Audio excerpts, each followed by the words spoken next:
There we go. All right. Gonna go ahead and get started because I'm behind on this already anyway. Let me get rid of that. There we go. All right.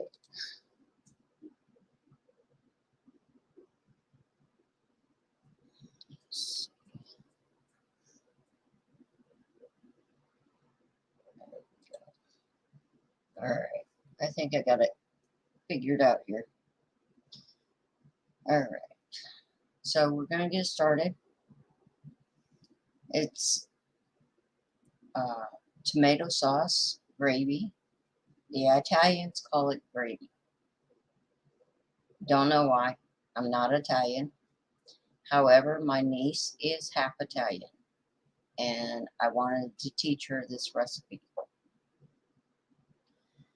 So I've got the tomato sauce started in the crock pot, but I need to add all the spices and things like that to it. So we're going to get started with that first. Right now I'm just peeling garlic and I'm going to mince it. So, and there's got to be an easier way to peel garlic, but I have no clue.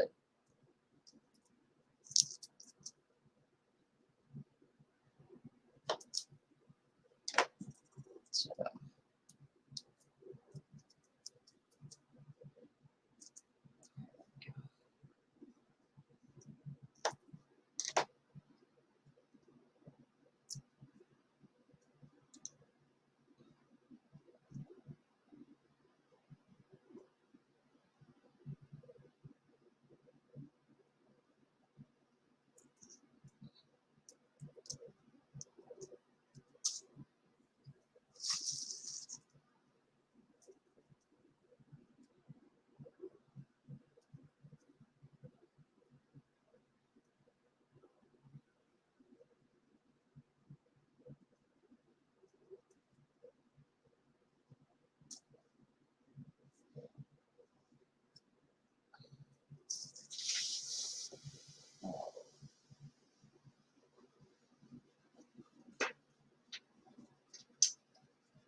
got my jars heating up.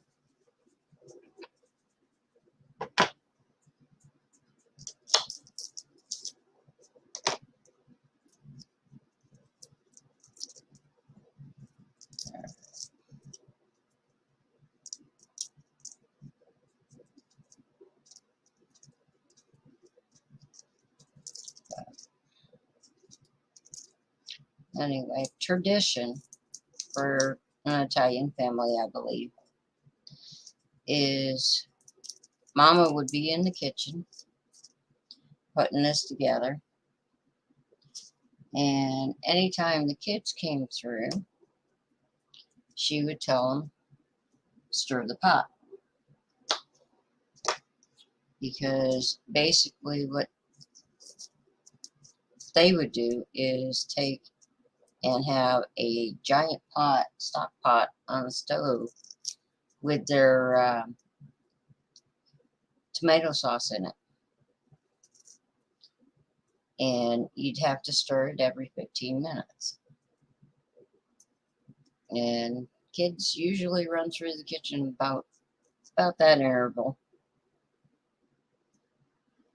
So she would just tell them, stir the pot.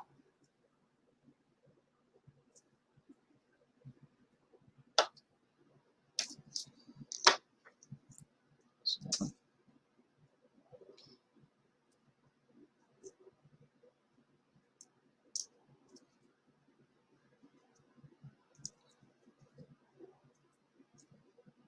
oh, this is going to take me forever.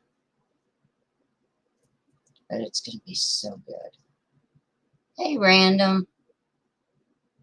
Shoot me an email, hon. Have you come up on panel if you'd like.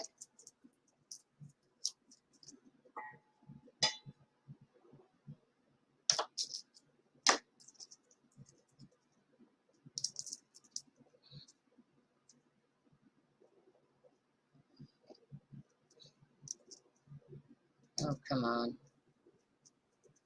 All right, give me 1 second here. Okay. All right. Well, it's good to have you.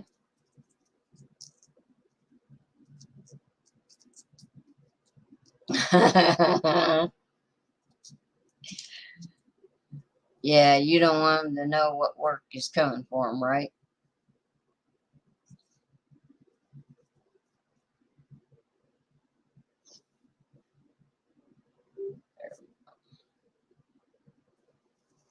Yeah, we're making tomato sauce gravy, which is basically spaghetti sauce. Yeah, it's just the Italian version.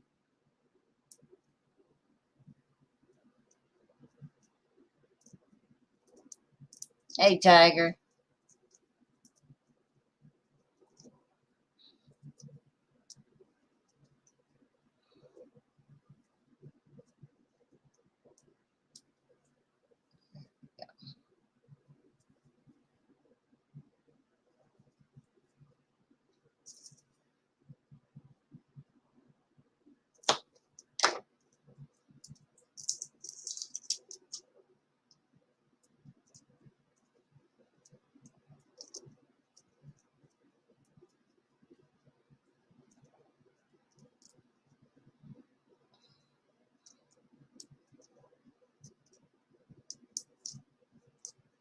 Oh, come on.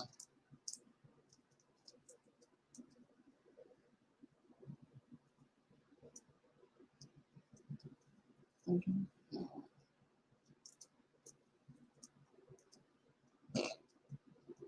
Well, my recipe has no beans in it, but it's always good to switch it up. You know, that way you don't get the blahs.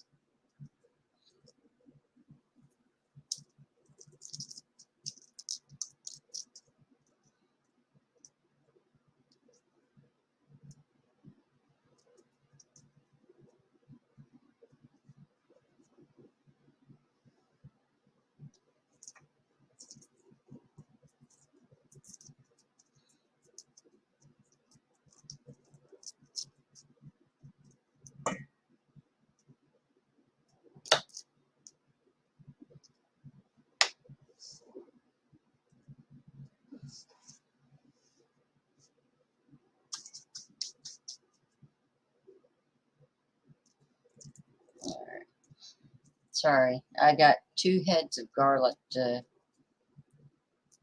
peel and chop and mince, so it's going to take me a little bit.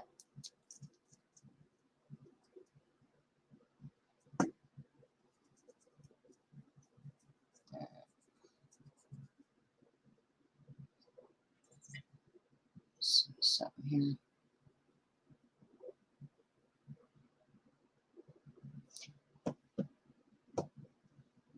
Tiger, if you want, shoot me an email if you want to come up on panel.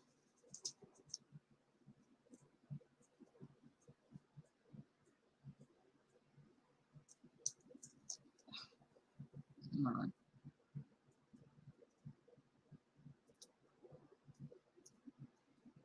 I know I should have had this garlic done ahead of time, but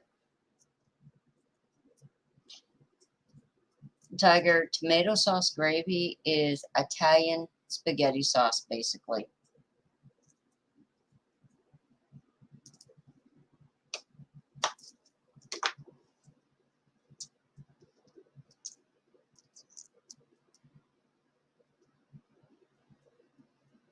It's just Italian folks over like in Italy and that, they call it gravy.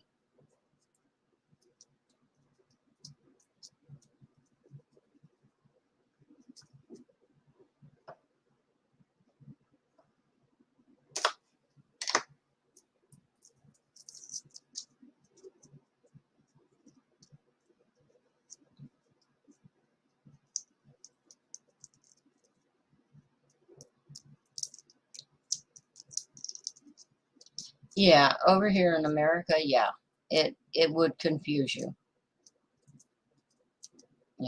unless you're around people of Italian descent.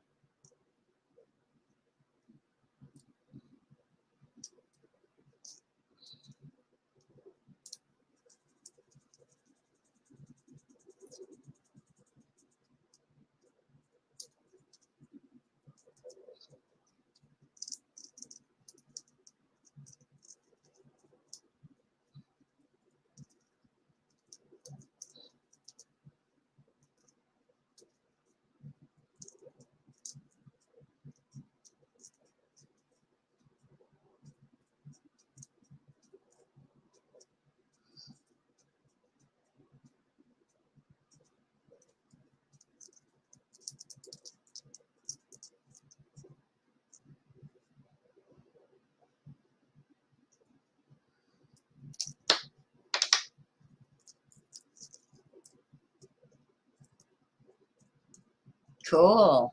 I didn't know that, Tiger.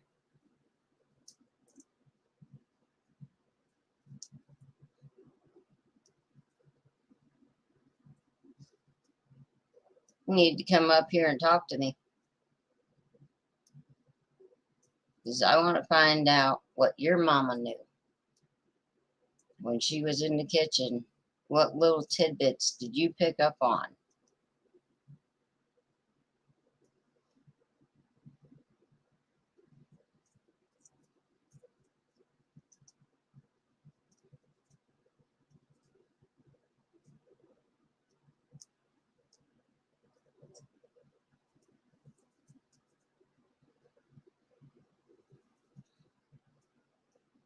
All right.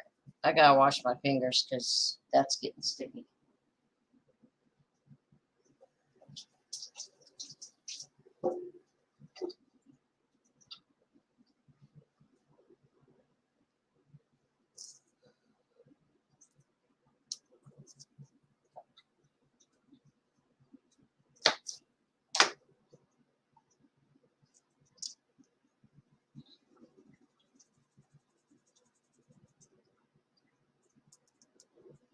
Ooh, manicotti, lasagna,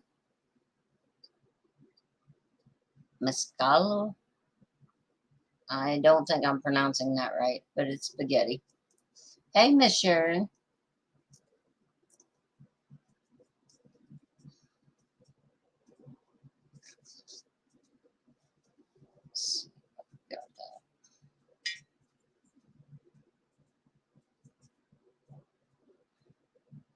All right, give me just a second here.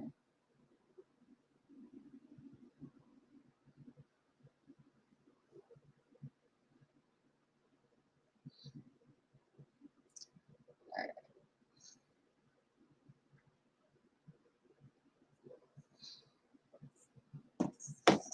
let me see something here.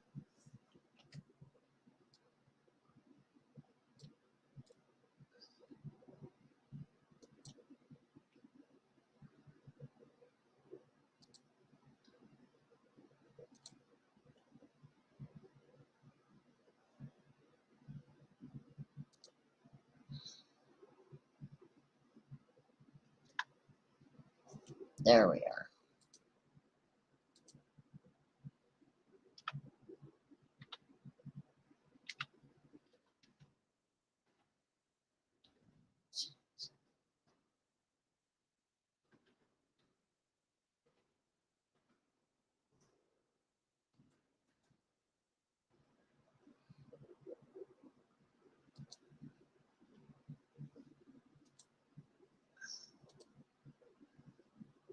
Okay, there you go, Tiger, if you want to. Yeah, when you get done with your errands, that's fine. Kitchen is always open. Of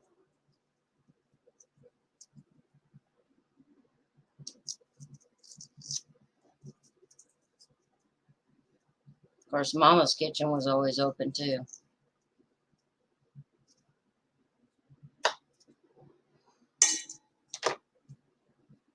It's just you had to know how to fix yourself stuff at certain times.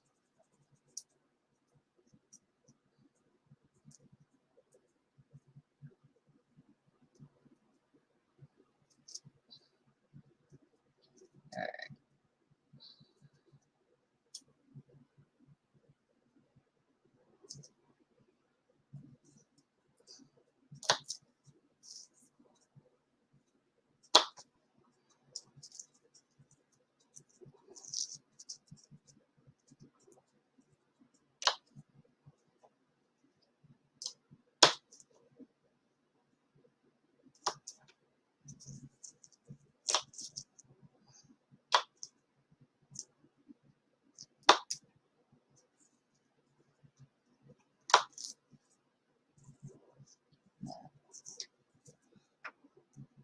Anyway, as we all know, though, there is quite a bit of prep work that goes into each and every meal.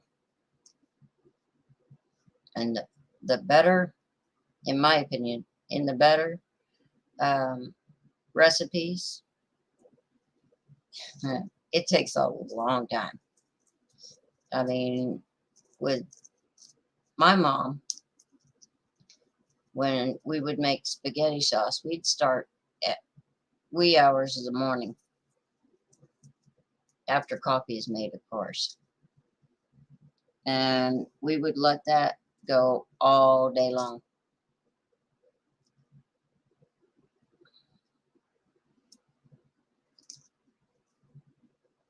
You know, just a nice low simmer all day long.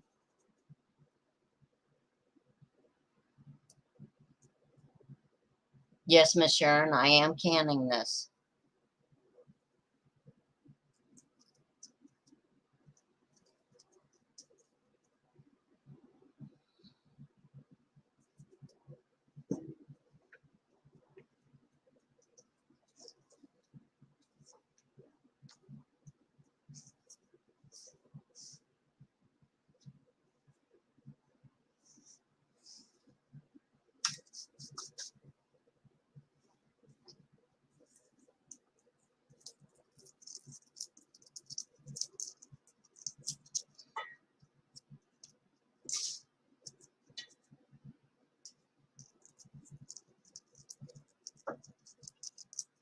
Hey, Billy.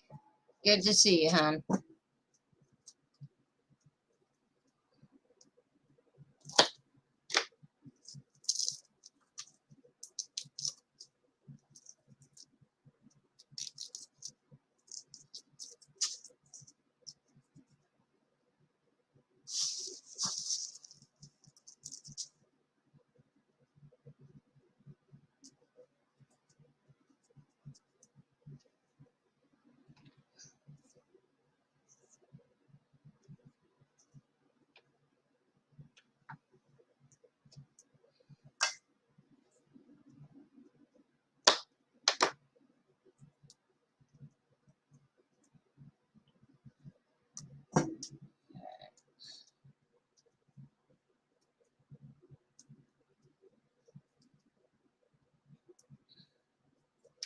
Hands are all sticky again.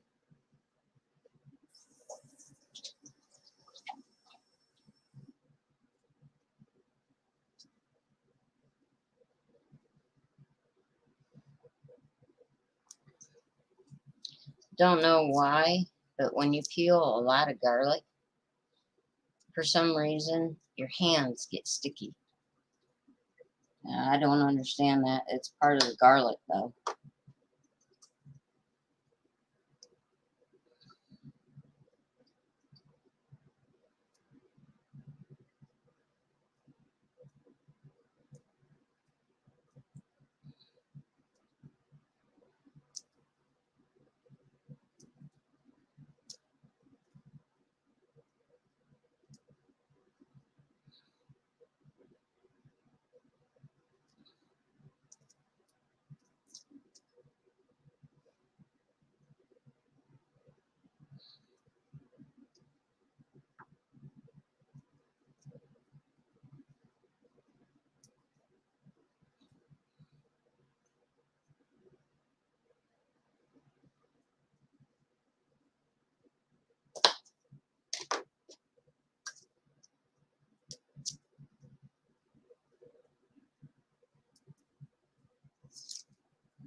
Oh, cool, Billy.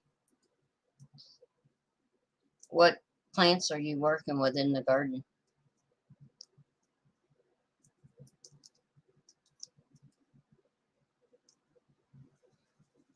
I know with me, I've got to get out there and get my ginger dug up because I think it's a pretty full pot because I got it in a container.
That I'm not sure of.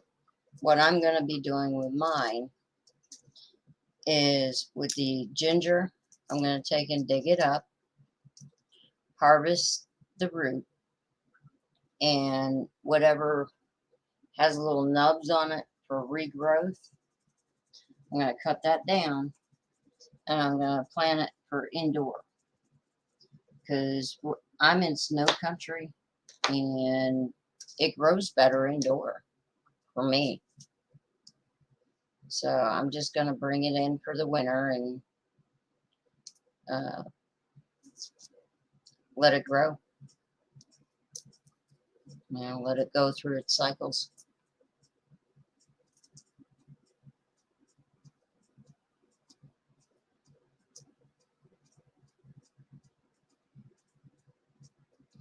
On.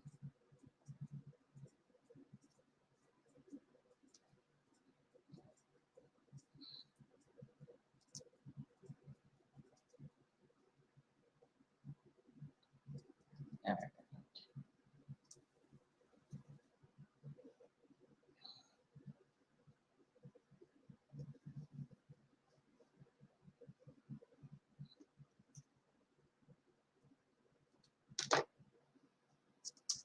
Almost done here, guys. Got a couple more clothes to go.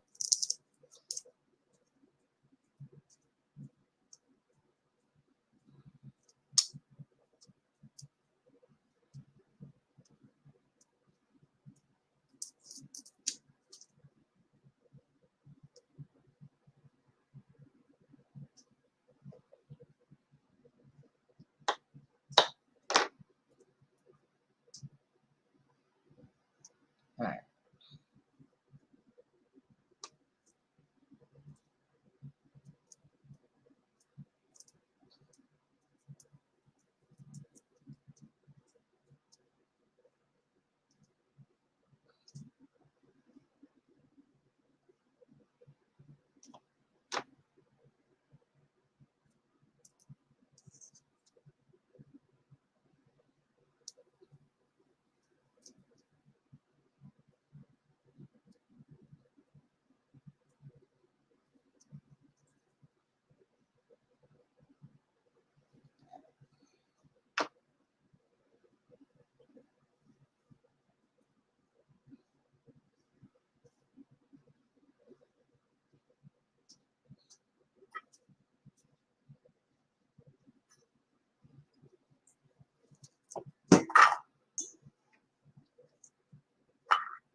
And that's the garlic that I'm going to use for the entire recipe, because we're also going to make meatballs.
Yeah, you want to bring that ginger in before your first frost. Yeah, because your ginger hasn't been growing that long. It hasn't probably had a full cycle yet. But sometimes we just get behind, you know. Just life gets in the way. You just keep on going and do the best you can.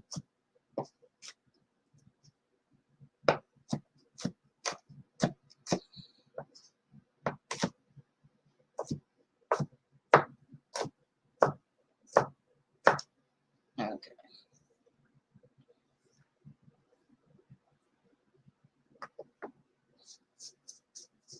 Got my garlic minced.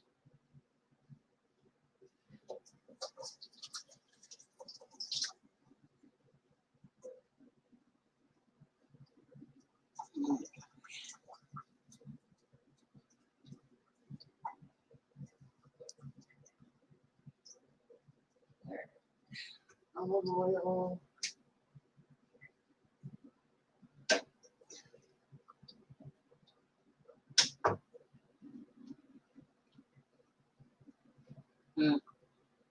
Extra virgin olive oil.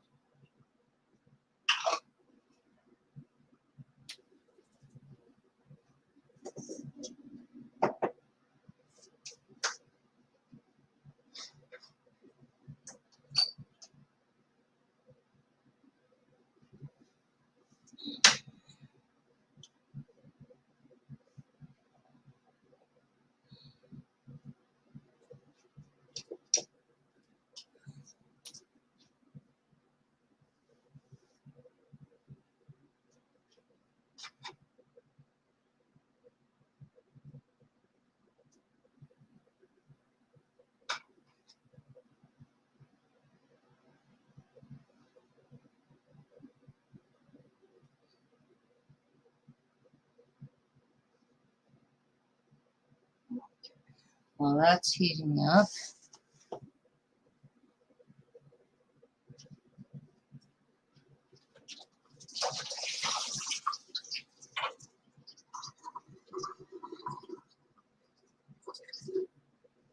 I'm going to get my 3 pounds of ground beef in the bowl.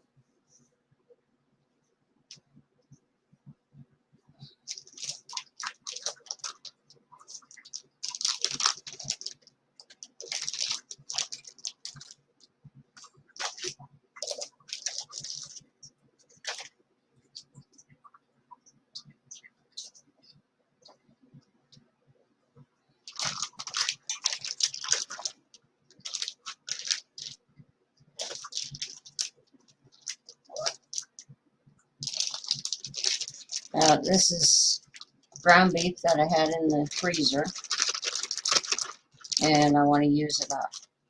So,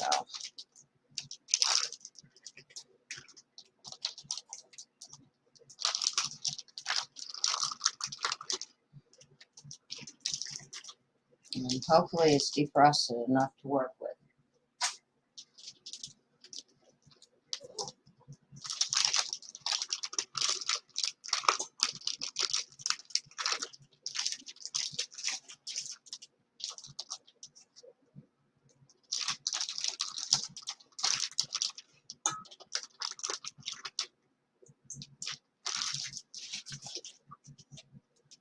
So what are y'all making for supper tonight?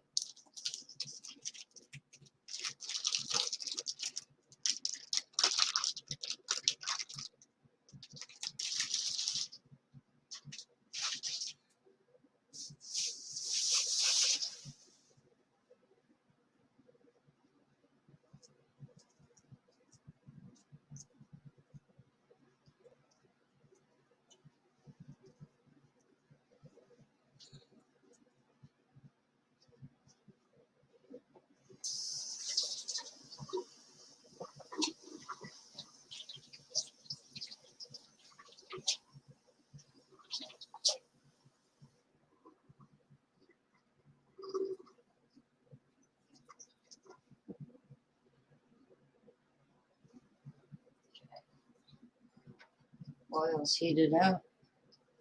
So we are going to throw all our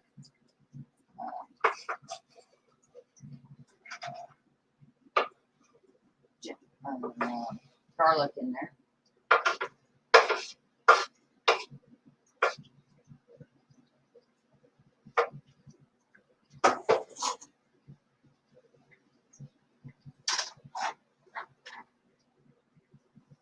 And all we're going to do is brown this.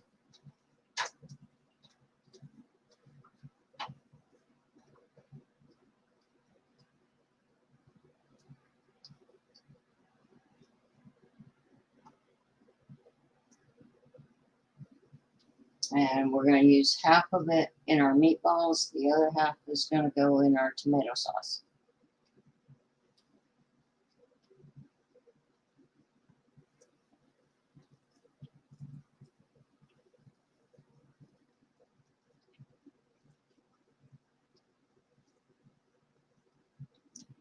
Ooh, pizza.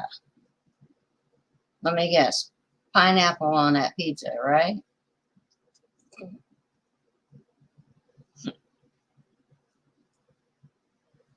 Do a little Hawaiian pizza for dinner.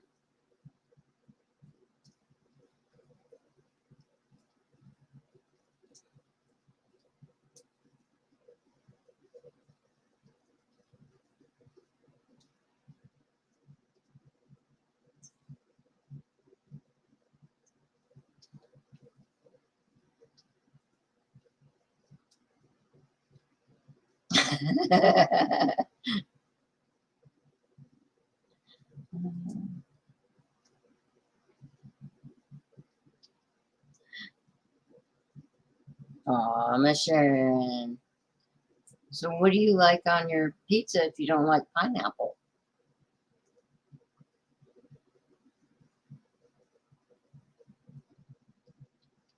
Ooh, 5 cheese. That's good. Make it nice and cheesy.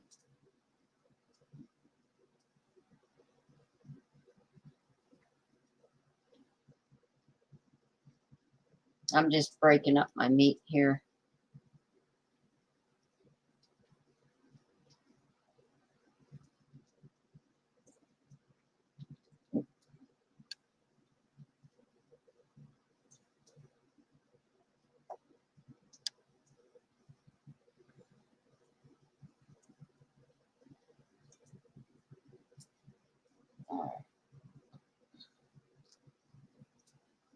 It is smelling good.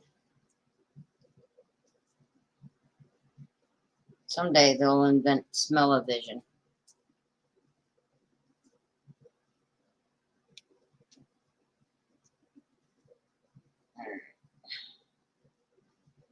Let me wash my hands so I can stir that.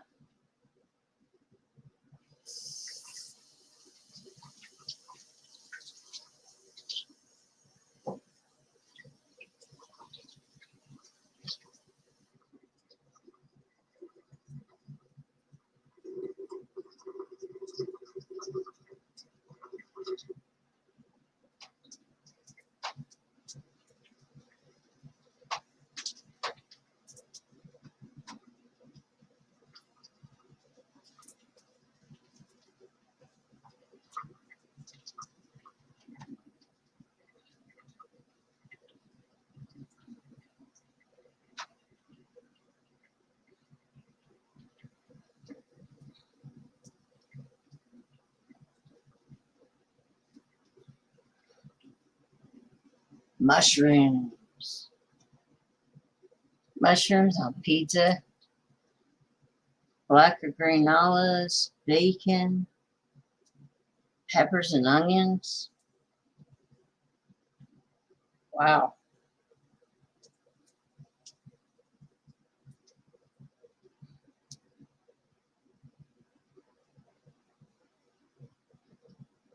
Now, have y'all ever done, like for a camp out, you take your items like that and you take tortillas. And yes, I know I didn't pronounce that right. And made your own pizza.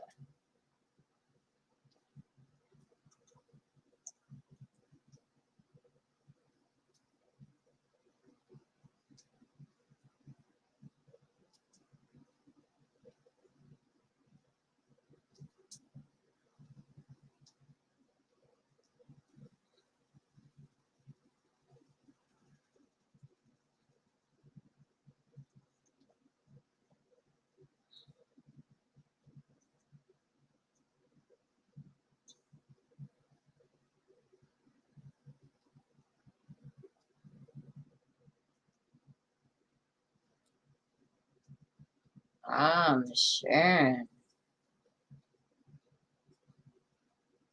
You got some experience with that. Cool.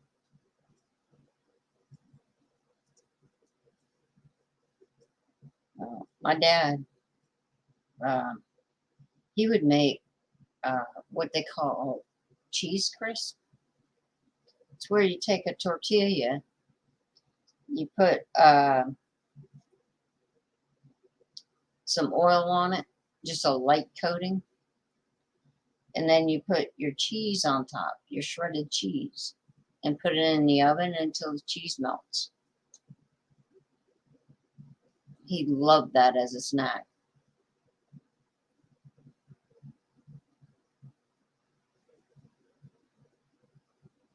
Of course, that man could cook anything. He was a really good cook. So, him being a cook in the Navy paid off.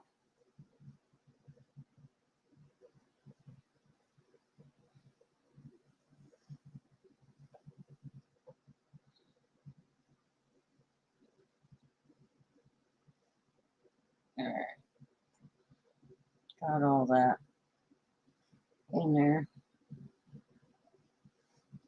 Yeah.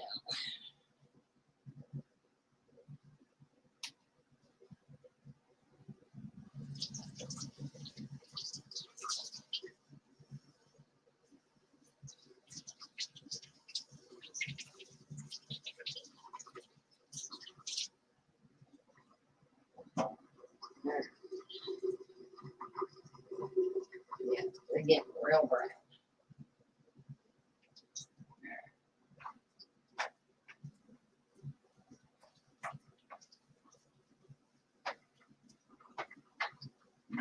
So, those are done. Take that off the heat. Those are nice and brown. Almost burnt, actually, but anyway. I don't know if you can see that or not.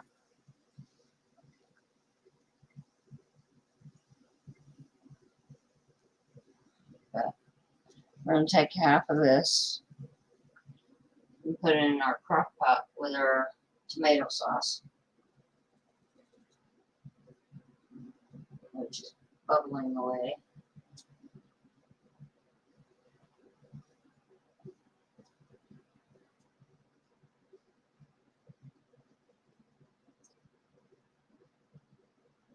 The other half is going in with the chopped meat.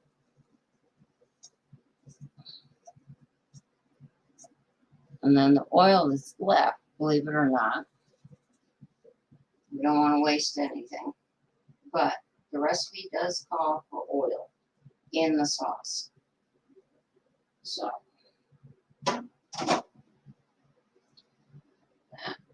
stir that in.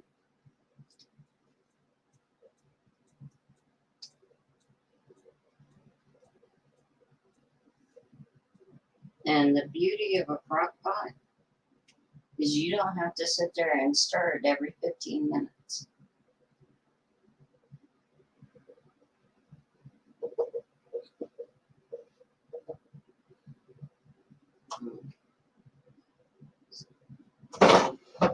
There's that.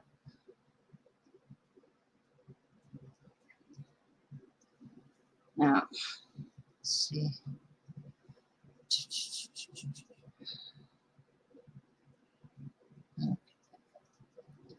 Sophia! Hello, hon. I'm doing good. It's tomato sauce gravy. It's Italian spaghetti sauce. Okay. Tomato sauce. Okay. So that covers the oil in it. For the onion, I'm going to use dehydrated onions. So let me get my measuring cup.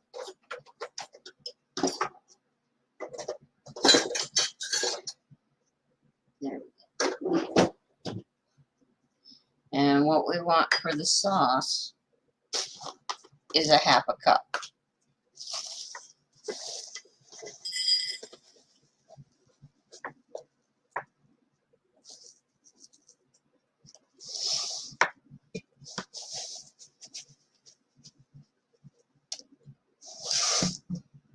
And to be honest with you, the onions, the dehydrated onions, are why I was a little late, because I had to go grab another container.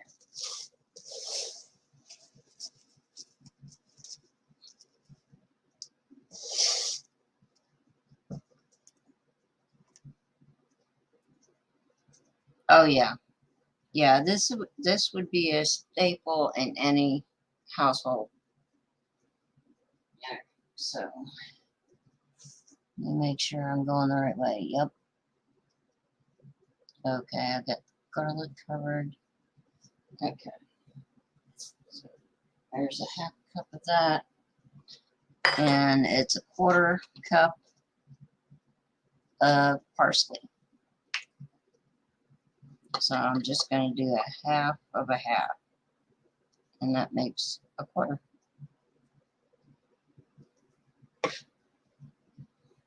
And that goes in the sauce. Let's see. And some black pepper and salt.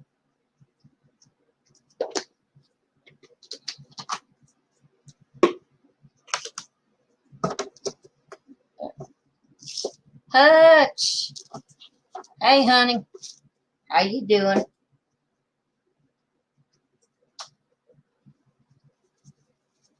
And salt and pepper is just a taste. Now with me, I go easy on the salt until I taste it.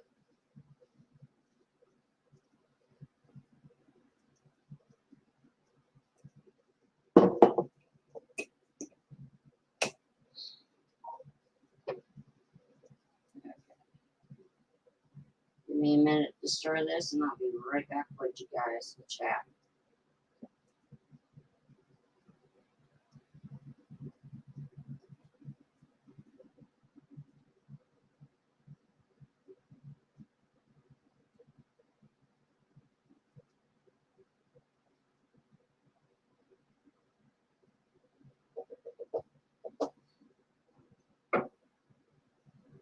There we go. Now the sauce is ready to marinate.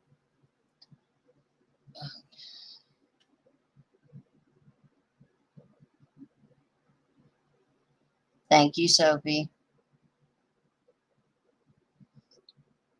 Sophia.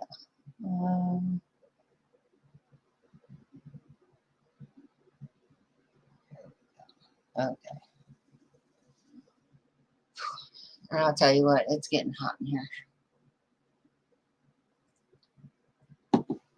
All right. So now we're on to the meatballs. So got 3 pounds of meatballs and need a half a cup of onions again.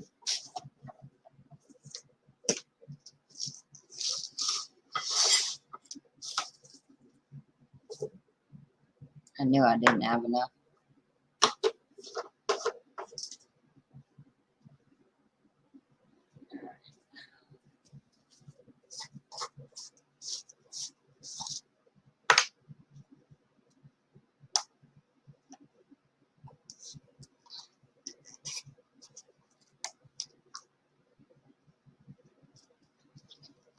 Yeah, I'm fixing to kick on the AC too.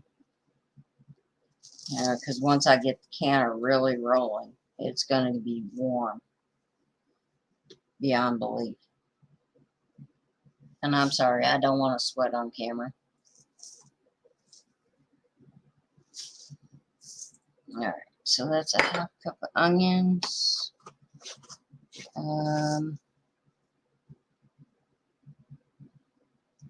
Okay. Another quarter cup of parsley.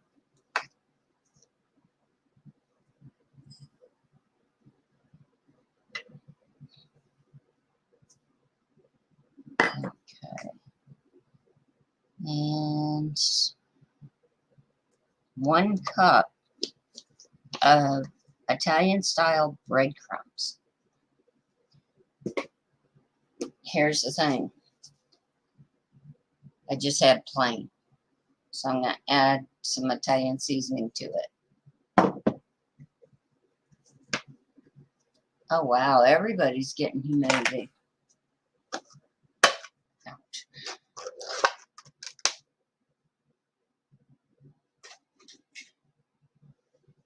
Okay, so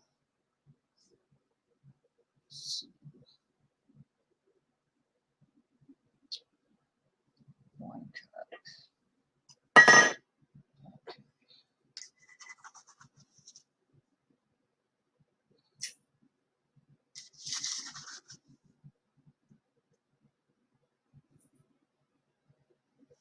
Okay, so what I'm doing here, sorry, I don't have the second cam because there's a glitch in the device and they're supposed to be replacing it later today. But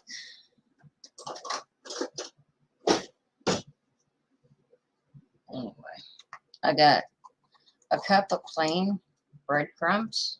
I'm going to add a quarter cup of Italian seasoning to it and mix it before I put it in.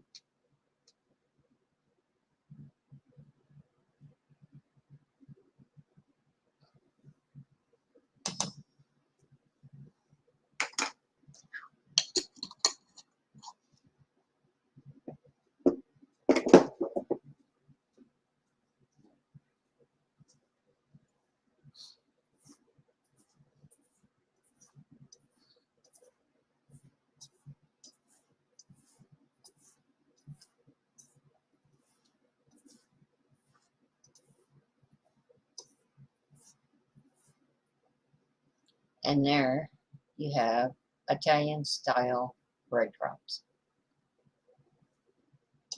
Why spend extra when you don't have to?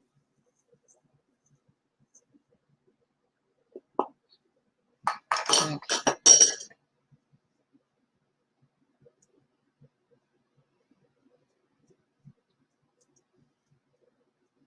Yeah.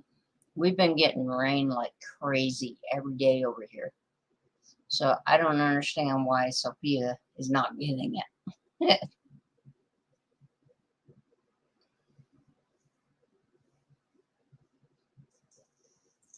Okay. Let's see. Half a cup of Parmesan cheese. Now, traditionally, you would get the Parmesan or the Parmesan Romano and freshly grated. But all I've got here is that green shaker cheese. So I'm going to make do.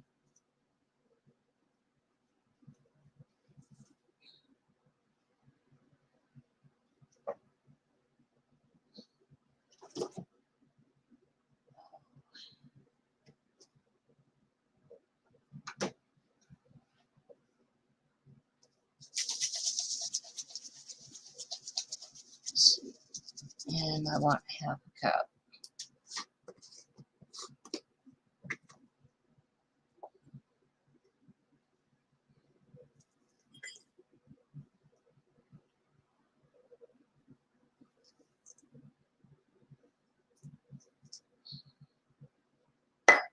Okay.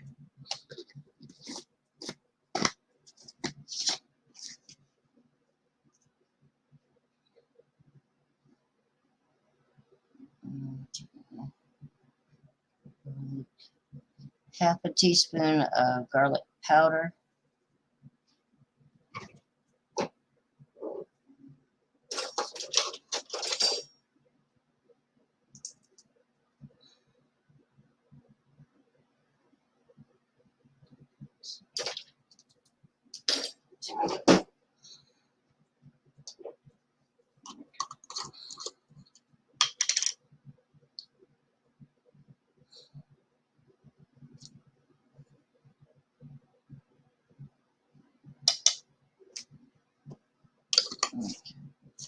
And salt and pepper.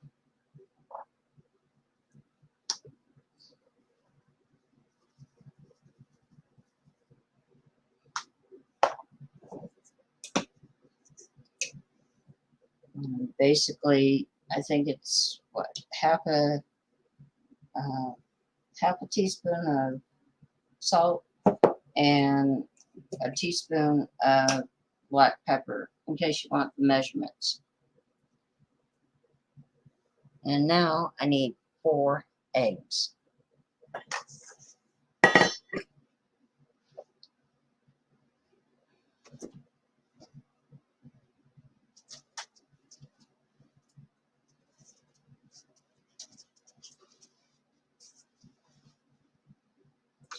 Unfortunately, I can't have chickens here, so I still have to buy them because I don't know of any local farmers yet. I'm still researching that. Okay. Now, with eggs, okay, now I know little lamb's watching. With eggs, it doesn't matter if they're farm fresh, it doesn't matter if they're stored. Every time you break an egg, make sure you have a bowl to put it in. 1 egg at a time. 2 reasons. You'll find out if it's bad, and if you drop any eggshells in, you can pull them out.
And the eggshells, I wash them, I crush them, and I put them in the garden. So I mean, truly, nothing goes to waste.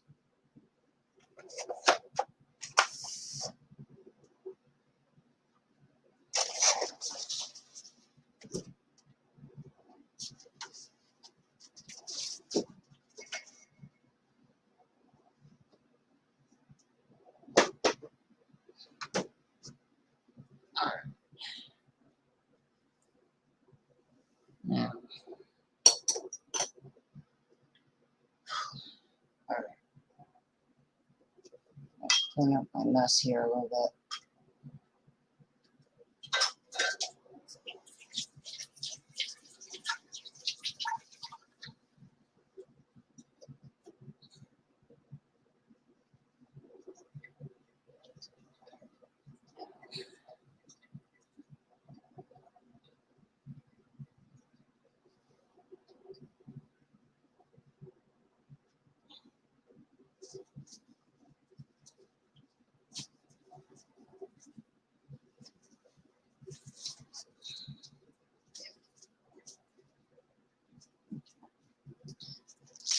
Now I'm getting a coated paper plate because I'm going to make meatballs.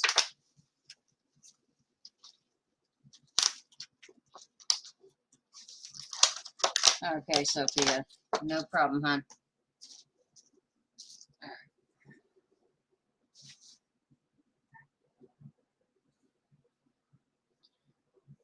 Okay, now you just got to get your hands in there. No way around it. And you got to crush it up and mix it up.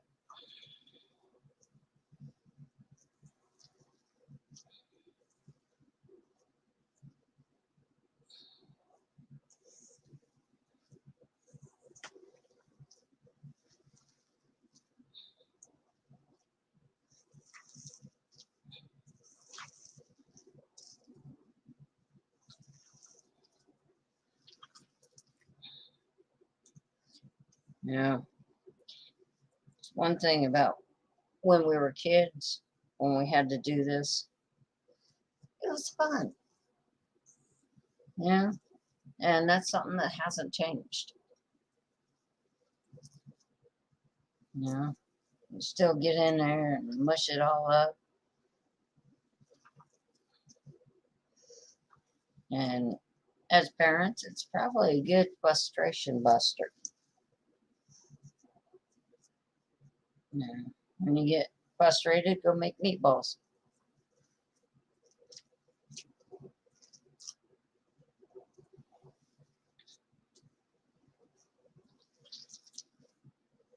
Okay. Now, one thing that uh, most people do is when they make their meatballs, they'll brown them off. I'm not going to do that today because I'm canning them. Now, I know it's a sin, but still.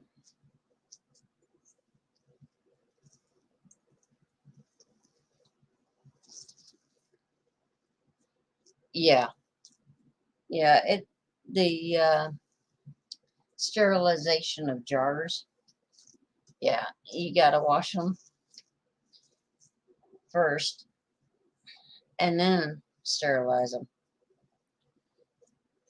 But take into consideration, like my canner right now is holding 9. I don't know what is up with these jars.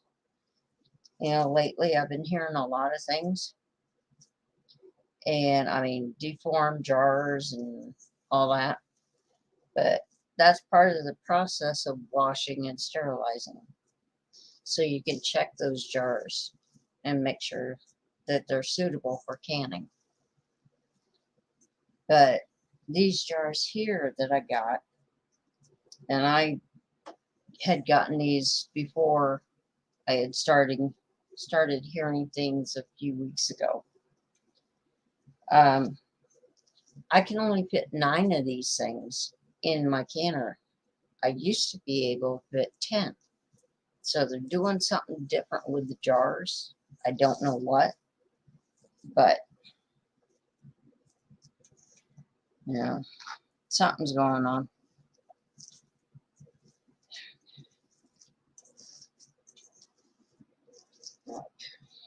Okay, got it all mixed in.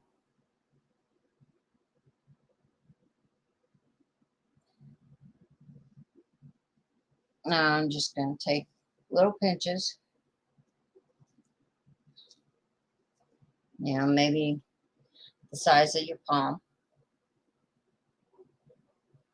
and just roll it.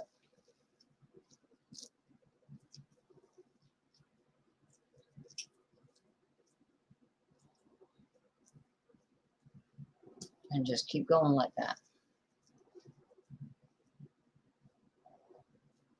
Exactly, Tiger. Exactly. That was mind-blowing. Yeah, Tiger had a jar that was really misformed.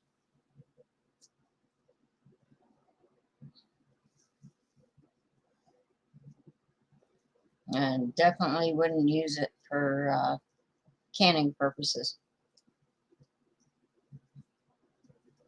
That's why when you get your jars before you use them, you check around the top edge, the opening, for any chips or cracks, and you really look at your jar itself to make sure there's no cracks, no deformations, anything like that.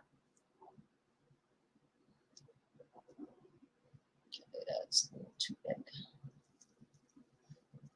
You want to keep your meatballs all about the same size.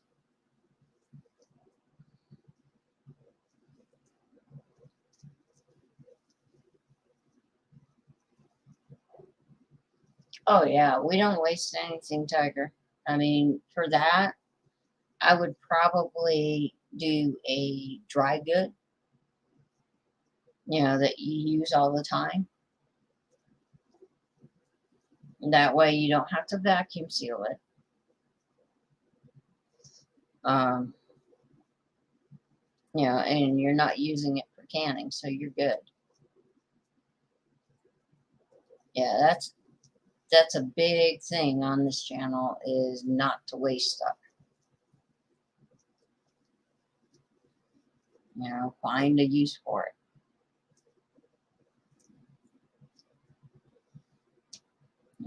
It's like that metal lid that I just took off the breadcrumbs. Yeah, it may end up in a U shape, nailed to a board. And it might be sitting somewhere that could hurt. Just saying.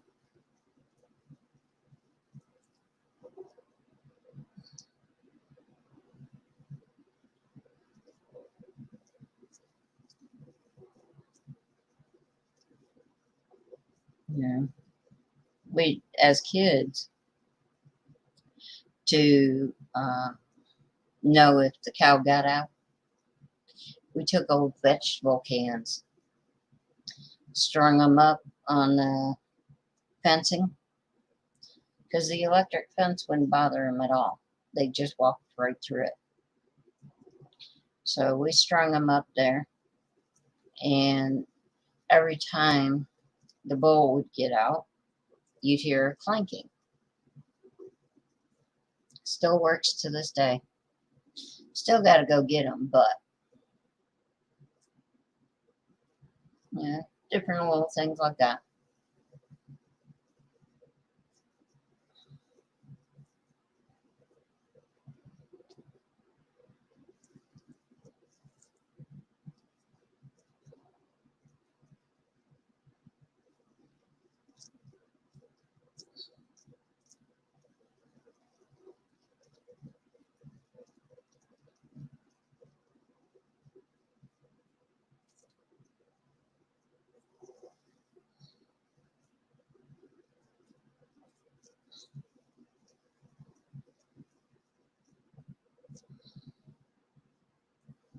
Now, with me uh, canning this, the meat is going to be raw.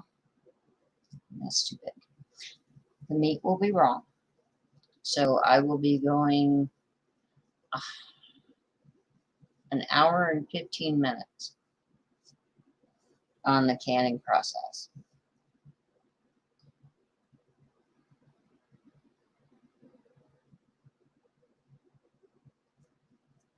Aww. Granny's milk cow was named Flossie. Well, my mom's milk cow was named, no, what do you call it? Bossy.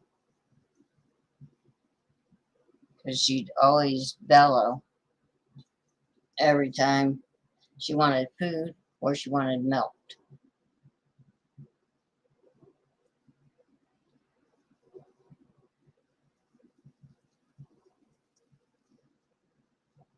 But she knew when she got milk she was going to get feed, so.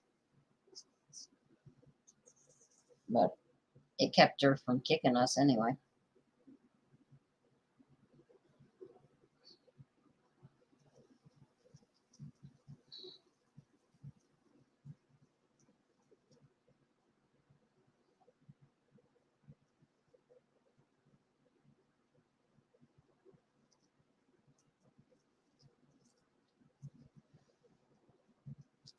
Hey, ghetto.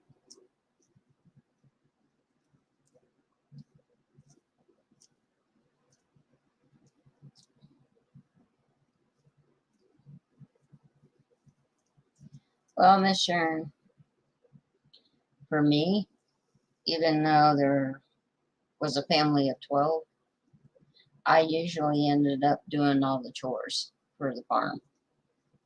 I'd milk, I'd feed, I'd shovel, the whole 9 yards.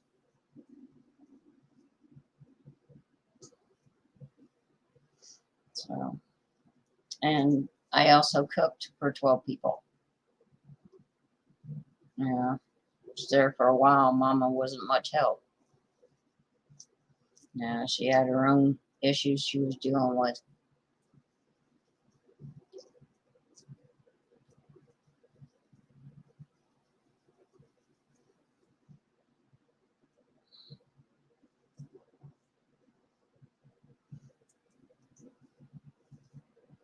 But turned out good.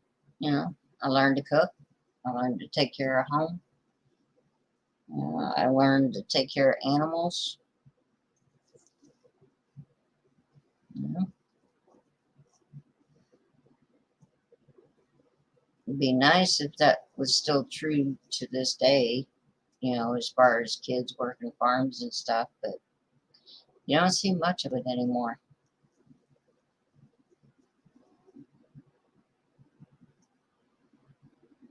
You know, everybody's had to move to the city. Oh yeah, 14 kids, yeah, yeah. But back in the day, you know, they had large families to take care of the farms. You had to.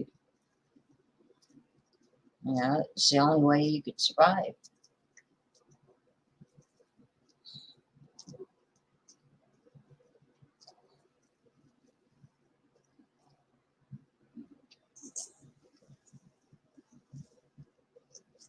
Almost there, guys.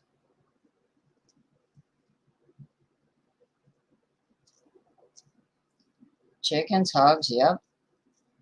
Wood stove, yep. We had a fireplace. Uh,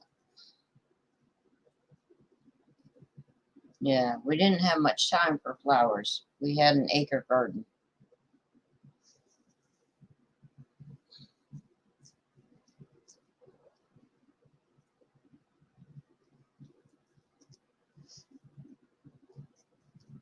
And by the way, ladies, this right here is so good for your hands. Puts moisture in your hands, makes them all smooth. You know how to mend like our hands. nice and soft. Well, this is one way of doing it.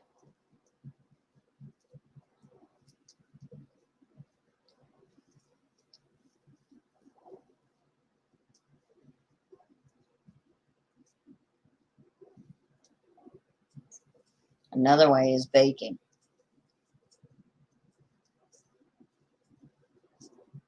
Because you knead the dough and it has your fats in it.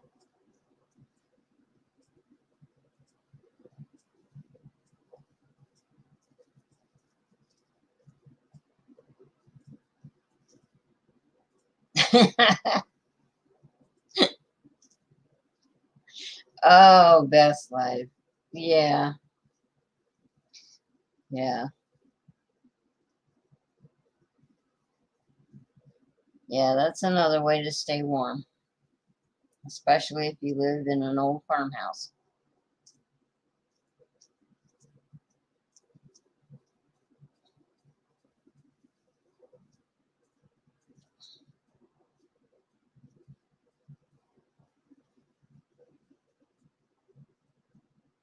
Yeah, yeah. That's what happened with my mom too. You know, we all hit that certain age and we were off. We were gone. Yeah, but yeah, I think my younger sister stayed around the longest until the farm was dissolved. So, hey Peach, how you doing, hon?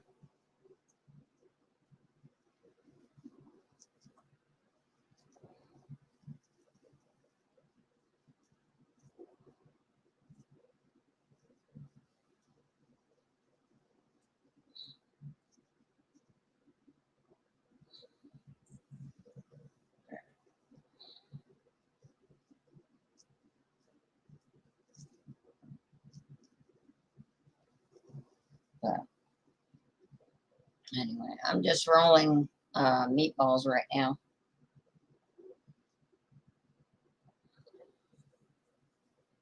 And I'm thinking by the size of these, I didn't realize I had such big hands.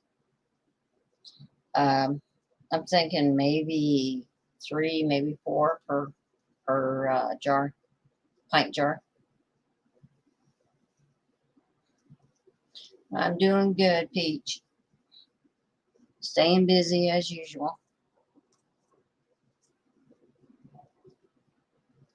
I thought I'd put together a little thing for my niece so that she can learn tradition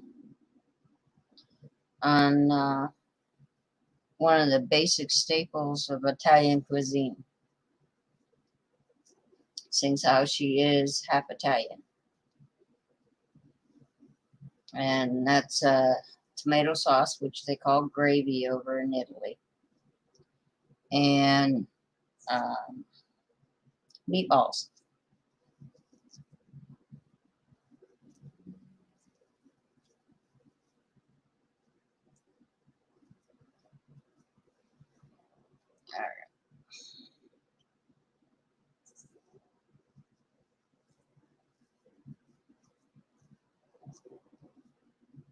Hello, Moonchild. Good to see you, hon.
Okay.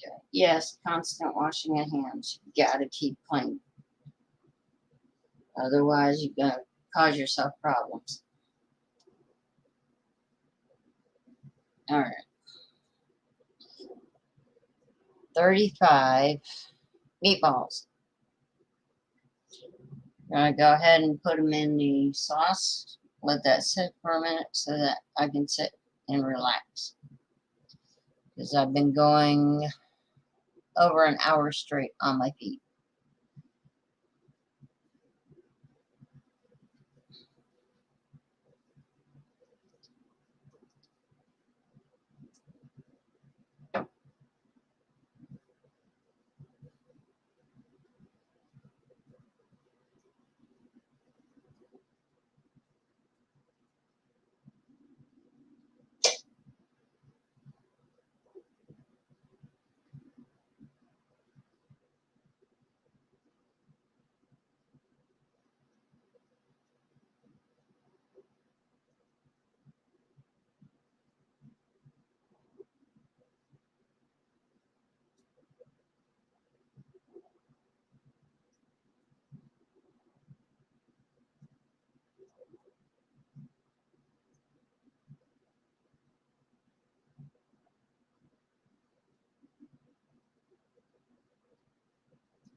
Okay, there we go.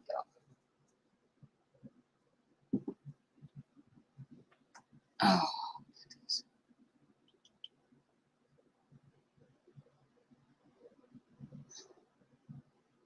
I'll take care of that, ghetto. Or you can rewatch um, the string. Get over here to where you guys can see me. But basically, what I just did was I put all the meat underneath the sauce to kind of seal them. Traditionally, we get the frying pan out, a giant frying pan, and we would sear them. But I'm tired, and I just wanted to take a shortcut and let my niece know that, yeah, there are certain shortcuts you can take. And the one I'm taking right now doesn't give you as much flavor, but you still get the flavor.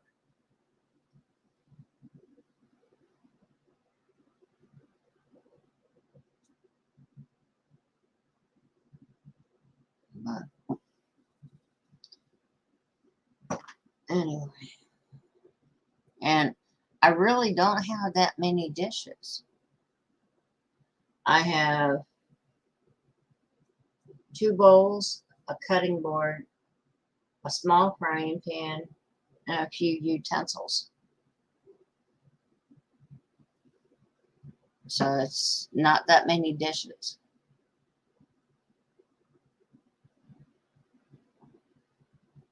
Now, if you had a dishwasher, you wouldn't have to worry about that. But I don't own one. Never will.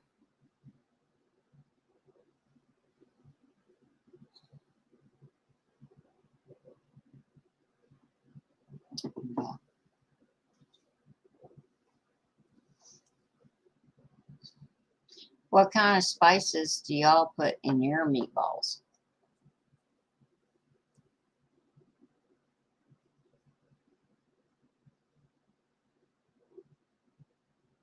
Right, Tiger? Me too. I'm the dishwasher as well.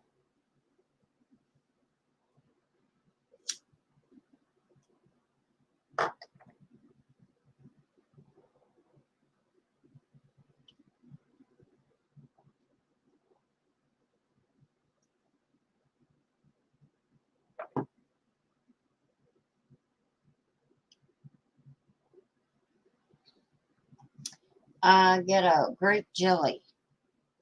If I am making a barbecue sauce, I will use the grape jelly with it and cook it in lieu of the sauce that I'm doing.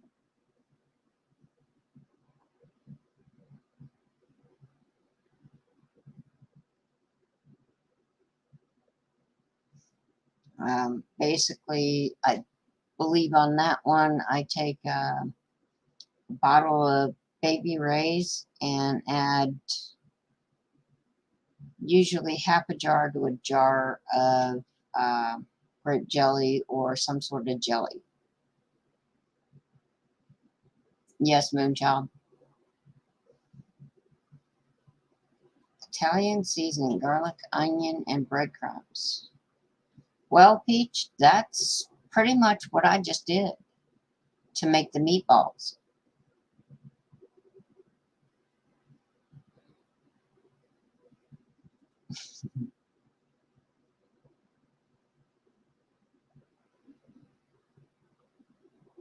Ah, Tiger.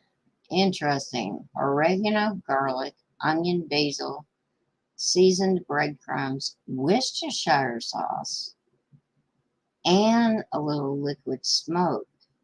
Hmm, that sounds pretty good.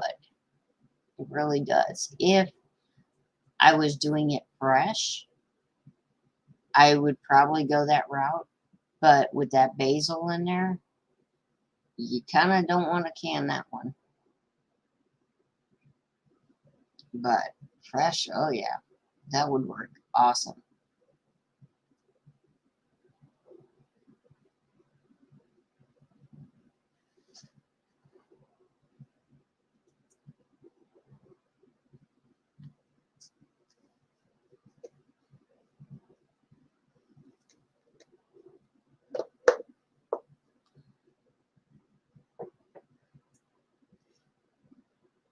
Now, do y'all put sides with your spaghetti? Or do you just, here's a bowl of spaghetti, that's dinner? That's the way my mom did it. Here's spaghetti, that's your dinner.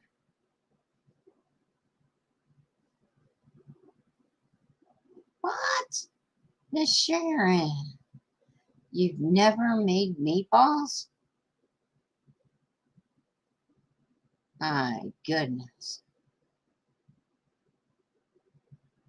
Well, to be honest with you, until I became adult, which was many moons ago, uh, we didn't do the meatballs because there were 12 mouths to feed. So we broke it up, kind of like a taco meat type thing, because we had to stretch that to go as far as we could. And to me, it's kind of sad. We're right back there to where we've got to stretch our food dollar as far as it can go. Um, side salad, side salad, and garlic knots. Oh my gosh, that is so good. I love garlic knots, but honestly, I don't know how to make them. So hopefully somebody out there can teach me how to make them.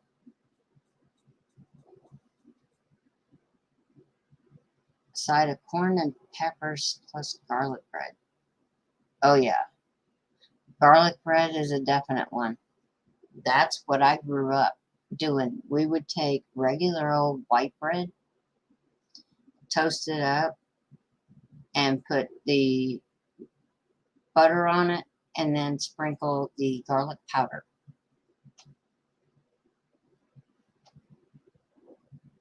Corn and peppers, though, that's something I'd have to check into.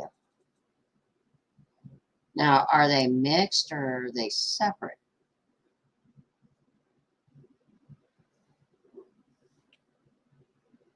Sorry, I'm a little behind on chat here. I can't read fast enough.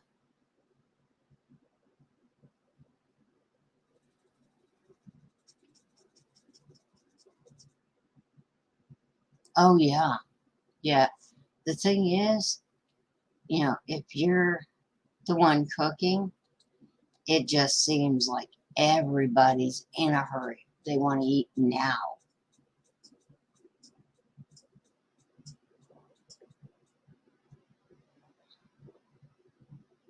Cheesy bread with a salad. That sounds interesting.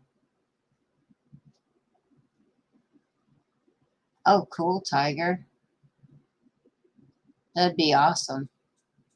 Teaching me how to make garlic knots.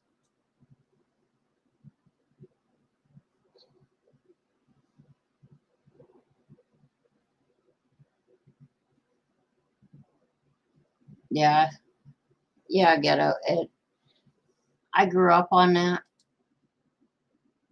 so and that was actually a special treat. And it's coming up to temp. That was a special treat. That's when Mom, when she would go to the bakery outlet to get all those loaves of bread and then a really cheap price, and the bakery would throw in a couple extra for us kids. That's when we got that.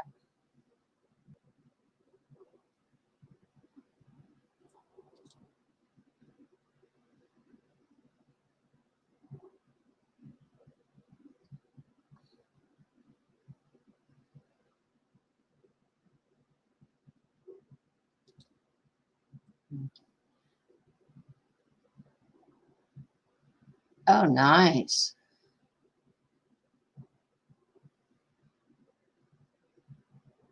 Nice. Okay. That'd be an interesting one to have. Because I'm all about ghee, which is actually better than butter, but in my opinion.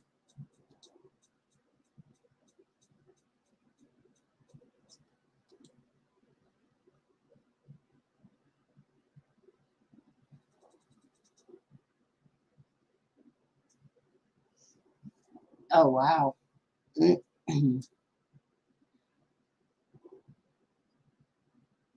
So, how'd you learn to cook, Miss Sharon, if your mama couldn't cook?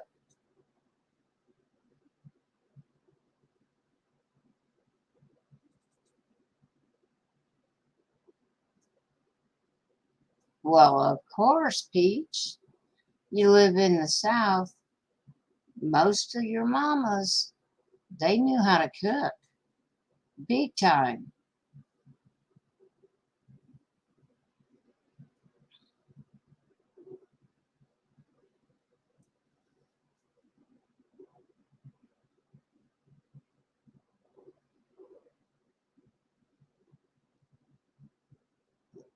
What was your favorite dish growing up, Peach?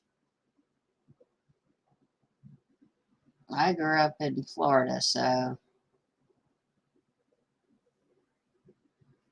I got all sorts of good stuff. Coastal, seafood type thing. Go fishing all the time.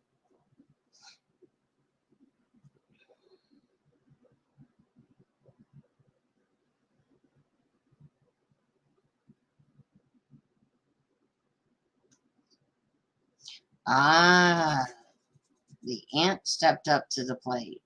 Okay, Miss Sharon, I got you on that one because that's why this channel exists. Ani is stepping up to the plate to teach the niece.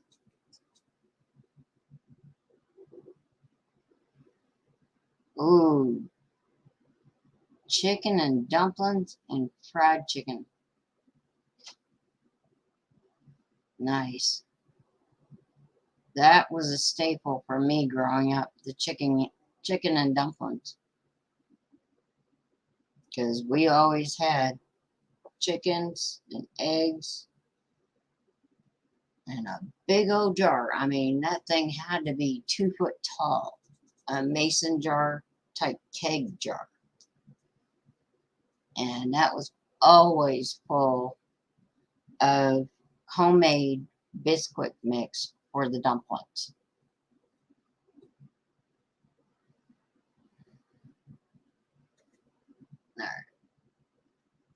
Yep, it always sat over in the corner.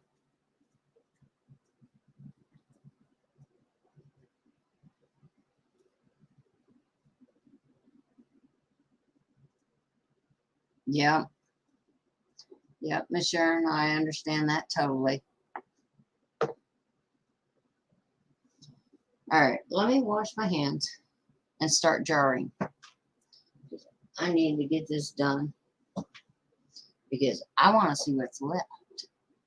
Because if there's anything left, that's my dinner.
Precautionary measure. I'm putting a trivet on top of my burner, which is cold, so that I don't spill any sauce in here. Because the last thing you want is food on your burner burning when you're trying to cook something.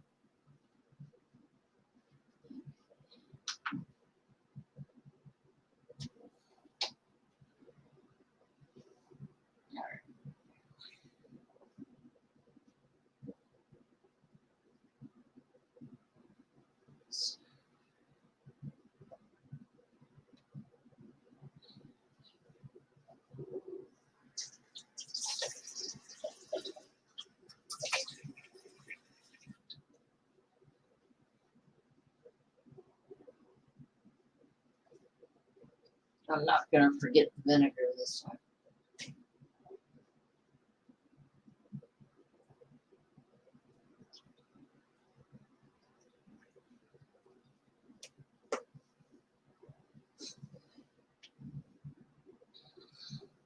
This one.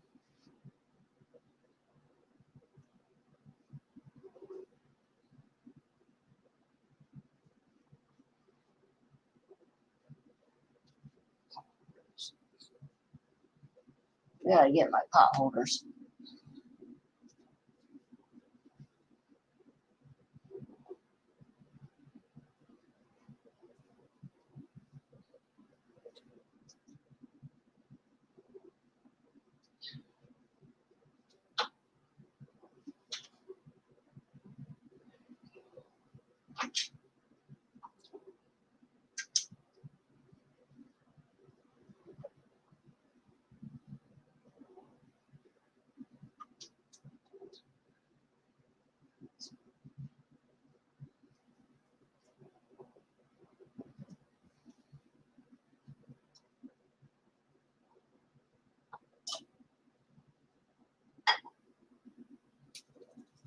All right.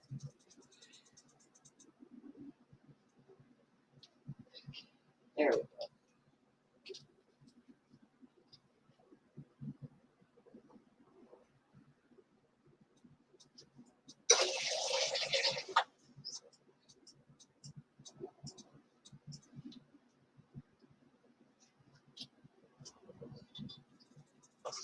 And y'all notice I'm wearing black, right?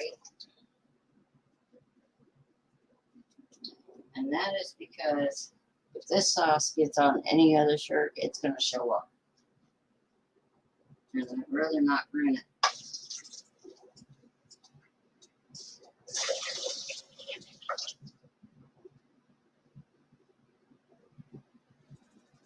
So, here we go.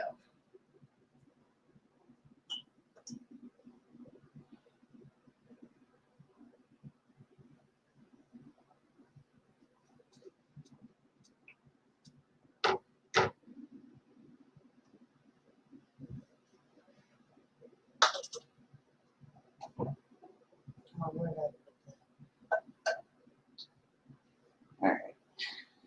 Give me just a second here.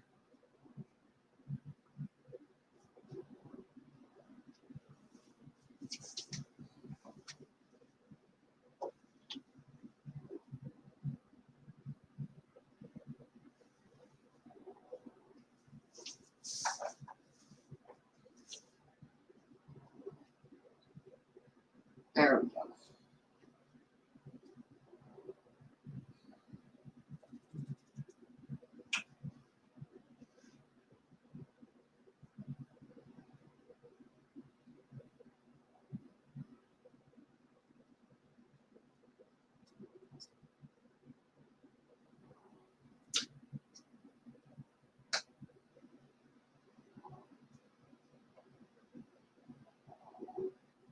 Trying to get the meatballs first.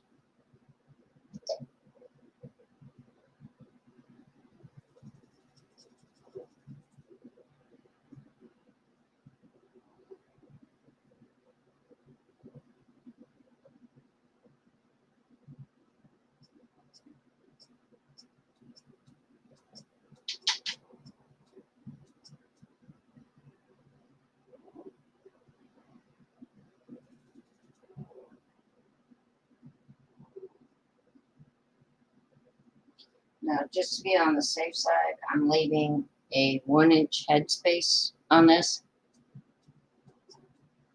So, which actually, when you lift that up, turns into a 1/2 inch.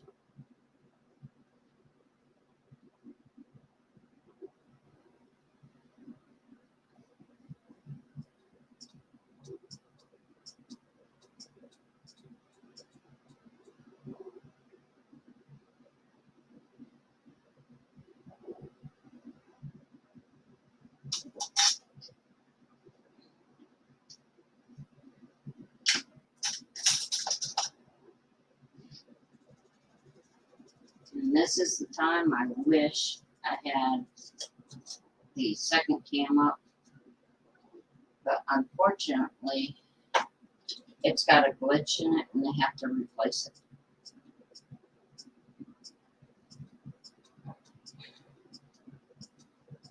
There we go, guys. Before the canner.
Thank you, guys.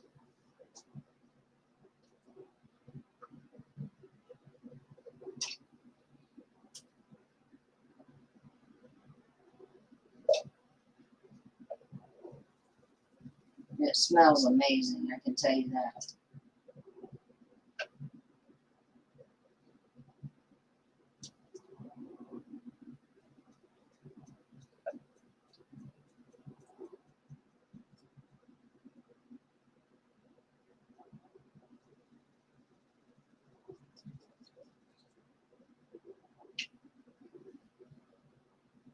That one's a little too full.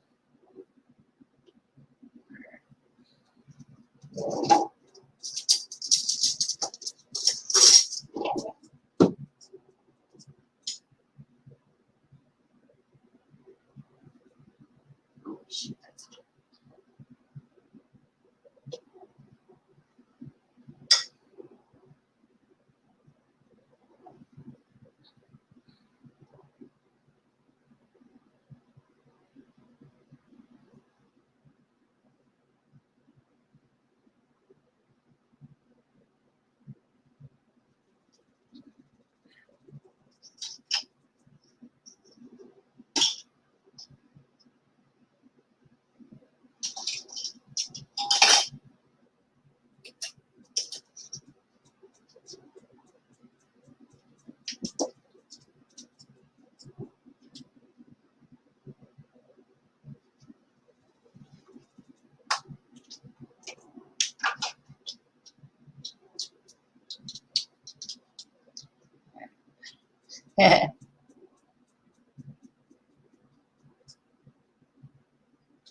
Now, Moonchild, is your fried egg sandwich got the real crispy part of it, or is it just a fried egg?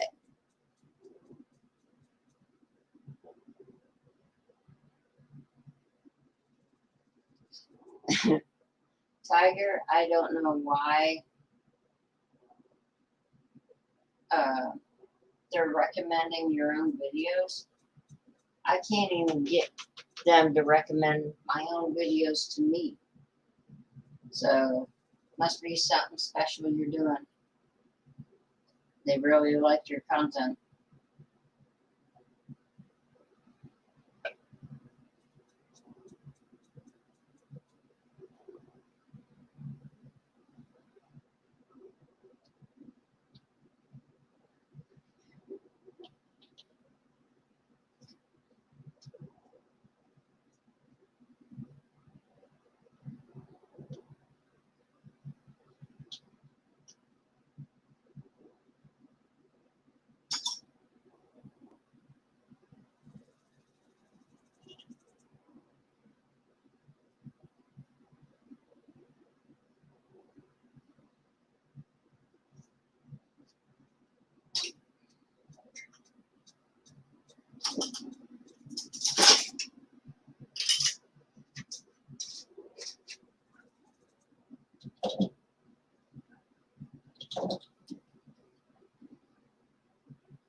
Trying to get that last meatball down in there without crushing it. So, we're getting there.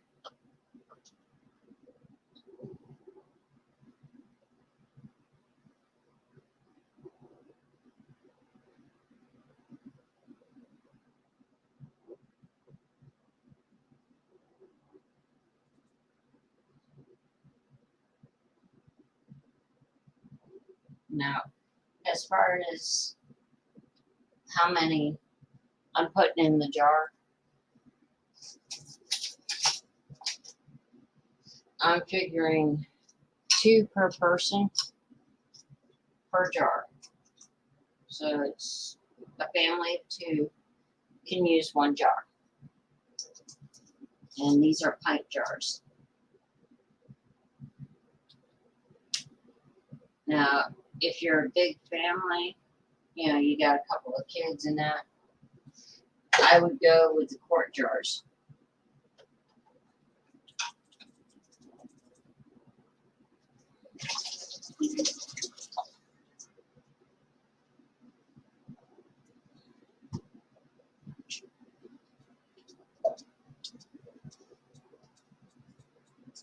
Nice. See, Moonchild, my grandfather, when he would order a fried egg, he'd tell the waitress stomped on.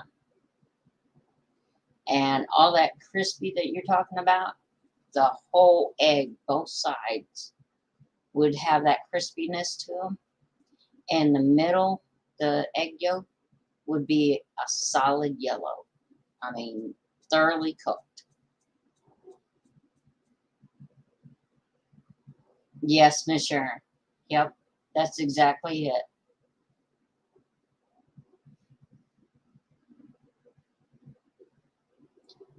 I cannot make, excuse me, I cannot make a sunny side or a over easy, excuse me, over easy egg to save my life.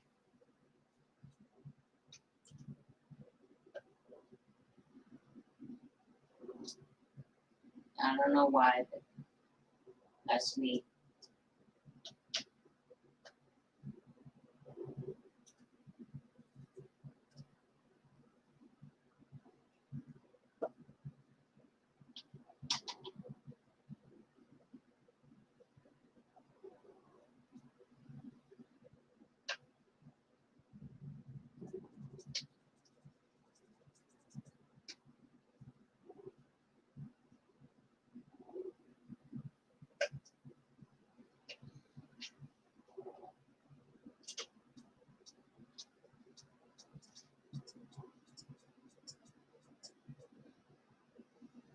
All right, guys, I see one problem coming up. I don't have enough sauce.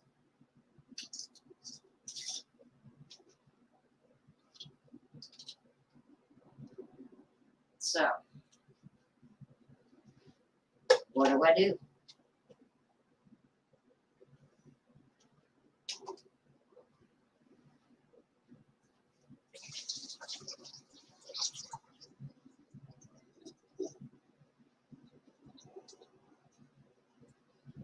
Well,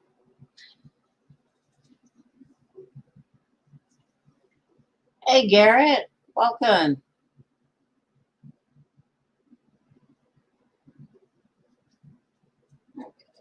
So, has anybody got a solution to this dilemma? I'm running out of sauce. What do I do?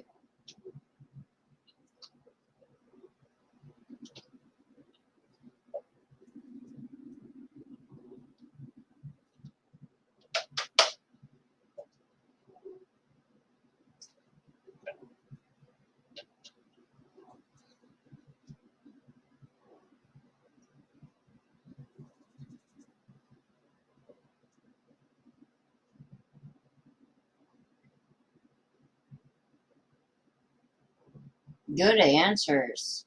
Put them in broth, beef broth, because it's a beef product. Let's see, dump a can of Heinz in there. I don't have Heinz, but I have Classico. So I'll probably have to run and get that.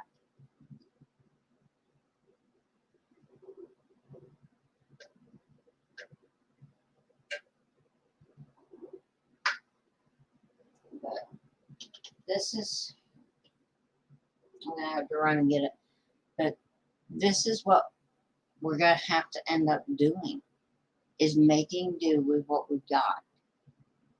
Because right now, I mean, I'm not going to be rude and run to the store. Well, I'm going to run to my pantry, but I can't run to the store.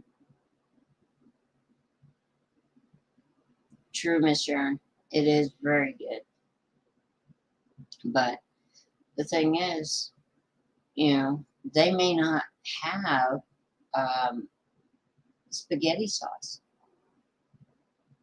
You know, I mean, you've seen it happen in your own stores.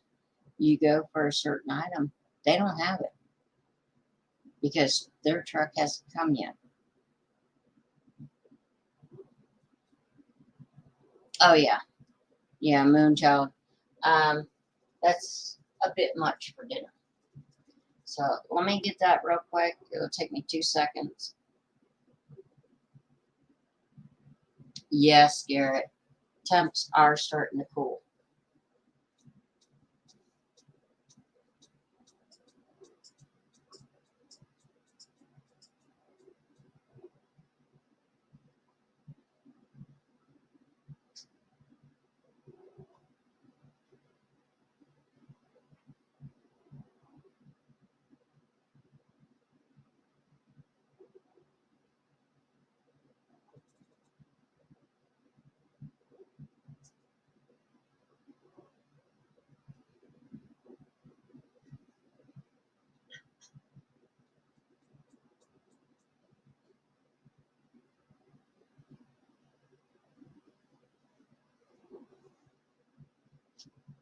Okay, guys, this is what we're doing.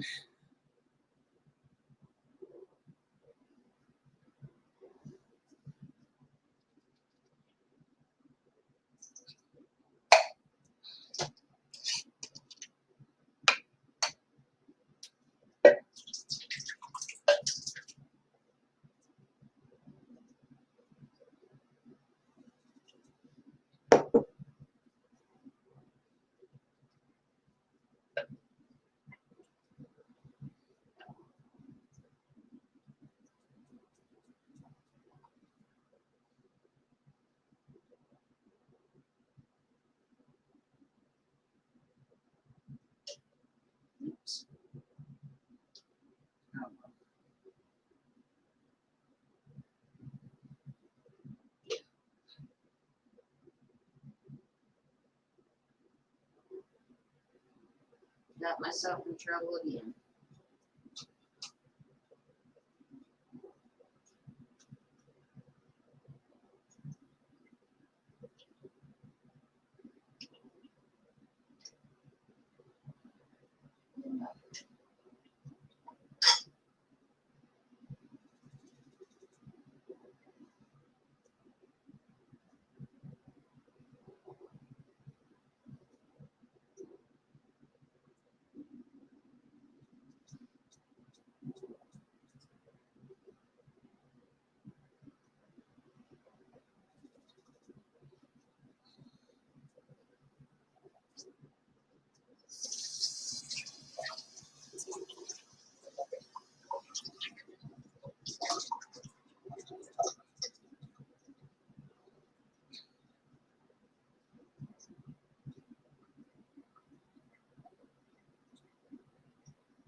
Wow, if that ain't close.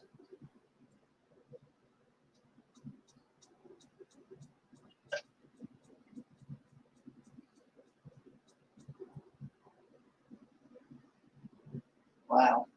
Just enough left for dinner. I got one meatball and a bit of sauce.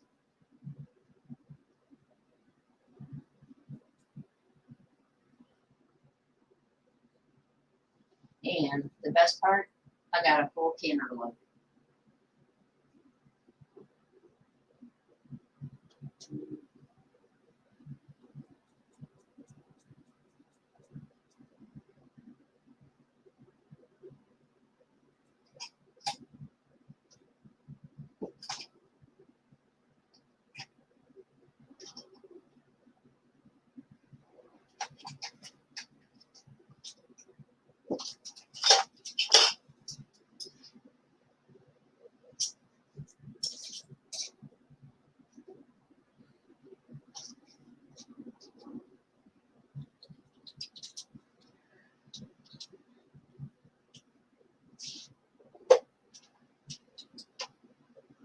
Last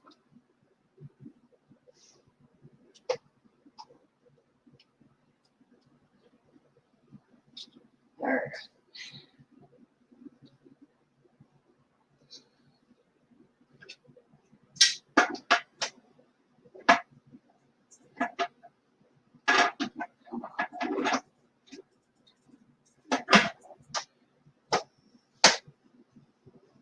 Crank the heat up.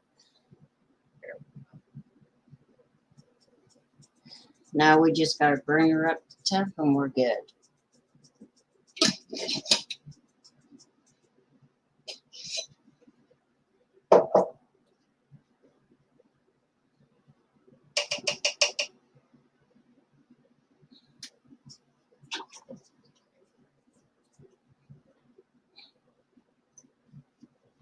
That's all that's left.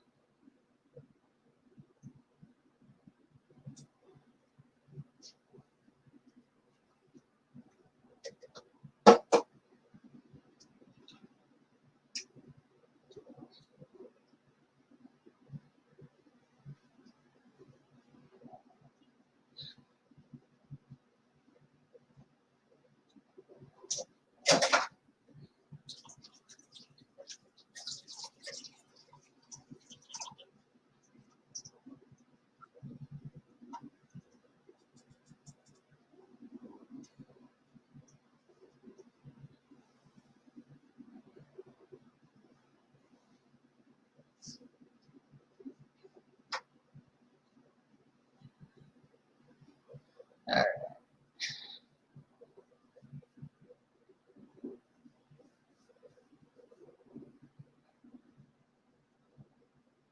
No Mountain Dew. Oh my goodness. Oh, and cold coffees. Oh my goodness. I would have been upset.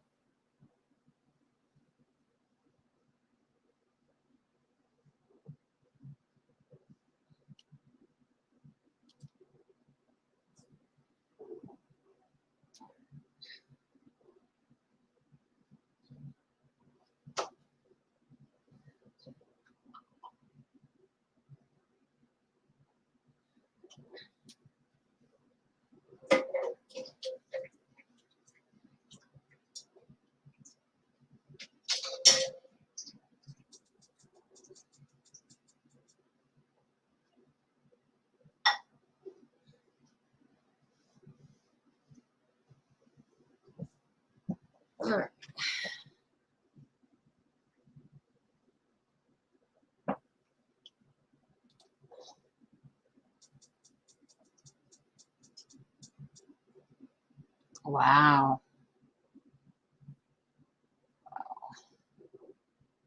Yeah. Y'all are seeing it just as I am.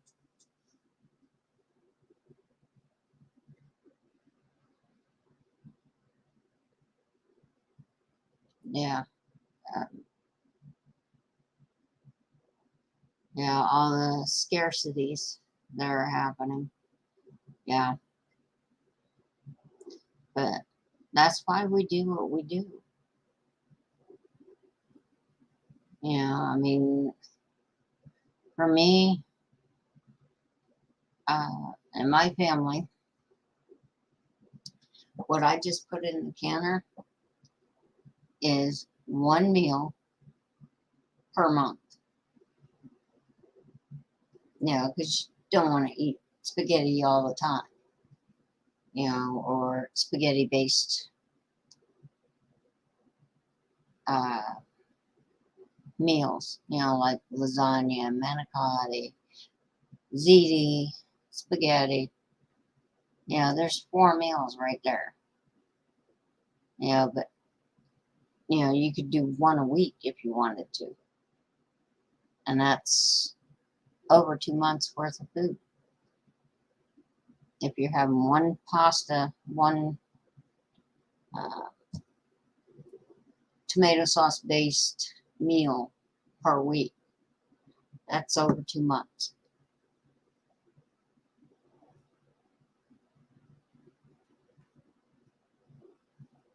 And I mean, I enjoy my pasta. Trust me, I do. I eat it a lot. For me, that is my go-to comfort food is pasta.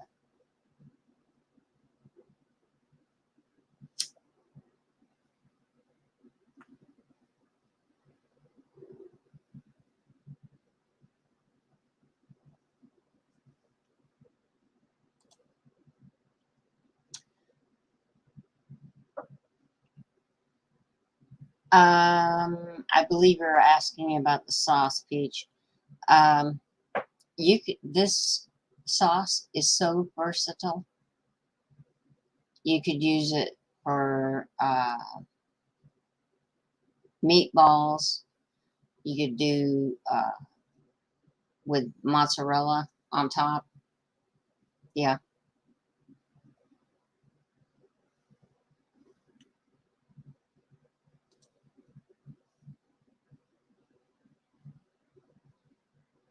Yeah. I've really gotten in the last, I'd say the last 3 months, I've really honed in on exactly how much per person I need to have, for even for one meal. And the way things are going, you got to do that.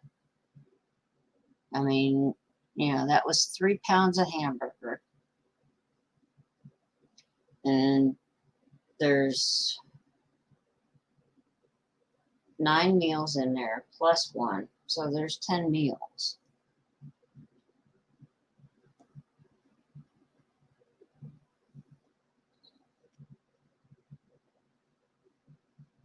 What in the world? I'm a little slow here. Okay, trying to keep up with chat.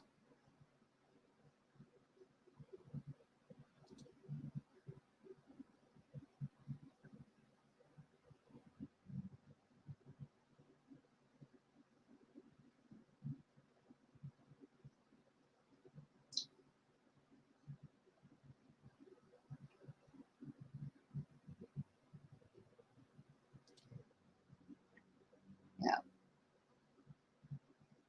yeah, it's been getting interesting on the different things you see, and people's attitudes are reflecting what's going on.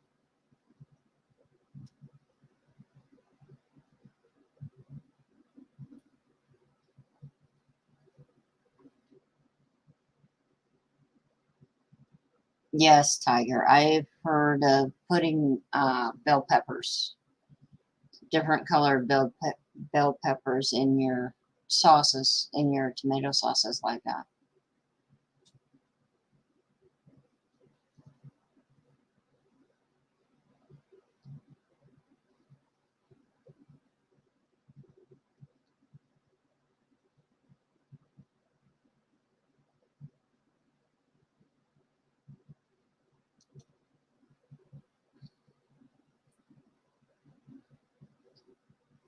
Wow, that is awesome, Moonchild.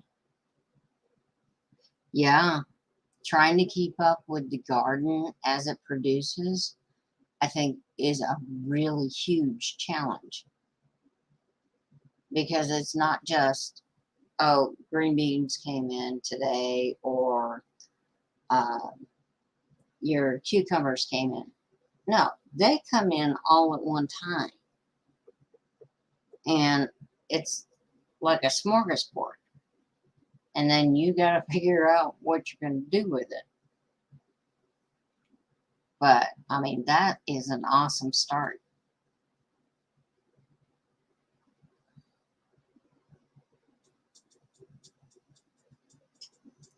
Cool.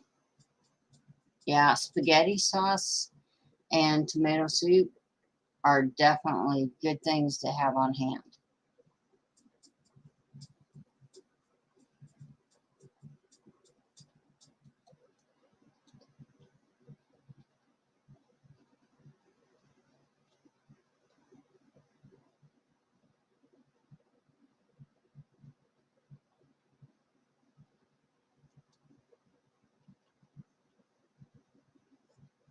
Yeah, cigarettes have gotten so expensive that I went and bought a pack 2 days ago, and it was like almost $7 here.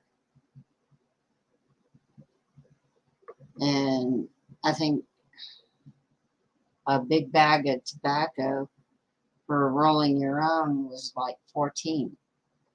And it's like 2 or 3 cartons.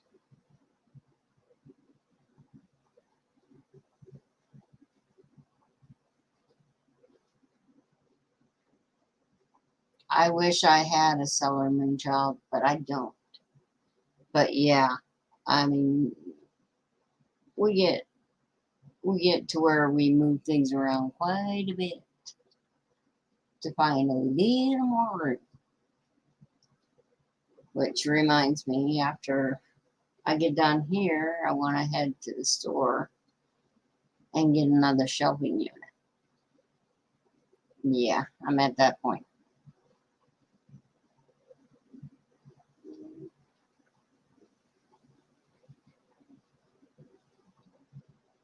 Wow, Tiger, that is awesome that you've been canning for 10 plus years.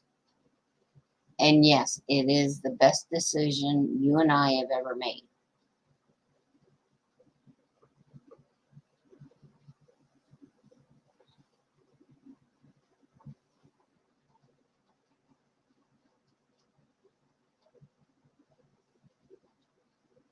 Yep.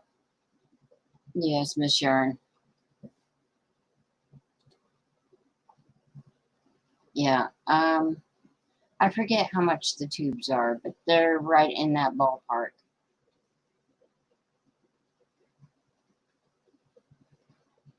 Yeah, exactly. And the cartons here are going for $60 plus. Unreal. But I am not ready to quit. Okay, just saying. I don't plan on quitting anytime soon.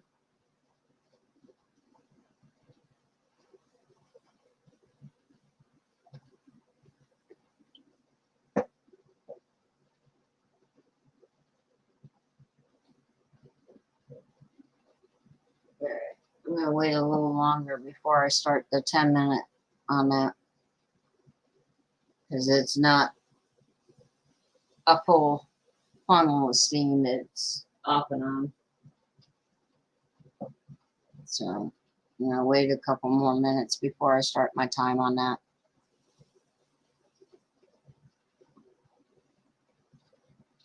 Well, I look at it this way on the smoking.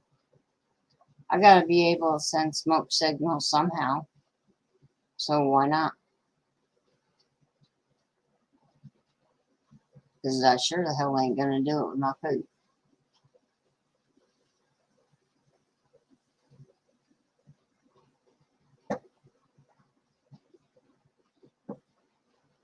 Okay.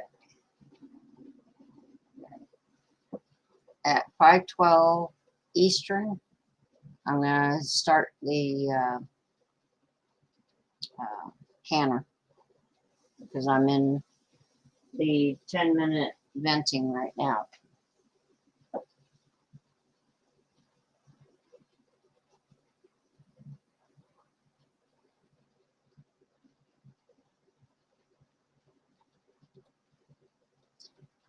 Definitely, Garrett.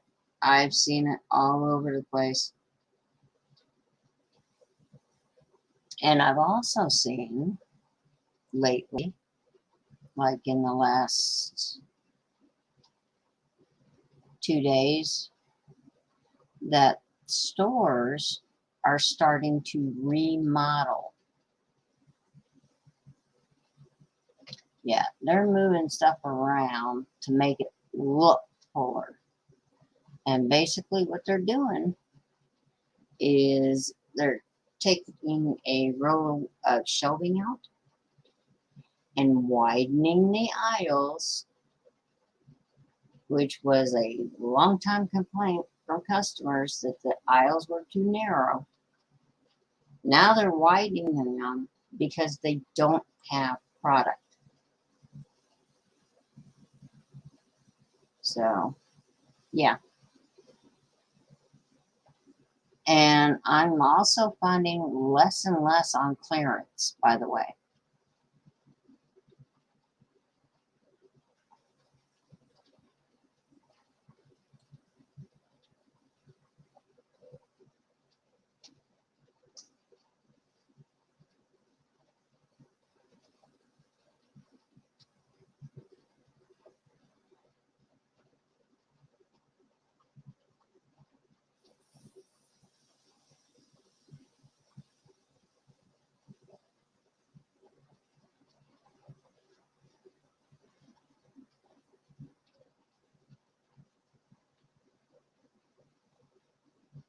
Okay, I'm sorry, Tiger. I didn't know you were going to go live.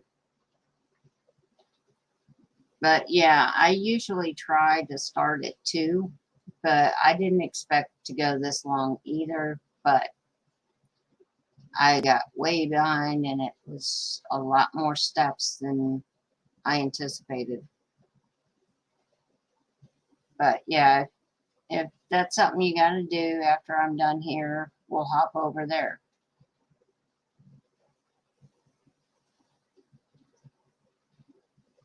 Let me see something, Tiger, real quick.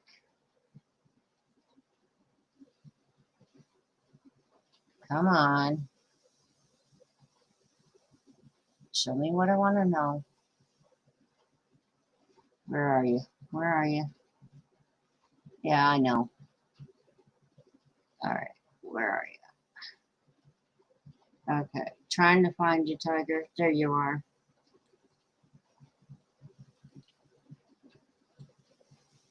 All right. Why can't I do that? Nope. That's not what I want. Oh, goodness.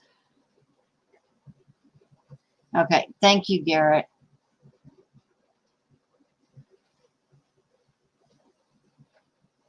That's exactly what I was trying to do. And I can't figure out how to do it.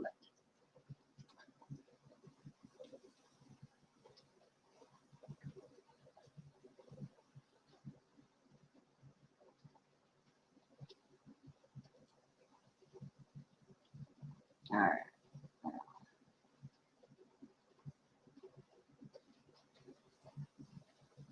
Right. Thank you for dropping her link, Garrett.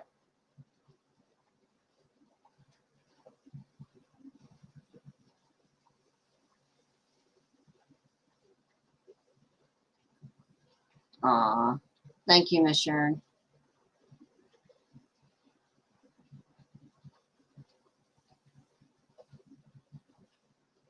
Or Tiger. Yeah. The reason I did this today, well, this particular recipe, is because my niece is half Italian and her mama unfortunately didn't get the time to teach her how to make this. And to me, this is a staple. Watching my time here with the canning.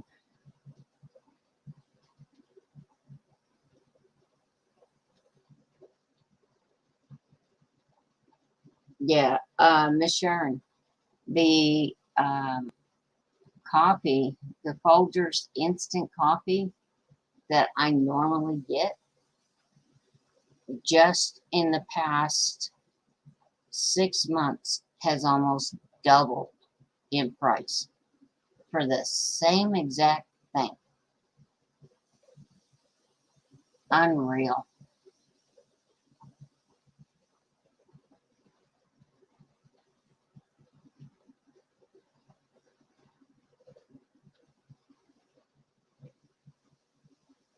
No, ma'am, you're not disrespectful at all, Tiger.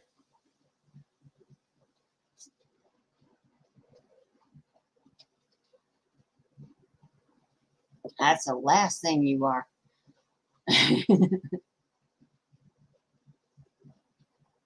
Now, meeting you in person, I mean, that was the bomb right there. That was awesome. I enjoyed it.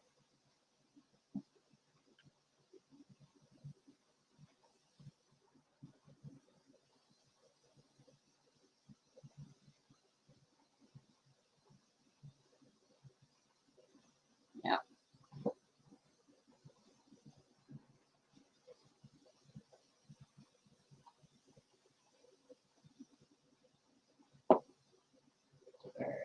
I'm almost out of coffee. I gotta make coffee, so gotta heat the water.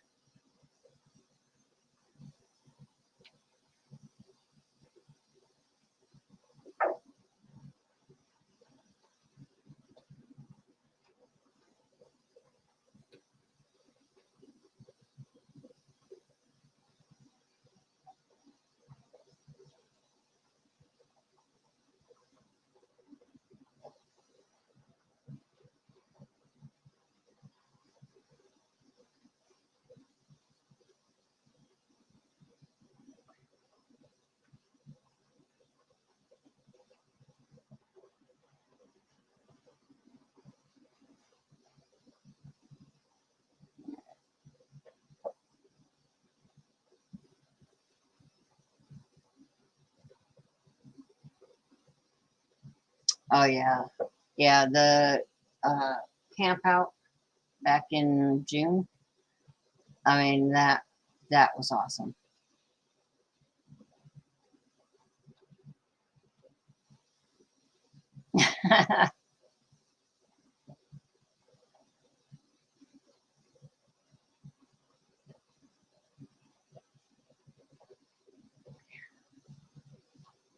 Well, thank you, Tiger. I know of one other person that wants to do the same, and hopefully, you know, she's learning my ways so that she can do as well. But yeah, if you grow up someday, hopefully, you'll have as much knowledge as I do to share with the world.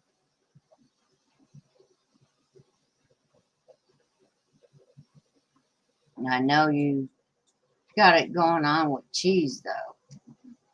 That's something I'm not strong in. Yeah.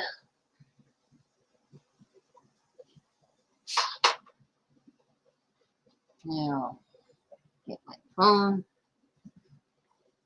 set a timer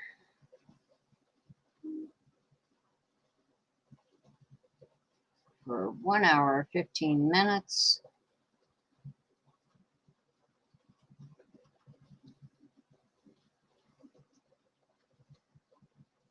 There we go. And basically, before I hit the go button on the timer, I gotta wait for it to come up to pressure.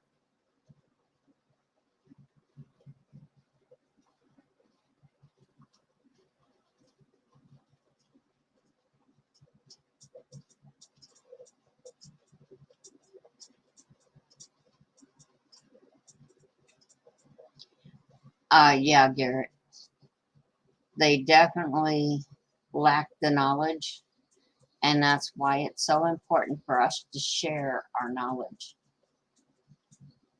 I mean, back in the day, the parents used to share the knowledge so the kids would know, you know, and it's pretty much a lost art, I think, with the kids nowadays. But,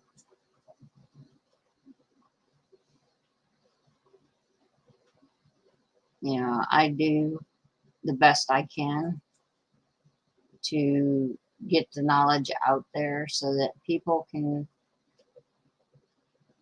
take care of themselves and not depend on other people when the time comes, type thing. And that's one of the hardest things in life in general to do is be self-sufficient, you know, and every day I strive to do that. And it's not easy. But anything worth having is never easy.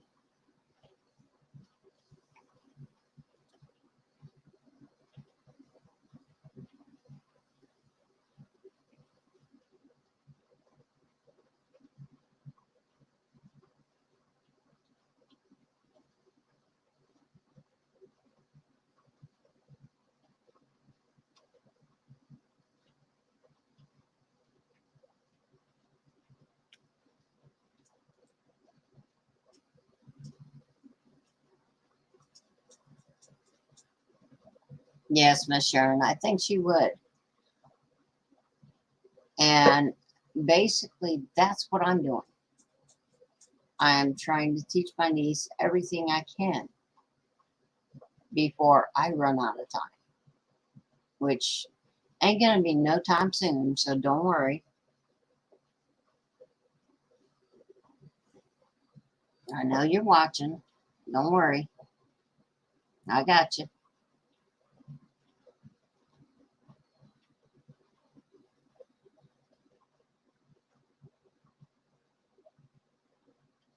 Thank you, Garrett. I do try.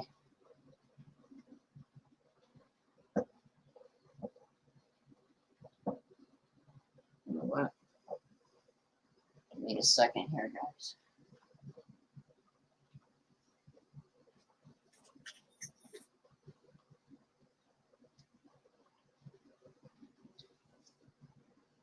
Now, moving the canner at this stage is not recommended, but I need to do it.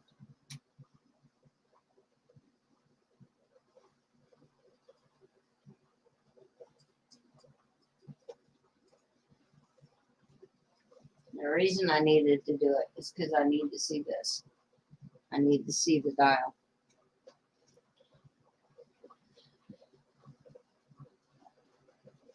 Okay.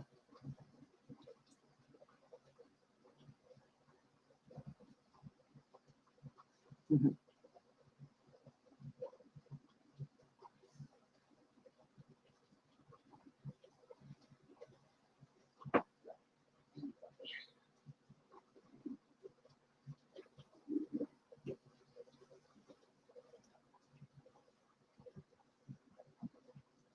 Now, I'm going by the dial, but I got to thinking the other day, we get down the road, what if my dial doesn't work anymore?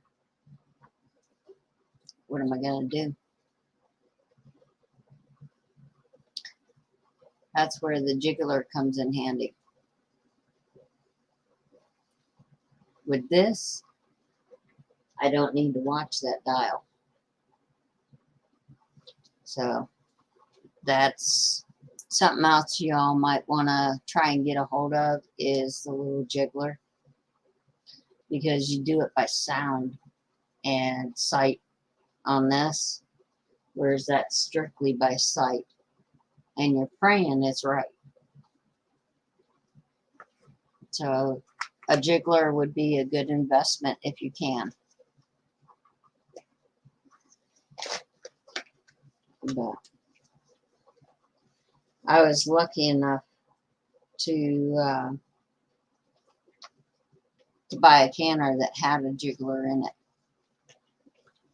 And trust me, I scooped that up real quick.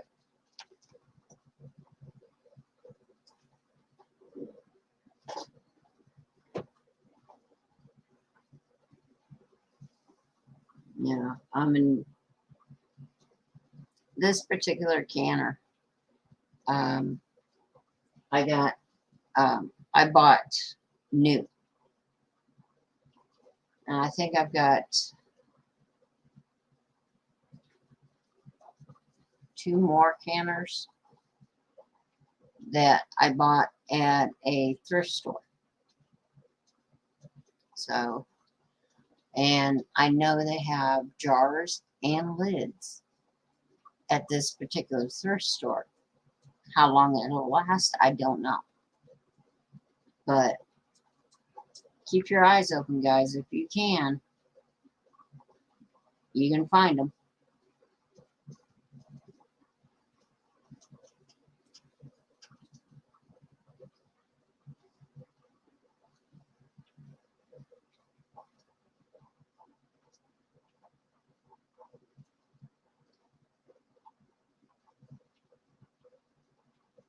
Yes, Garrett.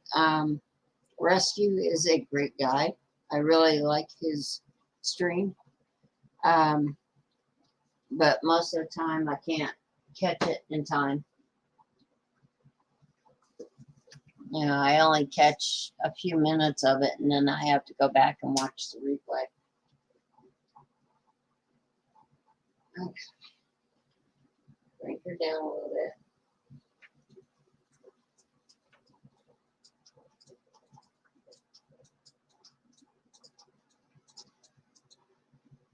And we can start our timer. She's at temp pressure, whatever you want to call it. I know it's pressure, but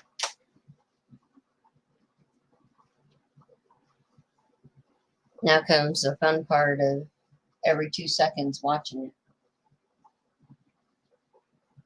Because I don't want it to go up high, any higher than it's supposed to be. Not a good thing. For me, anyway. I'm supposed to be at 11 pounds of pressure. Uh, I usually hit between 11 and 12 because my stove is a wonderful old stove.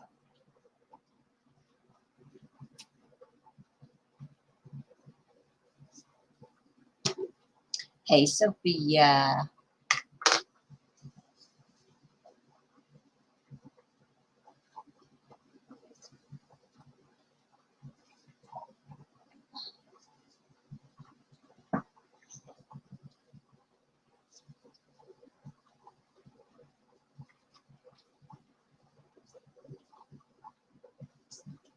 Uh, you may have ran a marathon, Sophia, but you're getting stuff done. That's the important thing.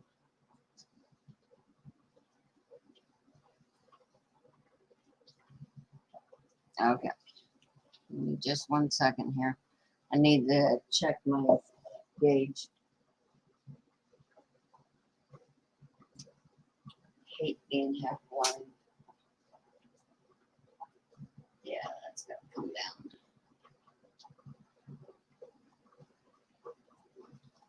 It's getting a little too high. I'm going to keep a closer eye on that. Let's see.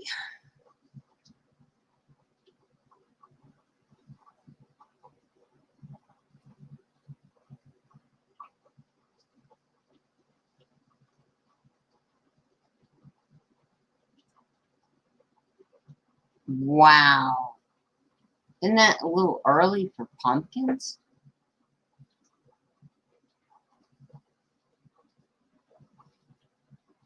I guess it depends on what growing zone you're in, though. I know for us it's a little early. And I'm up in the Northeast. What the hell? Come on.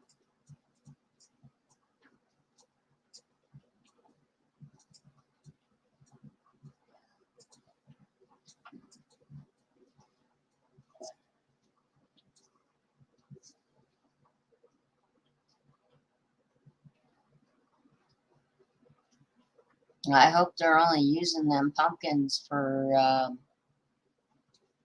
like decorating and not using them for food purposes.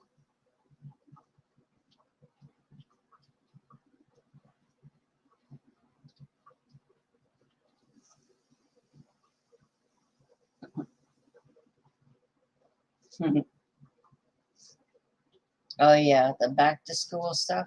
Oof, I don't miss it.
Yeah, I hope all the kids do well in school this year.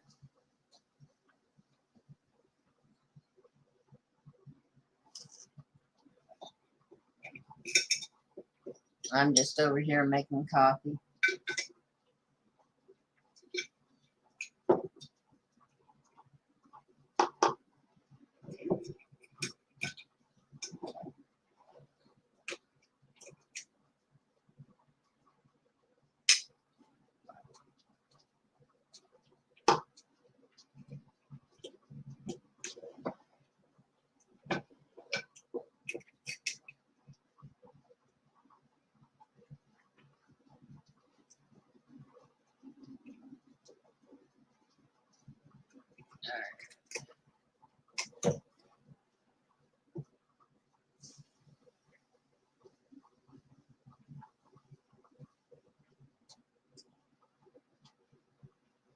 Oh, wow.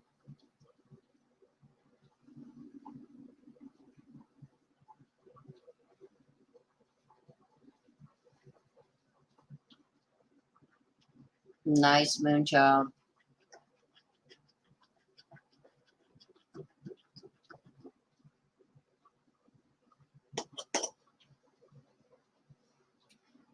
I'm just getting them to grow now, huh?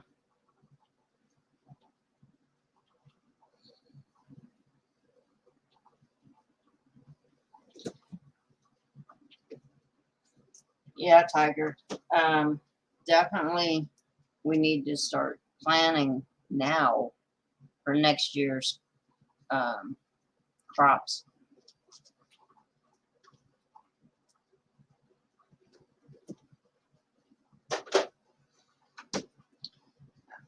Give me a minute here. All right. There you go.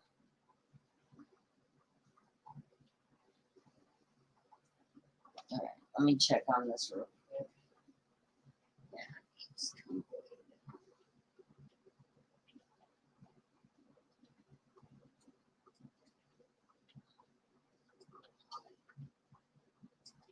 Okay. I don't understand this totally, but I know some of it has to do with my stove, but my canner is running quite high right now for me. And I'm thinking that it also has to do with the atmosphere, the climate within the house. If it's warmer in the house, then that's going to run higher. If it's colder in the house, it takes forever to get up to temp. At least that's what I've noticed.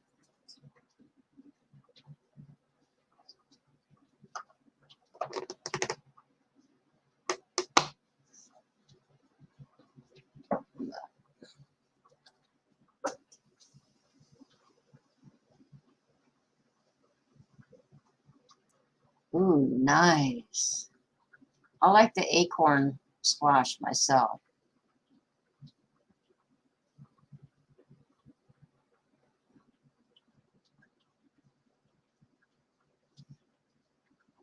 Well, Sophia, as far as being in the right spots, this is what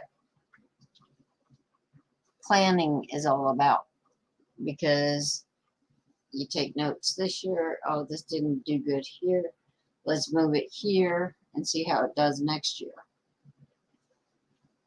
You know, from year to year, you change where you plant anyway. So it's a good thing to find out now before we have to know this.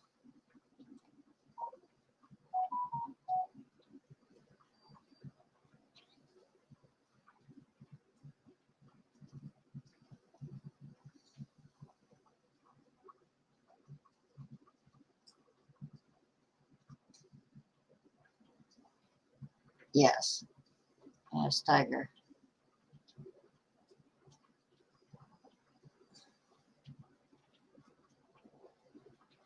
Thank you, Garrett. I'm still learning all how to do all that stuff.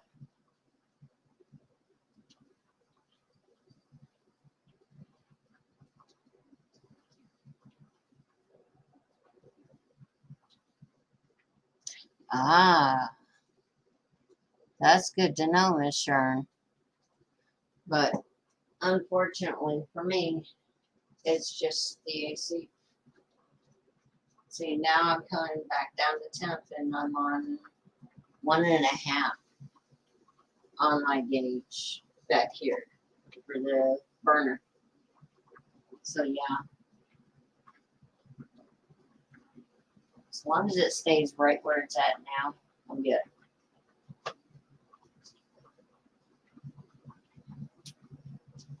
But unfortunately, I have to watch it for a little bit. to see where it's going.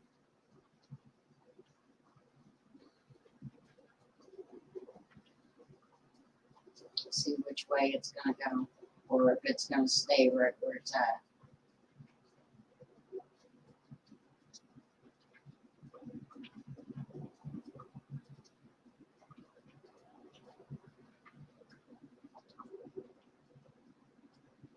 Yeah, it's going down a little bit. So take it up a little bit. That way it doesn't go below temp, and then I have to start over again. I hate that.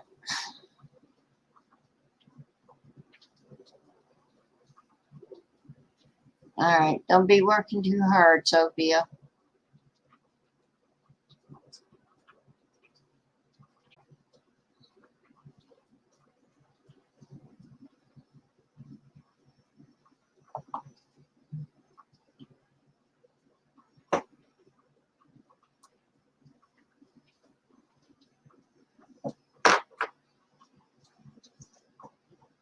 Yeah, even for canning for so long, I still get nervous.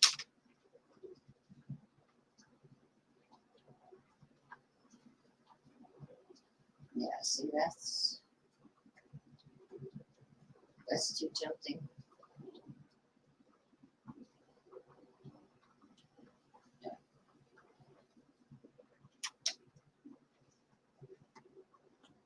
Yeah, I gotta keep a close eye on it because it's right at the mark for my altitude. So I need to keep a close eye on it.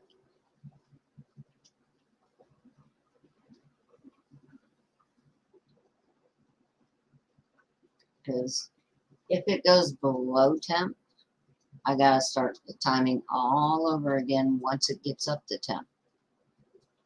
And that's a real pain in the butt, you know, because that's extra time. And yeah, I feel that it's overcooking the food if you do it. But that's me. Hi, Yankee. We have tomato sauce, or as the Italians call it, tomato gravy.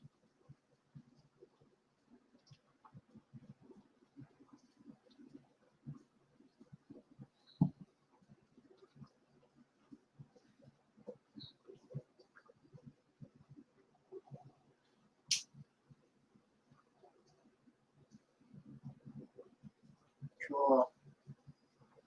Nice. It's where I want it. Good to see you yanking.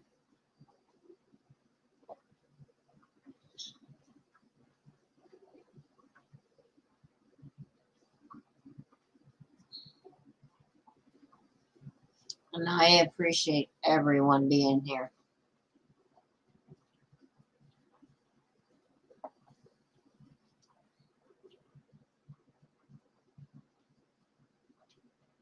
Yep, with meatballs.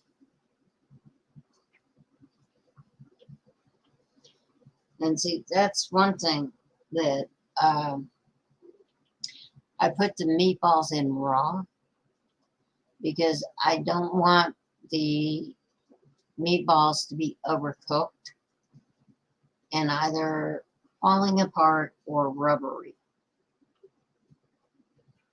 You know, can't stand that.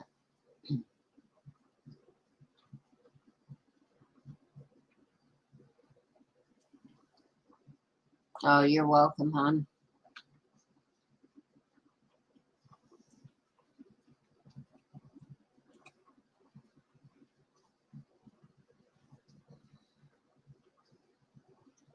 You know, I figured, yeah, I'm sharing my knowledge with the family anyway, and I appreciate y'all along on the journey with us.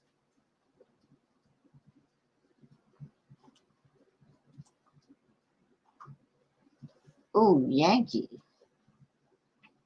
Green chilies. Wow.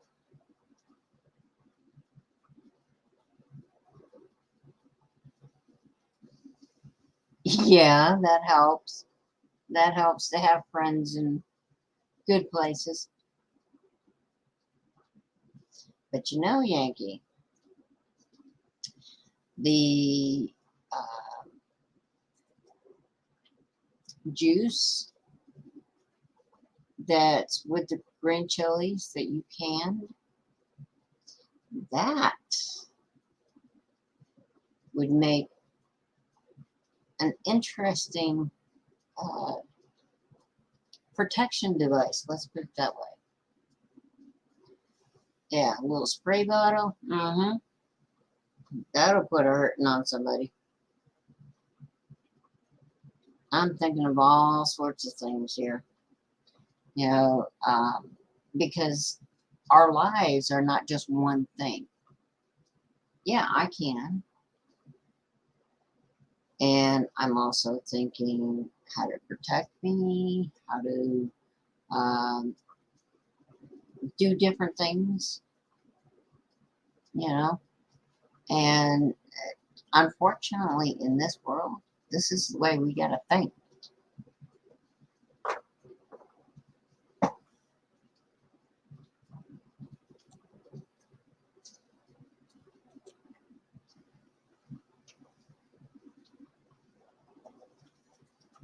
Oh, yeah, Miss Sharon, it's just something families are supposed to do, and it's just what we do.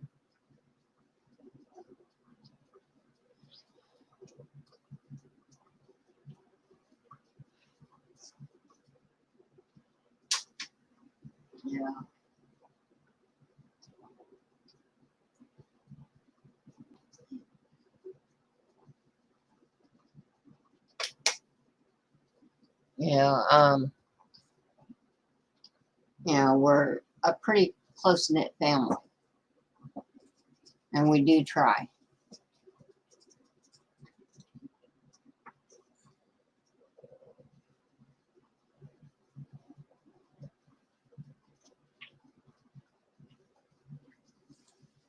Exactly, Miss Sharon. Exactly. And the thing is, sure, it's easy to go out and buy items, for that reason, but it's more creative if you develop something yourself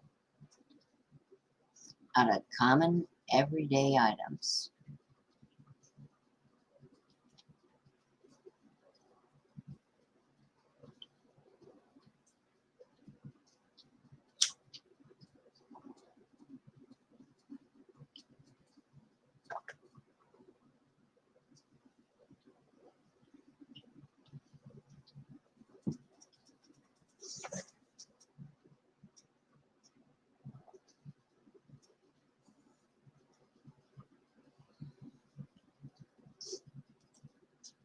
That is awesome, Tiger. Yeah. Um, Expanding, yeah. Yeah, I mean, you want to make it to where you have maximized your, what do they call that? Uh, Um, your property allotment, and get the most planted as you can. And succession gardening is a good one too to keep in mind. Plant them, like, for example, radishes. You plant them once, and then 2 weeks later you plant some more. 2 weeks after that you plant some more, so that when time comes you go back to that first one and it's ready. That way it's continual, because in my opinion that's what we're going to need to do. We're going to have to be self-sufficient.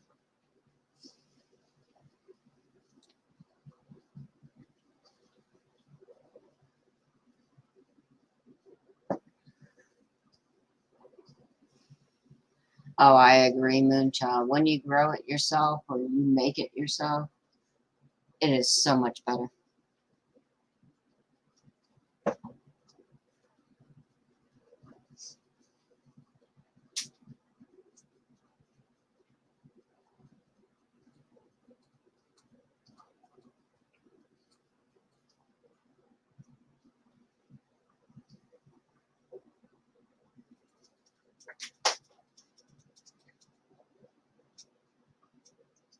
All right, I think I'm good there.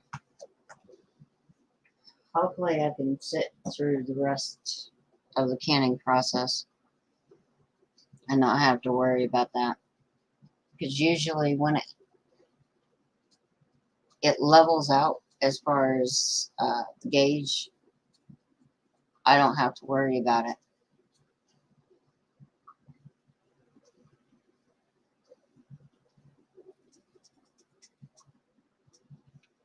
All right, let me go back here for a minute. Okay. Seasonal gardening, yeah.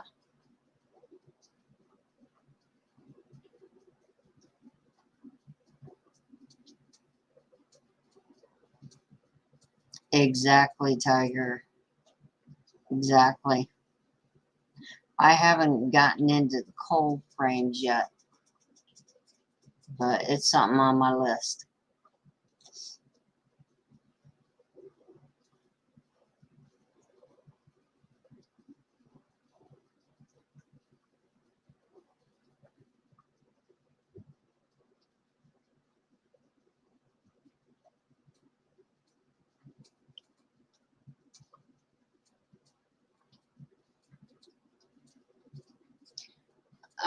That's true, Miss Sharon, as far as the cinder blocks. I'm not sure if it's M.I. Gardner or one of the other ones, but I saw where they did a cinder block and they've got excellent tips and tricks. So do your research. Because the problem they had with the cinder blocks is it ended up pushing out a corner of the cinder blocks and making it collapse. And they have a solution for that.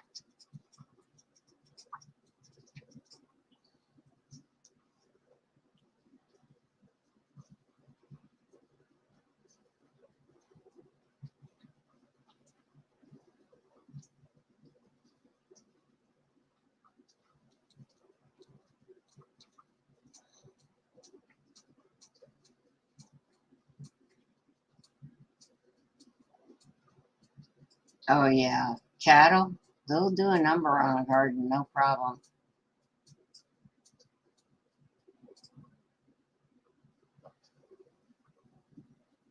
Yes, yeah. With the cayenne pepper, yes, definitely. Trust me, there's issues here with our furry friends, but yeah. And the thing is, if it rains, you might want to sprinkle some more out there because basically the rain washes it away if it's hard enough.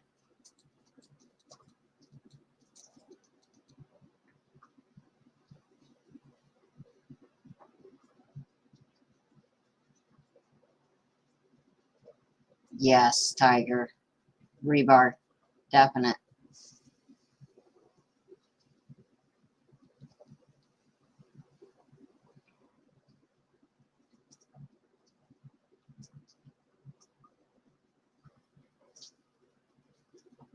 Good to know, Miss Sharon. I just got to put some brush out there because it's like every day we've been getting rain and it just washes it right out.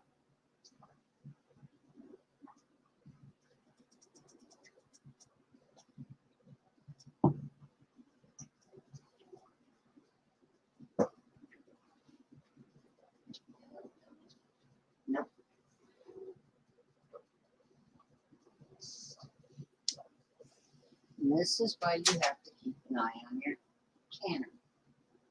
Put that on.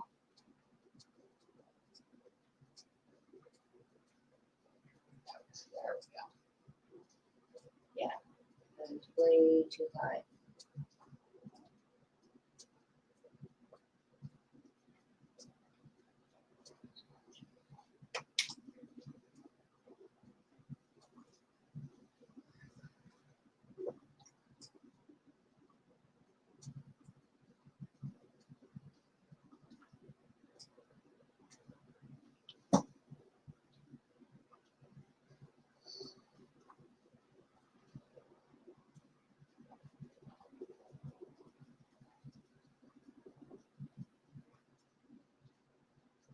No, I gotta keep a closer eye on that canner, guys.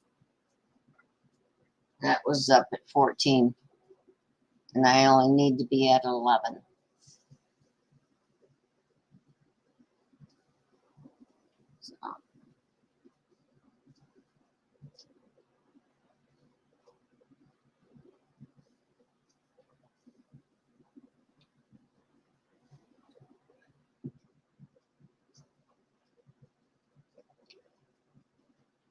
So what are y'all's next projects for the upcoming weekend?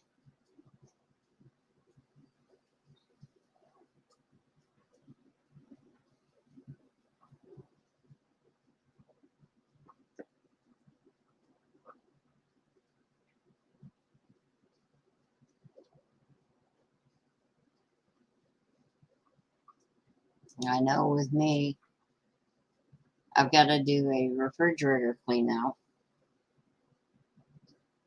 I got inventory to do, and I want to check the lids at the same time. I'm going to add more shelving.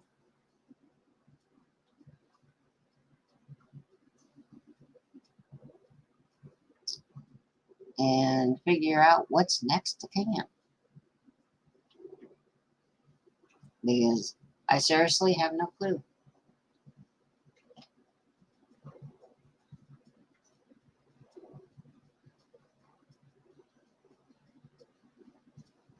That is awesome to hear, Miss Sharon. I'm glad the stitches are out. Now you can really move around. Just take it easy, little baby steps at a time.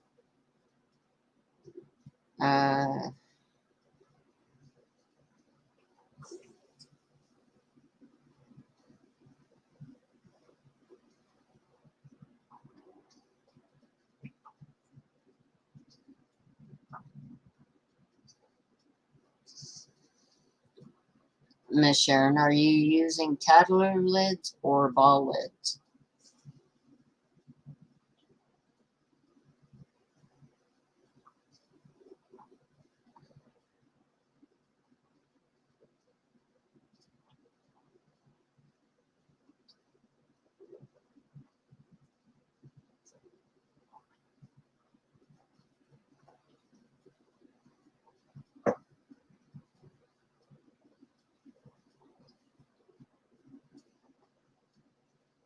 Interesting.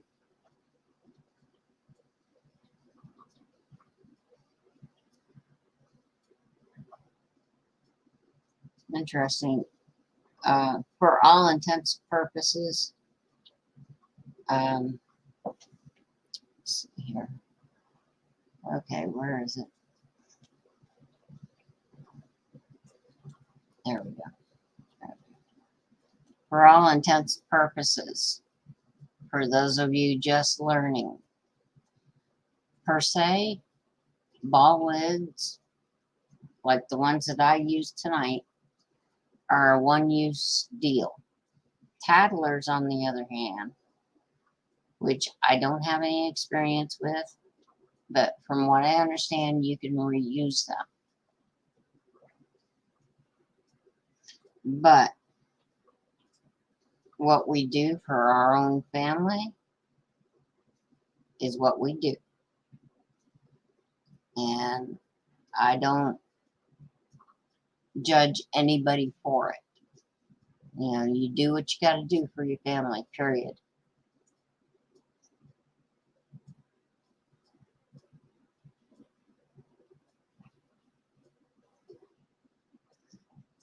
But I'm glad you know, Miss Sharon. And I'm glad you make decisions for your own family.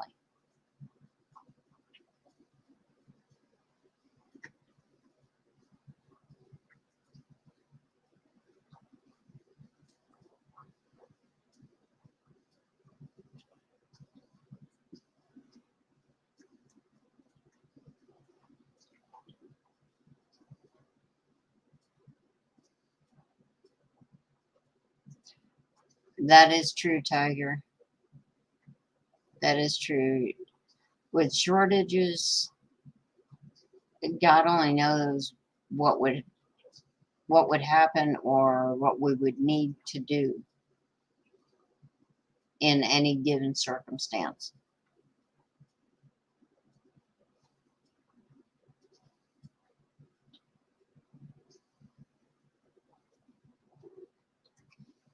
Wow.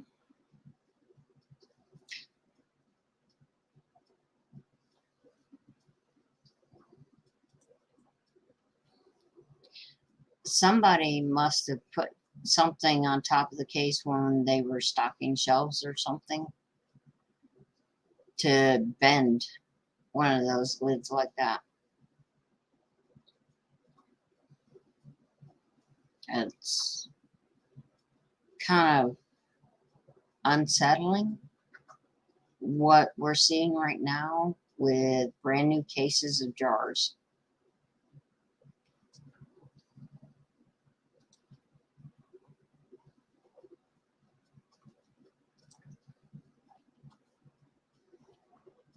Yes, Miss Sharon. I use my old lids that I've already canned with for my dry goods.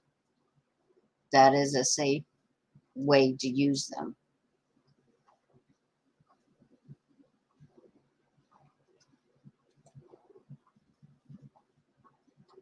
Wow.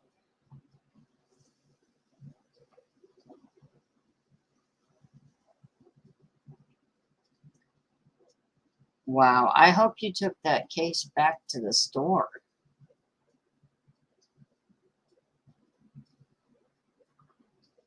you know, and got a replacement or a refund. I mean, replacement is better for us, but still.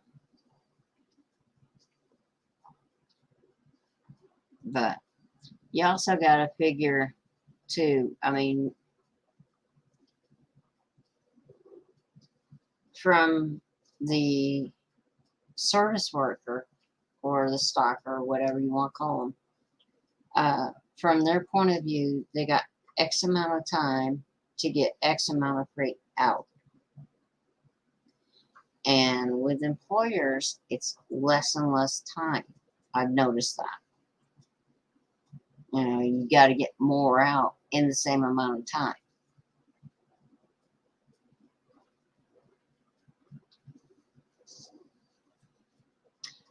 Oh, okay. I didn't realize that. But yeah, if you're on the road and you can pick up jars, oh yeah, definitely.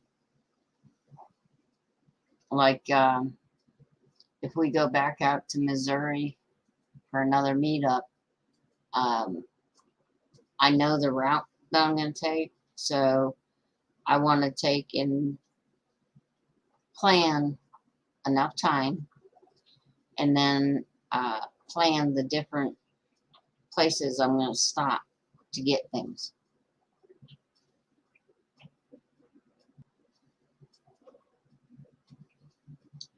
Wow, that is interesting.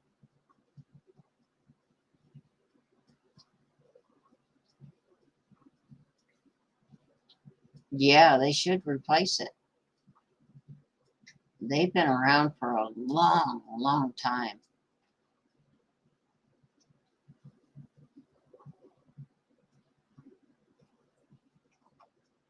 That's okay, Tiger. We'll see you in a bit, hon.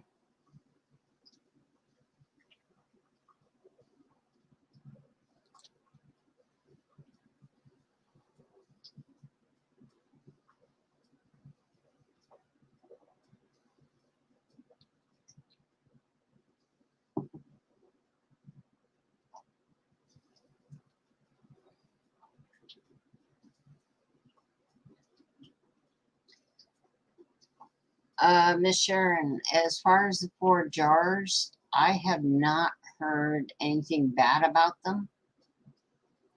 The one you want to check with would be Lisa over at Sutton's Days.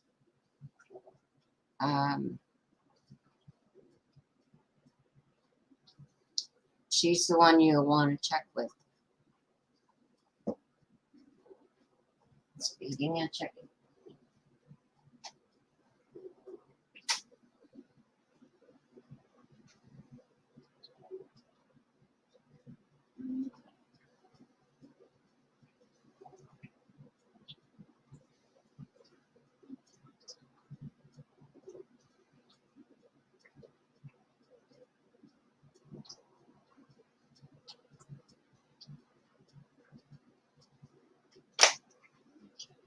We're getting there, guys.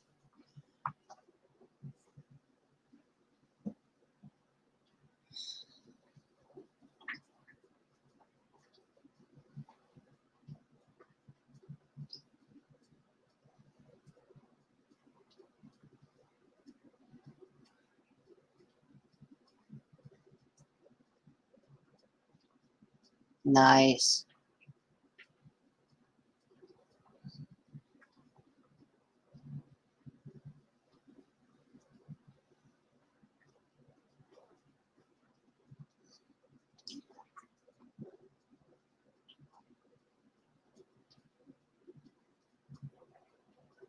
Yes, Moonchild. I noticed that too. That the ball lids have thinner rubber gaskets.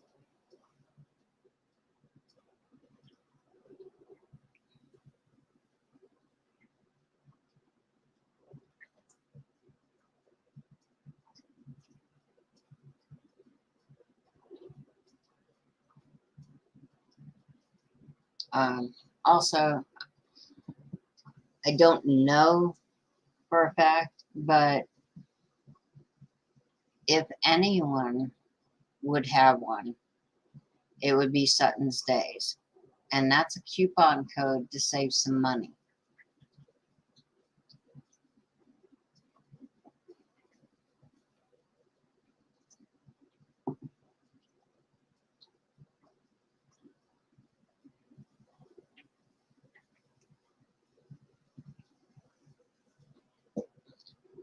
Check on this.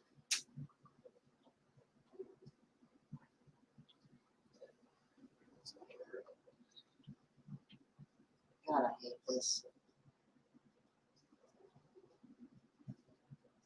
Should not have to be adjusting like this, but for some reason, it's just being a pain in the butt.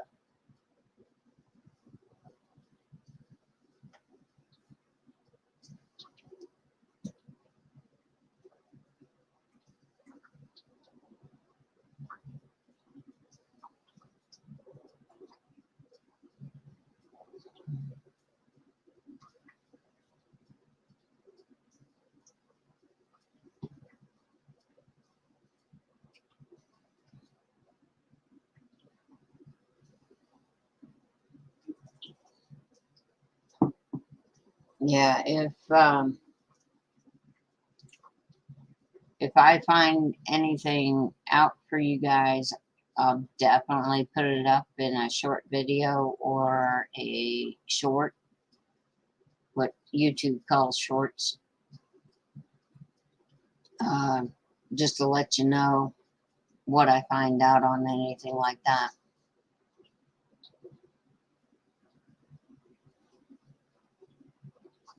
Because that's what community is all about, is sharing.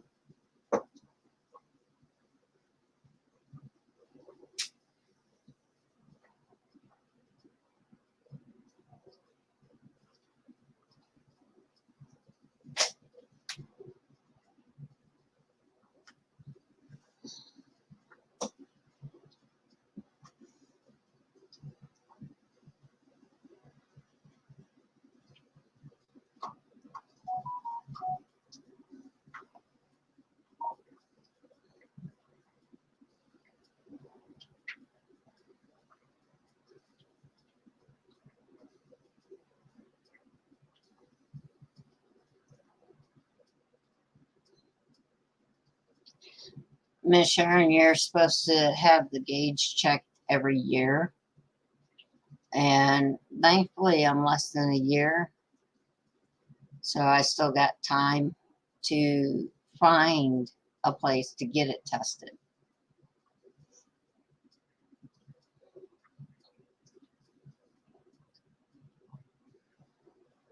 But, yeah, I've also got the jiggler, so that's my backup plan, is start using that.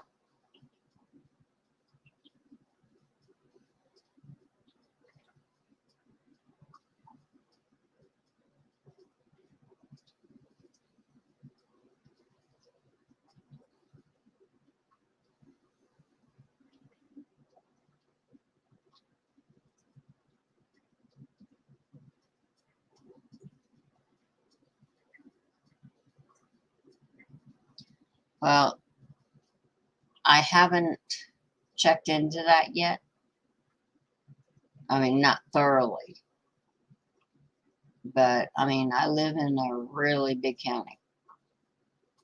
So, I'm trying to find one. If anywhere, it would be right here, somewhere close to me, because we're the county seat. So, but I really hate going downtown. I am not a city girl. Nope.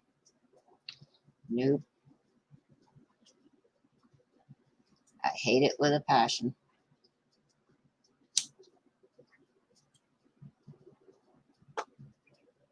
You know, all my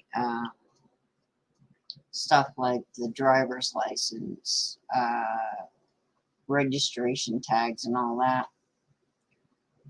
I hate the city so much that I do that online.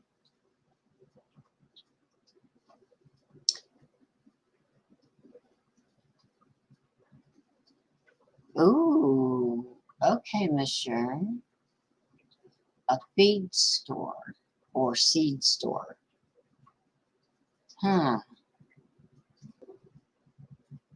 There's gotta be a feed store around here. Gotta be.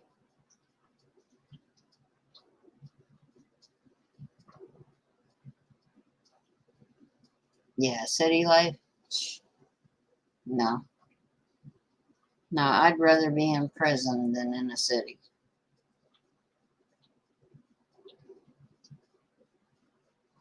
I'm not saying a lot coming from me.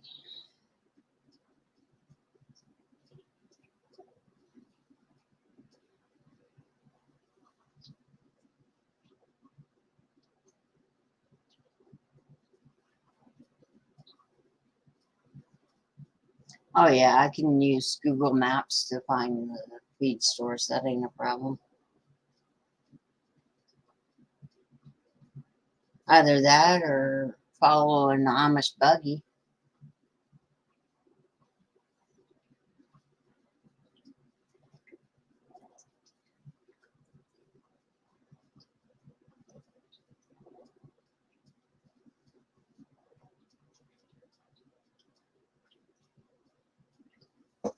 You know, Ohio is known for Amish and Mennonite.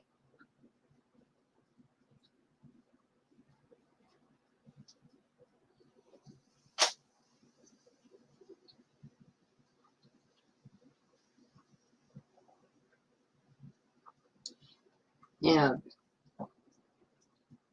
getting a thinking on this, on the canner. It could be possibility because my stove is so old. My element is going out.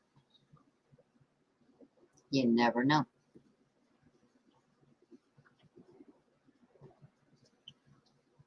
Because, I mean, a little while ago it was way too high, and now I'm barely there.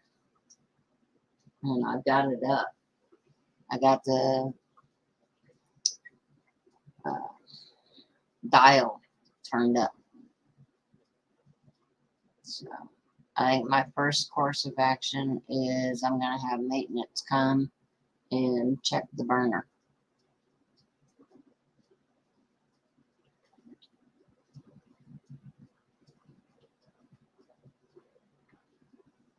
Yeah, because I don't do electrical. I don't mess with it. Nope. No, I don't need to jump start my heart. It works just fine the way it is. Yeah.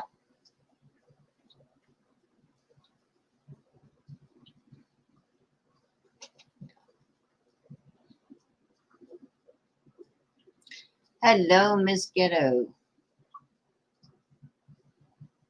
Good to see you, hon. We're canning tomato sauce. And we've got about 26 minutes left on the canner.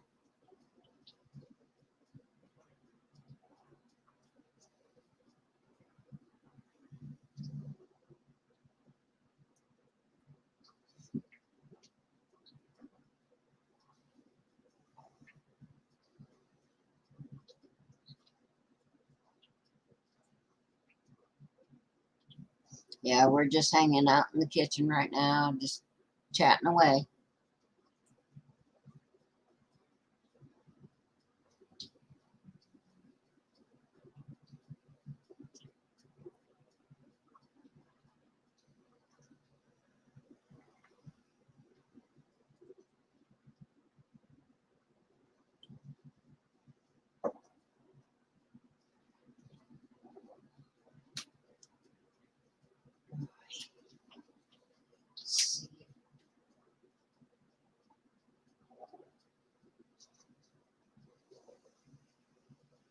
I push that every time.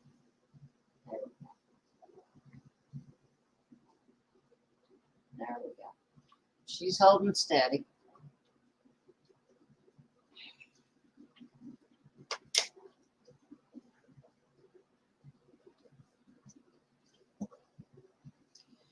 Tomato sauce gravy is basically spaghetti sauce, but the Italians call it gravy, red gravy.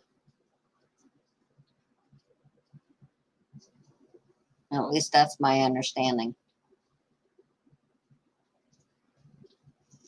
And seeing how my niece is half Italian, and the whole reason for this channel is helping her out, I thought I'd make a basic staple for her to be able to make. Because how many different ways do you use spaghetti sauce?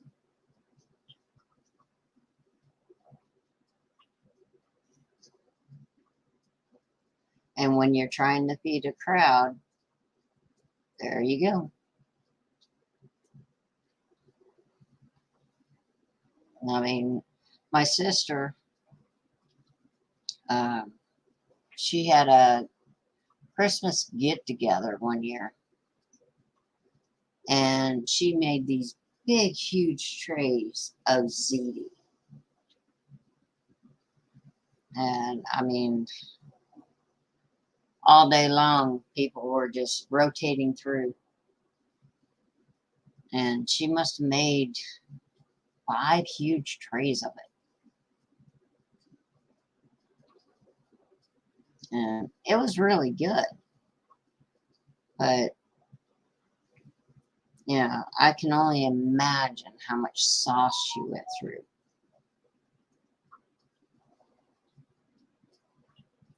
Oh my gosh, really, Hutch? I love you, dude, but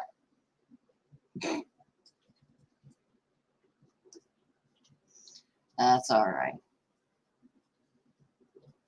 I'll catch everybody either on the replay or the tail end of their stream. Thank you, Miss Sharon. Yes, there are meatballs in it.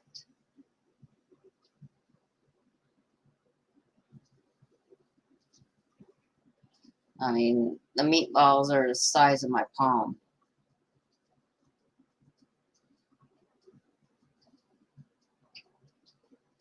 Yeah, out of 3 pounds of beef, I got 35 meatballs.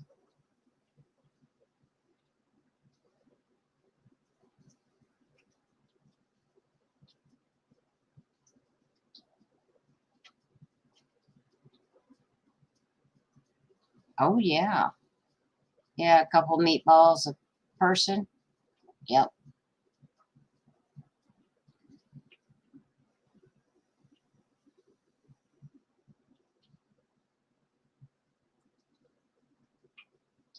Ooh.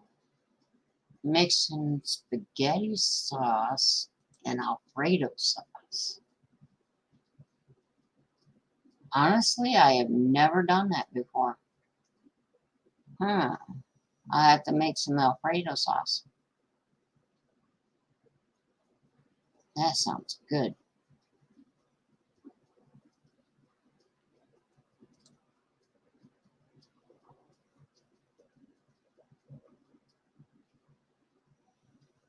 So what have you been up to, Miss Giddo? Been canning lately?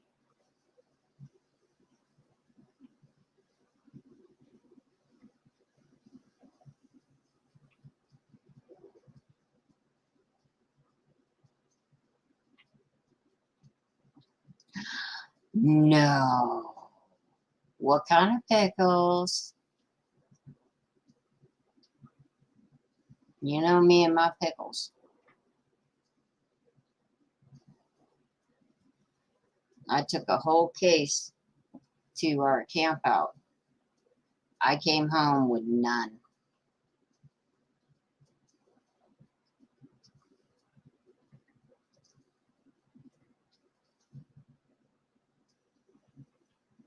And those were zucchini pickles. Ooh, dill pickles. Yeah, I can see ghetto and a dill pickle. I don't know why he just gives me that vibe that he likes the dill pickles rather than the sweet. But you know,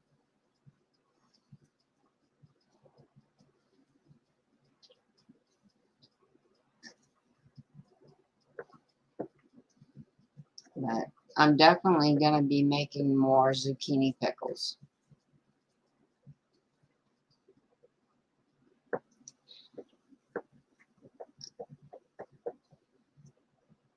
Yeah, Miss Ghetto, everything that I have done for the first time with canning, I've always been nervous about.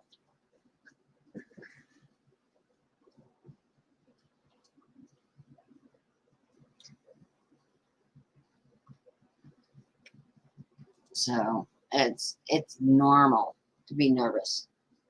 If you're not nervous, you know, it's not good, in my opinion, um, because things can go wrong real quick. And if you're nervous, you're more attentive.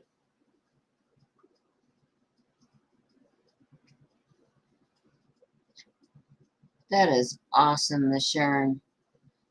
Yeah, jelly gelling. Some jellies do take time to gel.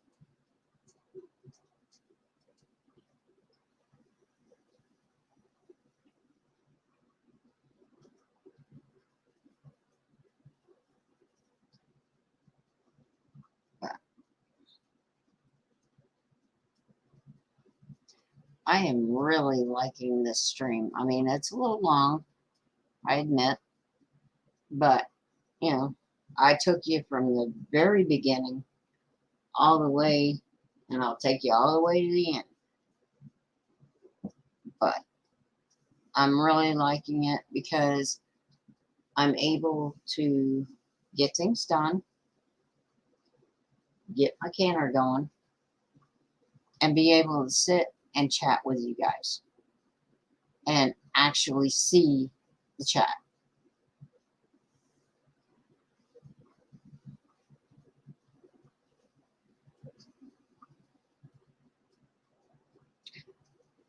Yes, Miss Sharon.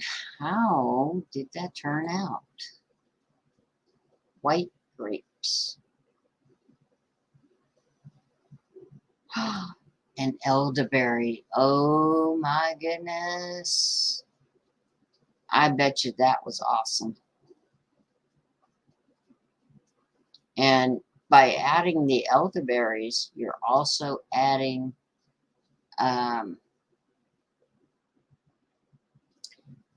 the wintertime uh, things that you need in your diet.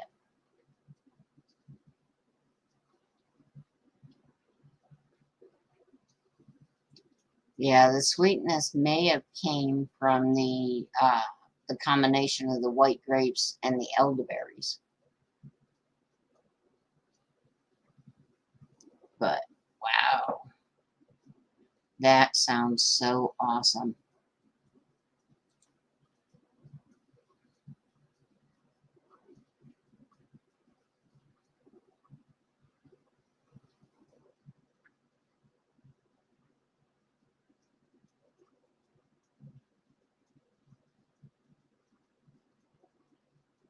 Wow, 6 pounds.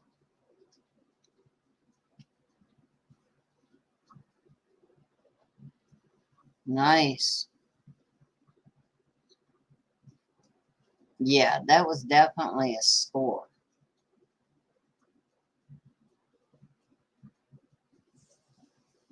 And you know,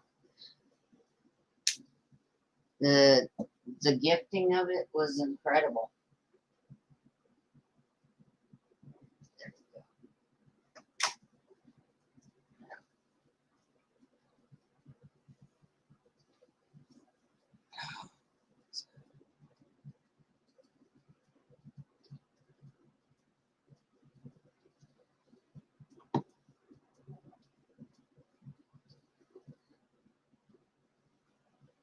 Wow.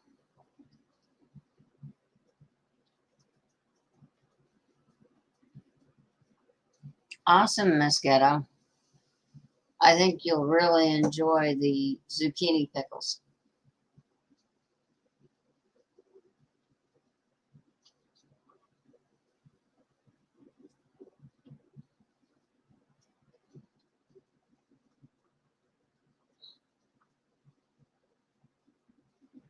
And I'm probably later this week, I'm probably going to take a jar of the zucchini pickles that I got here, pop them open, and have hot dogs and make some potato salad. And that'll be dinner one night.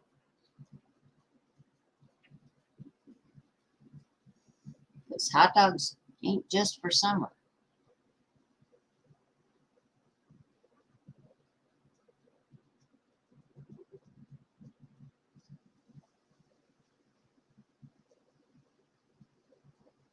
Oh, yeah. Yeah, definitely, Moonchild. Definitely. Um,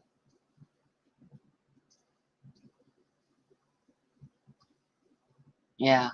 I mean, you got apple butter. I mean, that's that's like instant snack right there for me. But the apple peelings, if you get organic apples or you have a little orchard in your yard, yeah, definitely make apple jelly. Exactly.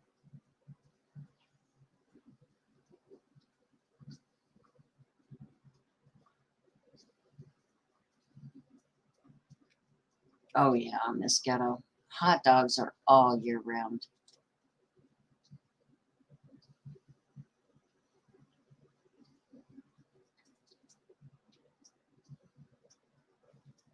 Yeah. I was thinking,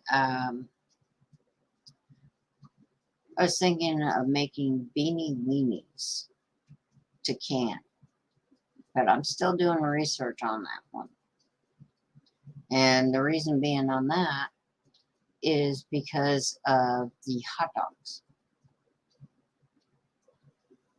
When you cook a hot dog, it expands.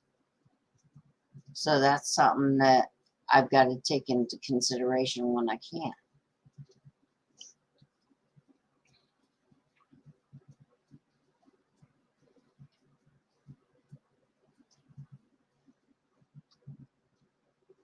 Yes, Miss Sharon. Yes, we gotta get you going here on the system. Get you doing lives with all your buddies up on panel.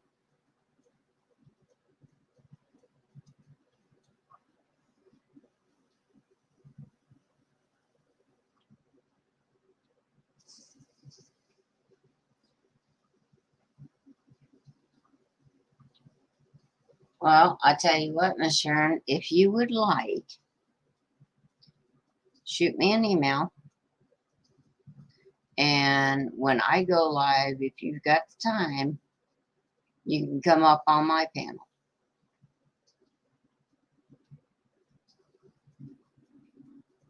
But that's up to you. You're always welcome.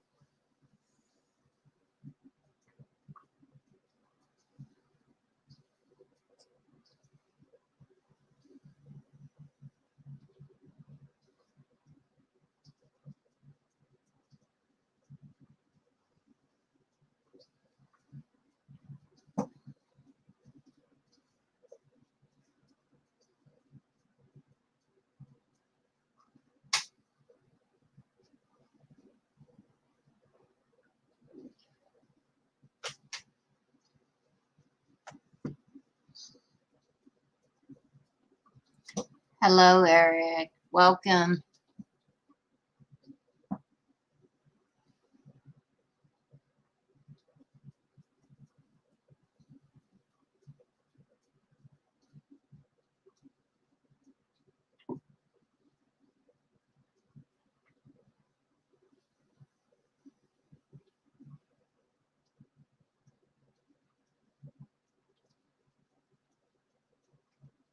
I don't know if he's here or with Peach. That's the one thing that I don't like about this platform. It doesn't show, or I haven't figured it out. It doesn't show me my moderators.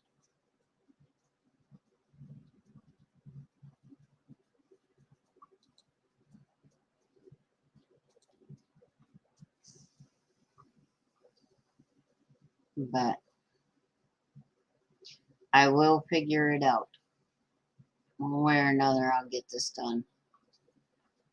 But I'm still learning this platform and the system.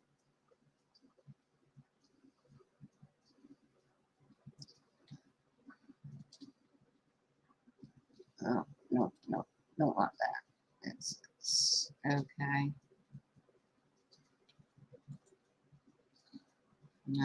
Come on. Okay, okay. Hang on. I might have something here.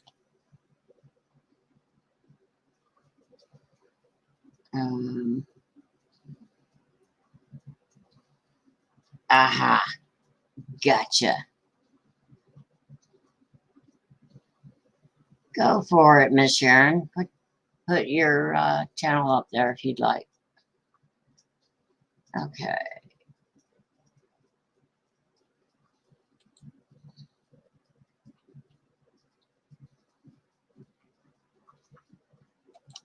I love it when things work out.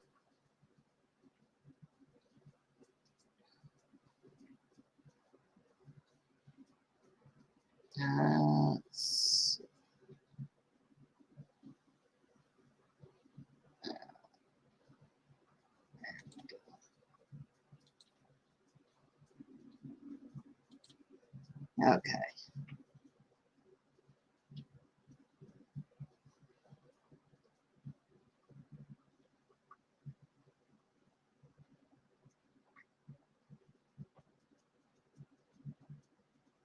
Okay. There you go, guys. You're always here with me. You know, I have no problem with that.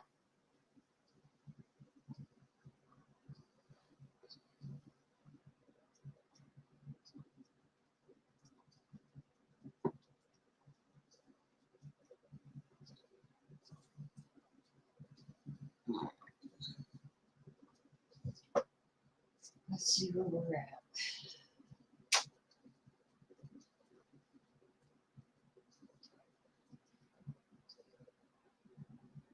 See, you were fine a minute ago.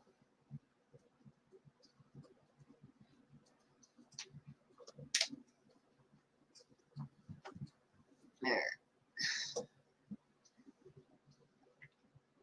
You're welcome, hon. Trust me, I need all the help I can get.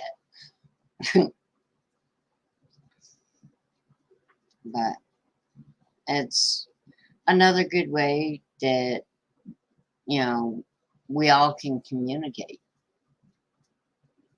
you know, by dropping different links we know about. As long as it's not spam, I'm good. Oh, Eric.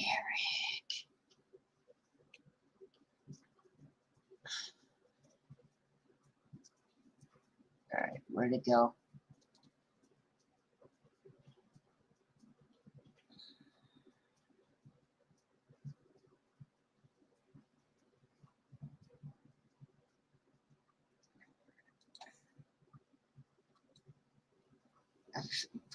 Remember how to do it. Oh, dang it. It jumped. Hang on.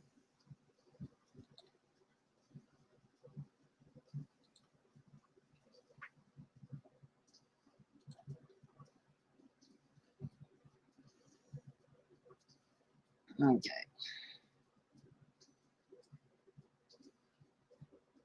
Okay, I do appreciate that, Eric. And my basic rule is if a 13-year-old has heard it or said it, I'm fine with it.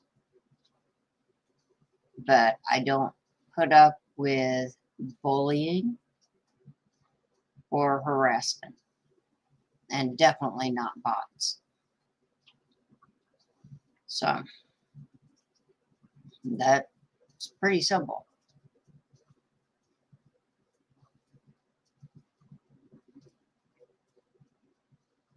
But, you know, it's one of those things that if you do have a wrench for my channel, per se, you don't have to use it.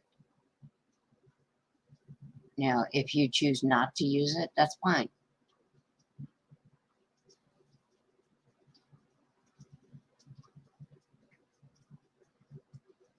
Yeah, you telling me. I had fun that one night on JR's channel. Holy cow.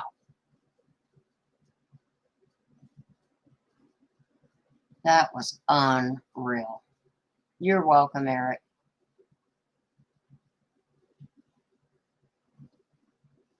Yeah, I mean, when you've got different channels that are good, you have to protect them.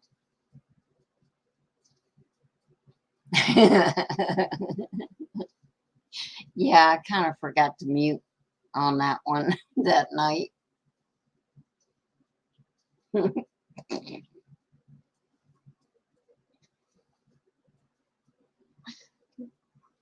But I'm glad you were entertained, Miss Sharon. But I look at it this way too. If you're getting hit by trolls, you're doing something right. Not that I'm inviting them. I'm not. I don't want them here. But, yeah, I mean, I think, if I remember right, JR started doing live streams about the same time I did. And he's already getting hit. And it's unreal. And his is a really good channel.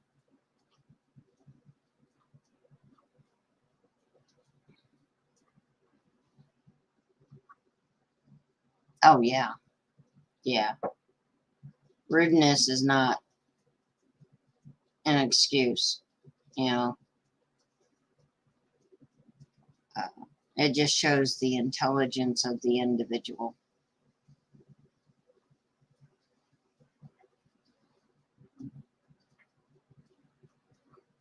Oh, I agree. I agree 100%, Eric. You know, and like other creators, I work too hard to build my channel. And I don't need them ruining it.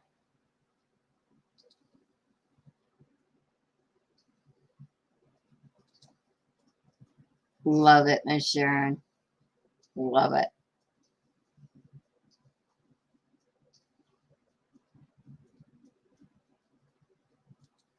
Oh, dang. Look out. Moonchild coming for you.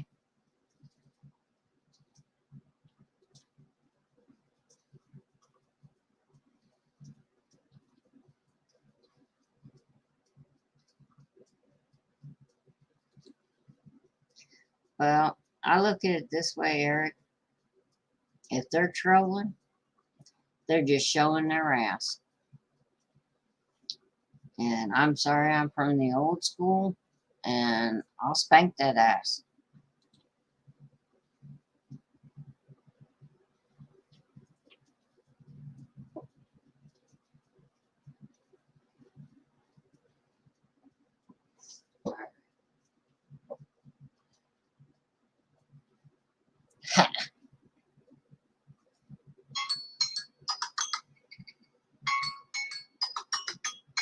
Guess what time it is?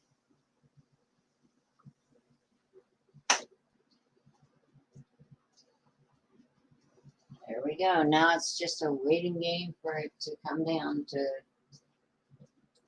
pressure. Come down off of pressure, so. Time for another cup of coffee,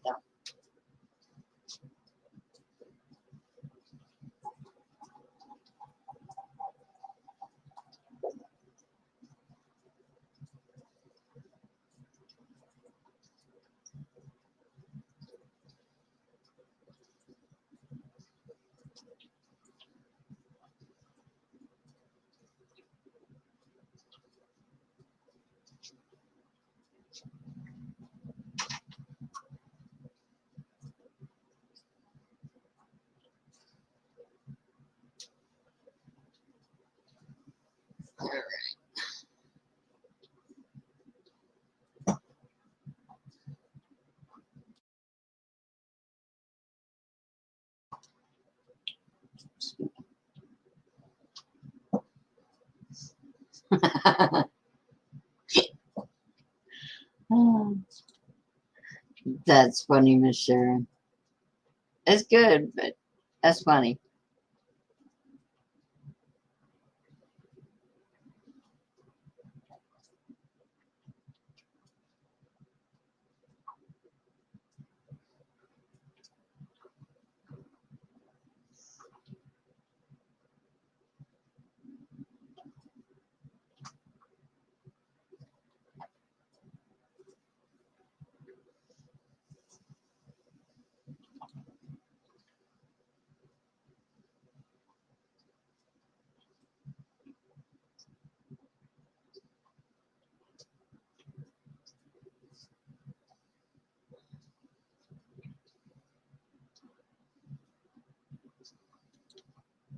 There you go. Definitely. Definitely. We've all got that mean streak in us. Some just hone it better than others. You know, what do they say? It's the quiet ones that you got to worry about.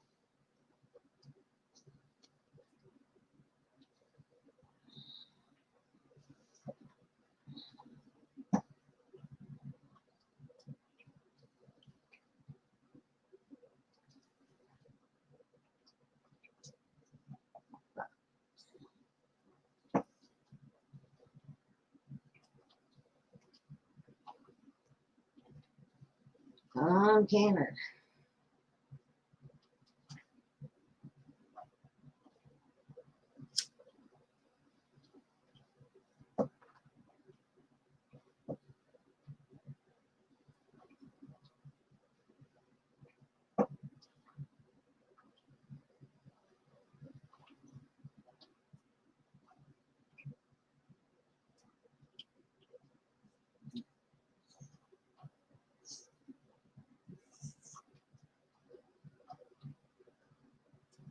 Let's see something real quick. Well, bugger.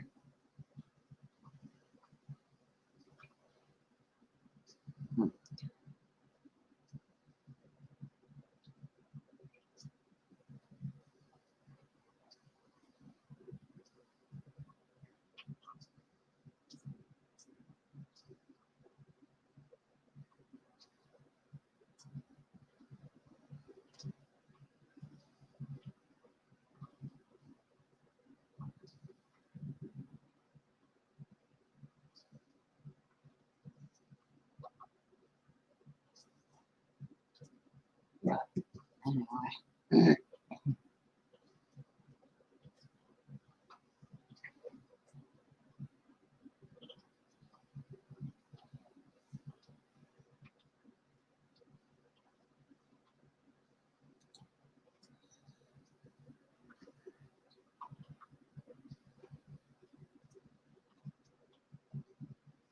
And I told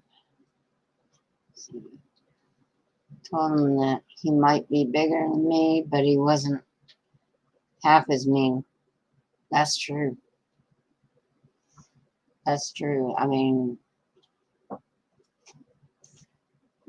they just they think they're as mean, but they find out real quick they're not.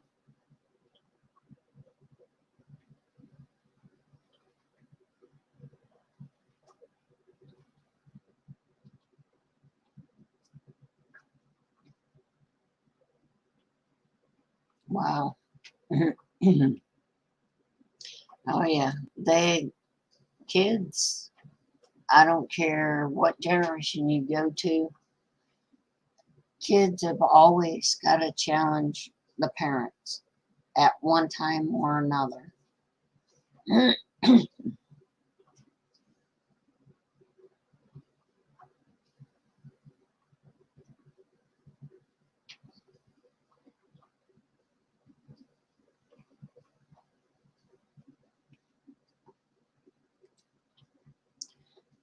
Miss Ghetto, on this tomato sauce, I did not put any basil in it because when you can it, it comes off very uh, overpowering in your sauce because it's been canned under pressure.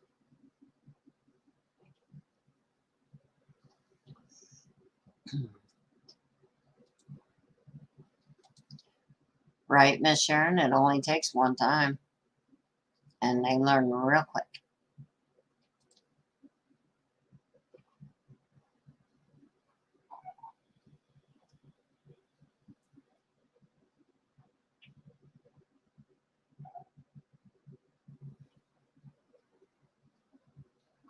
Yeah.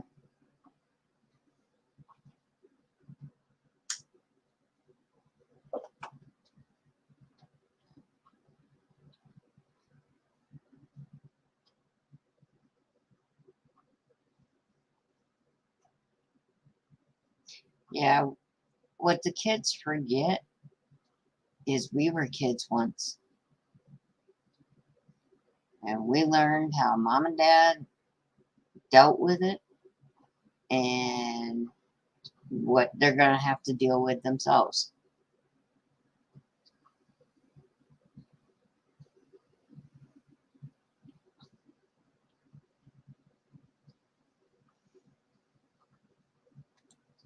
Yeah, Miss Ghetto. As far as tomato sauce, um, if you're going to can it, don't put it in. However, when you open one of them jars to use it, you can add some then.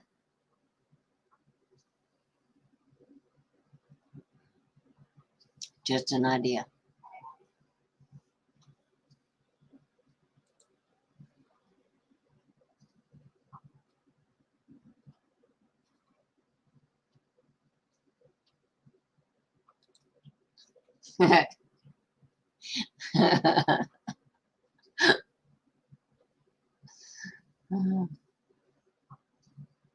It's like if I was aiming at you, you would know it.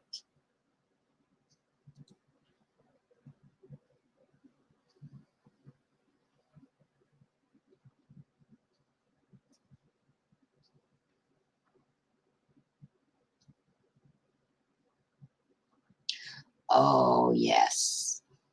Yes, Moonchild. Oh my gosh. I heard that so much growing up. It's going to come back to you tenfold.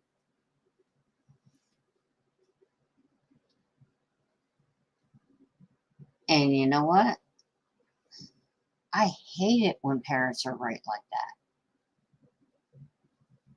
that. And it's a thing now to where, I hear myself and I'm like, oh, hell no.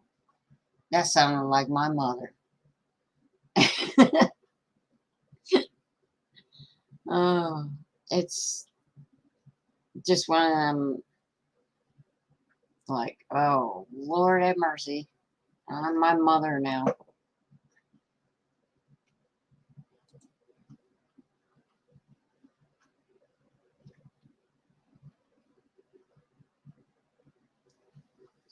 You're welcome, Miss Ghetto.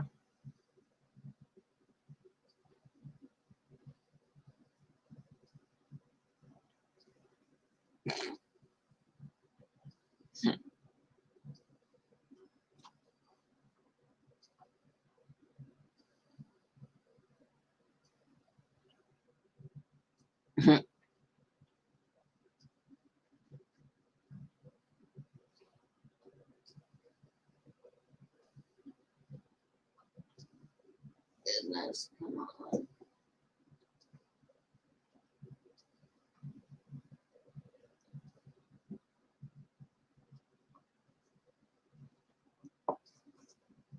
Sorry, I'm dying to see that finished product.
Oh yeah, when we were kids, we had to raise hell.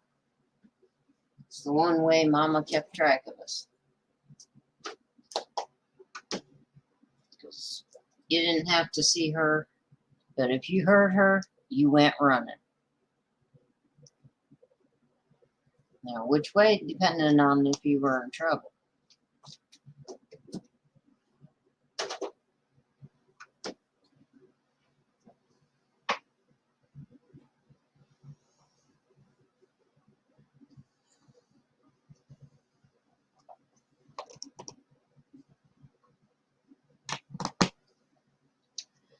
Oh yeah, definitely, Miss Ghetto. So many lessons from the childhood, and I've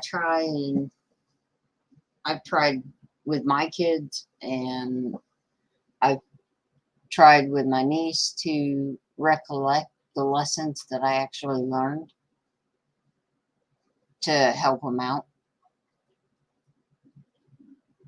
But of course, just like me, they didn't listen at the time. Now they're all grown, they're listening.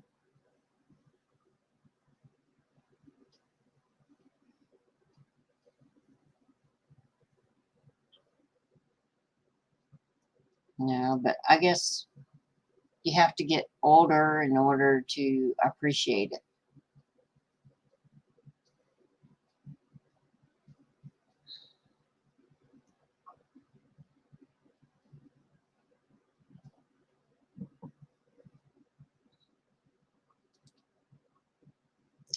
Yes, Miss Ghetto. You have both sides of the coin. You have parents that didn't care, and then you had parents that do or did care. And basically, I mean, to a degree, it depends on the child, but you still get a similar result. If the child grows up and starts paying attention like you and I do, well, then we got better at what we do. Whereas some, you know, uh, just never learned.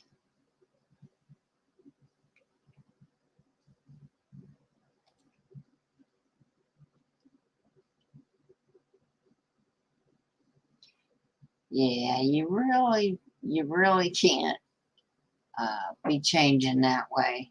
It's like changing your direction mid-course. I think it makes it harder on the child.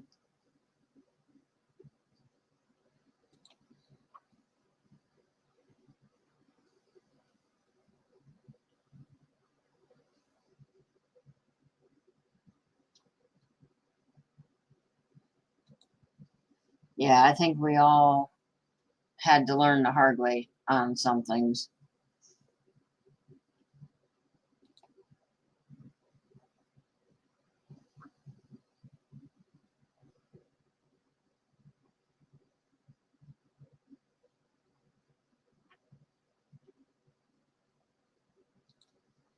Exactly. The lessons we learned back then, we wouldn't have learned if we could go back and change everything.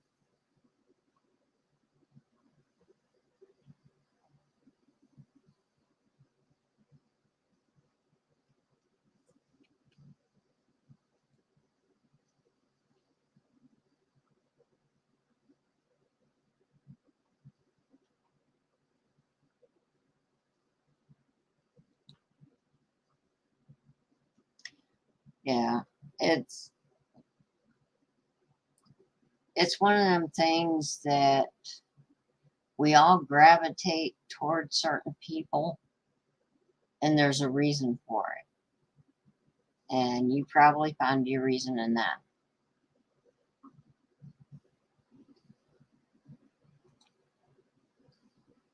Exactly. As long as we're better for it, that's what matters.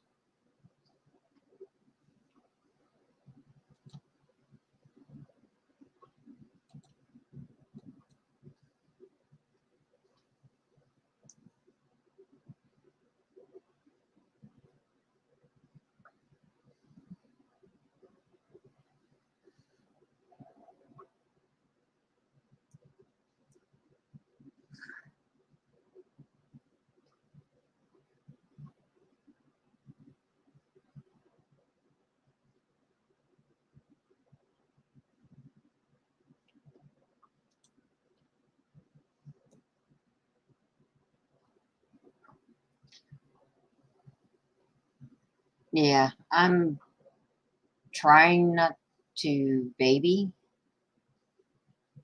Uh, you know, but it's a little easier because I've got the distance. But hopefully, what I'm trying to teach gets across. You know, all the little tidbits too.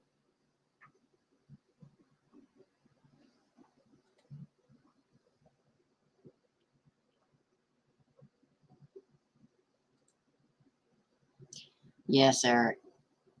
And that's probably because it's not safe anymore. Not only that, but the parents don't kick them outside to play. They're like, here's a video game, you know? And that started back when I was a kid, when video games were first coming out. Well, kid, I was a young adult at the time, but I had younger siblings.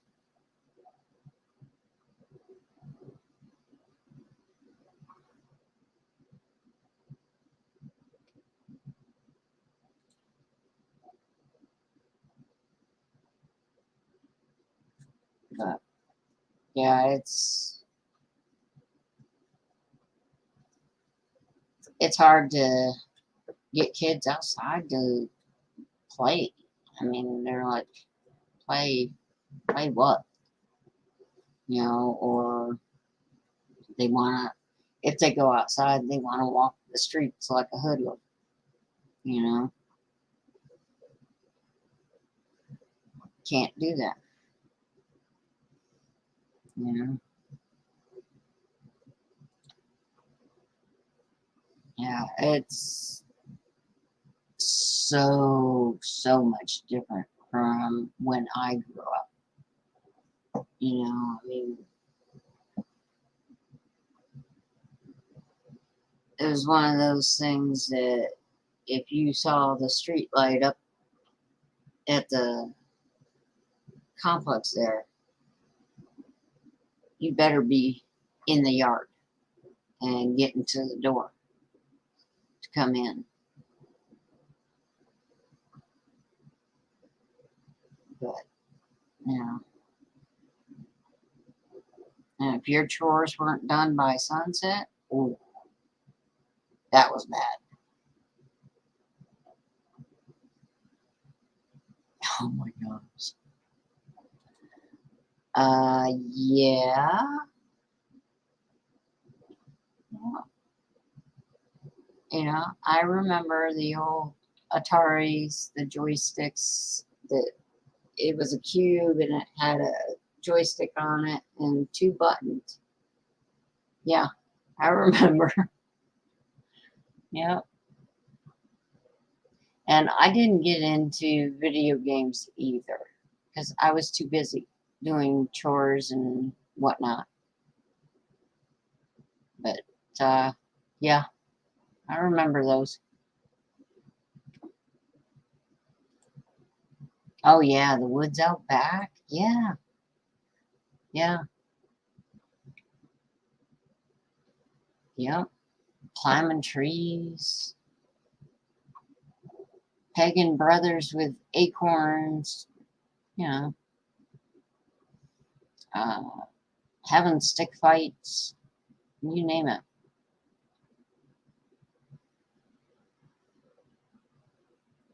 Oh gosh, Pong, yes.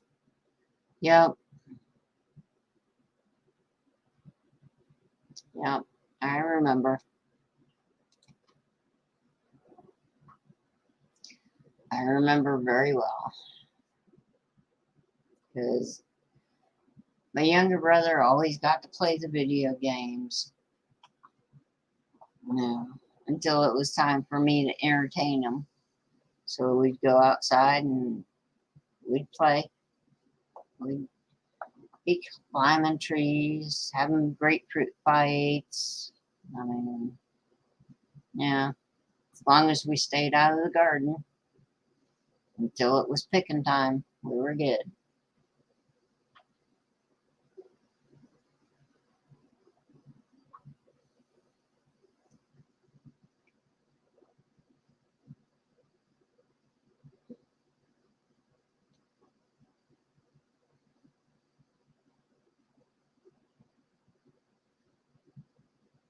Oh, Mario. Oh, gosh. The Mario craze on gaming. Yeah, that was bad. That and Zelda. Yeah, Zelda. Yeah. And the thing is, nowadays, these kids, you give them a game from back then like that, yeah, they'd have that uh, attitude like, really? That is so old school. Give me something new. No,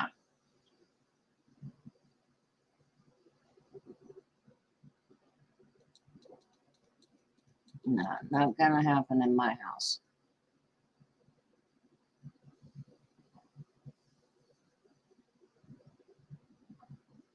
Oh man, stereos. Okay, my mother had a stereo and it was stacked. The top piece was actually a 33 and a third record player. Okay, every morning my mother would turn on the radio and all you heard was country, nothing else. Nobody messed with that uh, tuner either.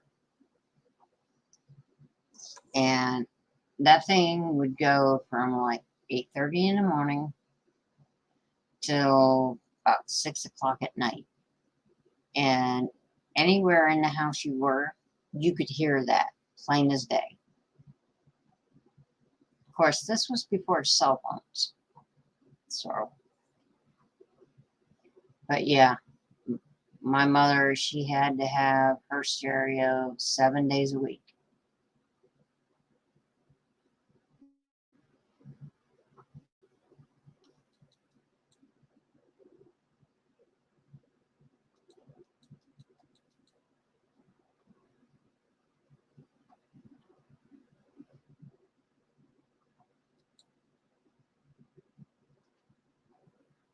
Very true, Eric. That's not what I wanted to do. There we go.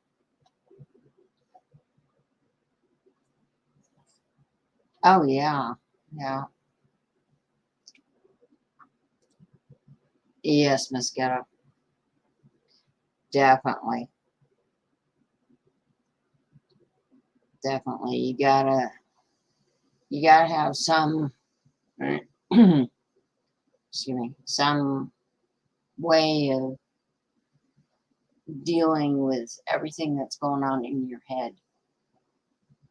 And music is the best way I have found to deal with that.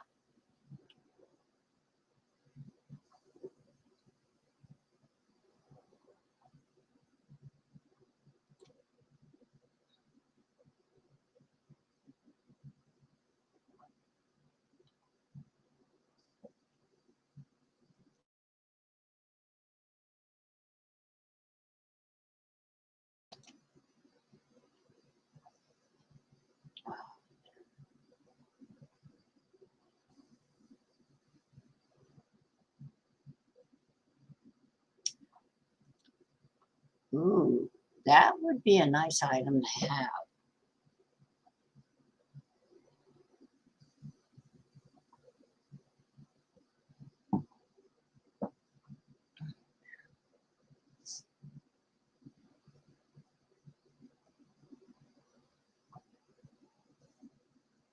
Maybe, what is it, 45s? Get the old 45 records.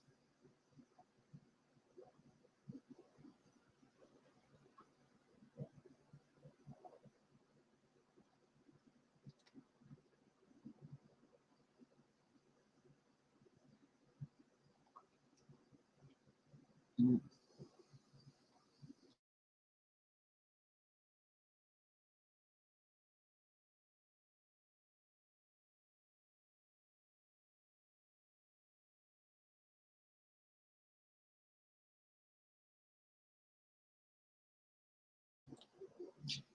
Eric, a good place to find those, the vinyls, the CDs, and cassettes would be online auctions or thrift stores. Yeah, just pop into the thrift stores and look for them there. I've noticed a lot of the older um,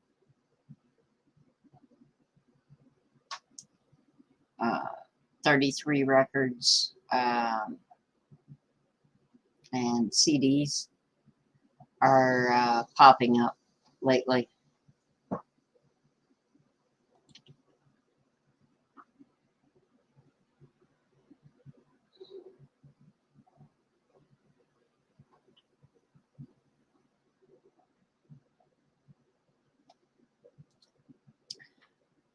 Miss Ghetto, um, you can do them either way.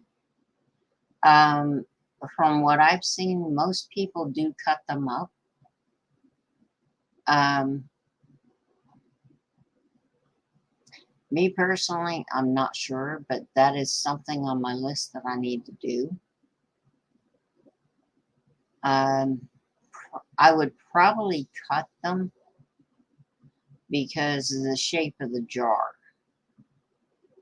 You know, you could fit more in them in a pint jar. Let's see. I'm going to show you what I'm talking about. See how the jar has this curve? You can probably fit more in if you cut them. But if you leave them, per se, whole, you know, they're going to be in the jar and you'll have to make sure there's enough liquid all the way around. So it may take more liquid to leave them whole. But, you know, I think it's family preference myself.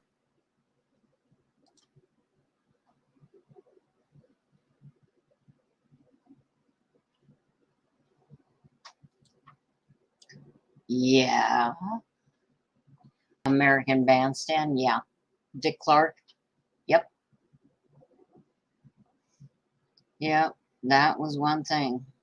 Saturday nights was American Bandstand, and Sunday nights was Disney. You know, Wonderful World of Disney, I guess they called it back then. That's before we knew all we know about that.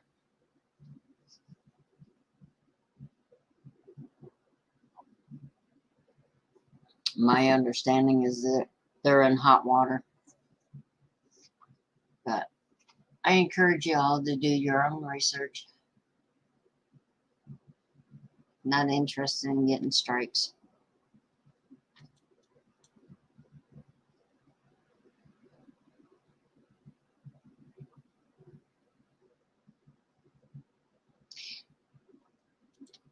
Yeah, I've noticed that as technology progresses, you're having to transfer from what you're used to over to the new system. Um, a good example of that was cassette tapes. We went from cassette tapes to CDs. And a big thing back then when CDs first come out was learning how to burn them, as they called it back then. So yeah, trying to keep up with technology is insane.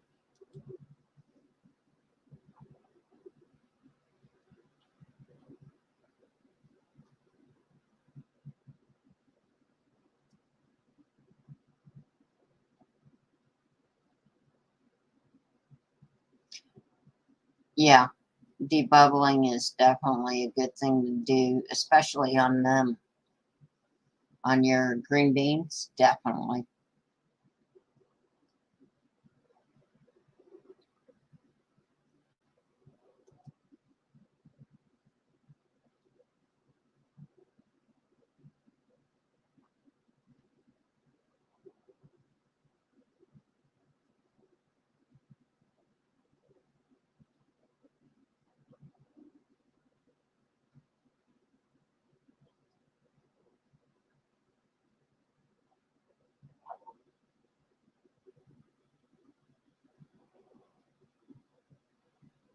Oh, nice, Eric.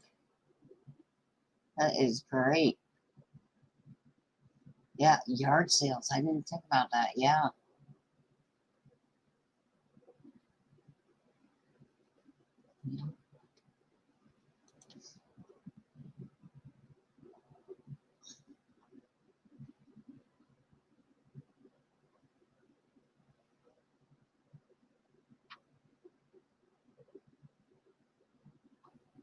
All right. Take care. Thank you for stopping by.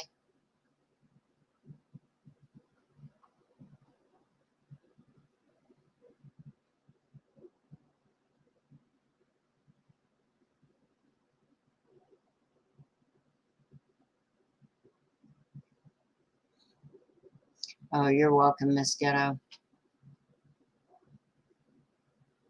Oh, yeah. Yeah, the Carol Burnett show.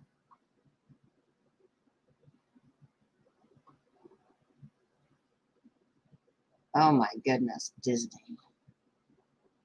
Yeah, they own quite a bit.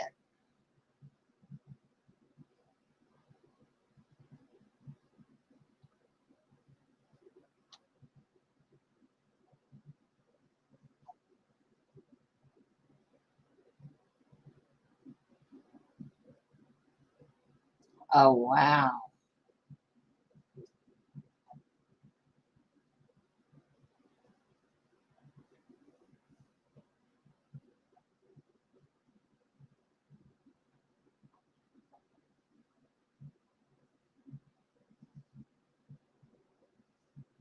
Yeah,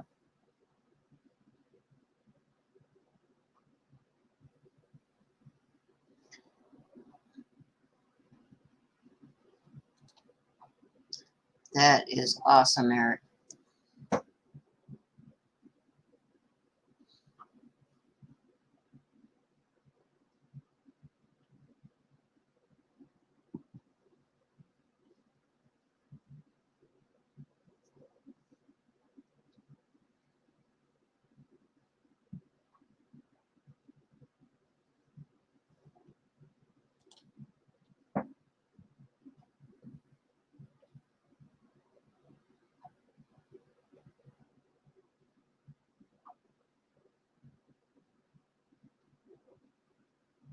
Yeah, yeah, that sounds about right for most green beans.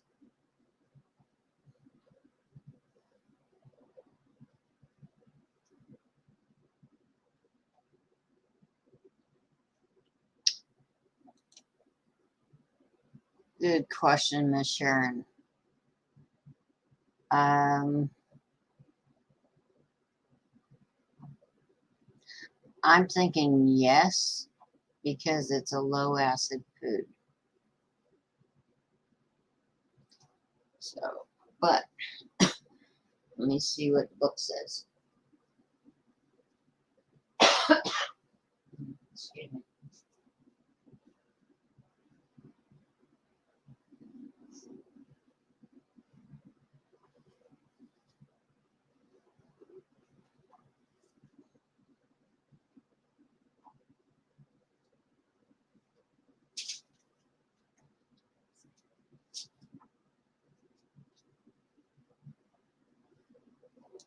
Can't tell I've been doing a lot of planning.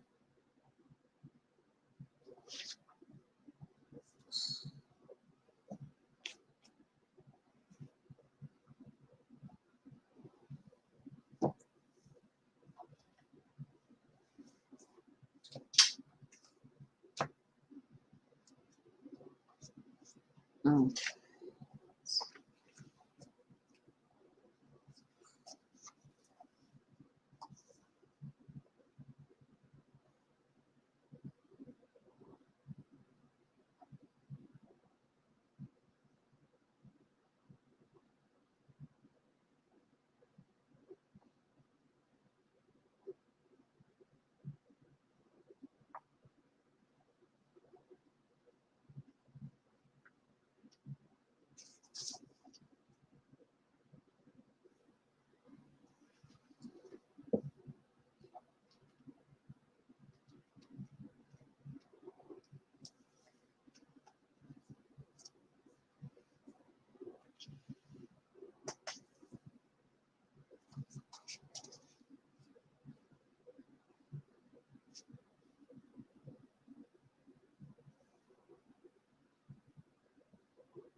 Okay.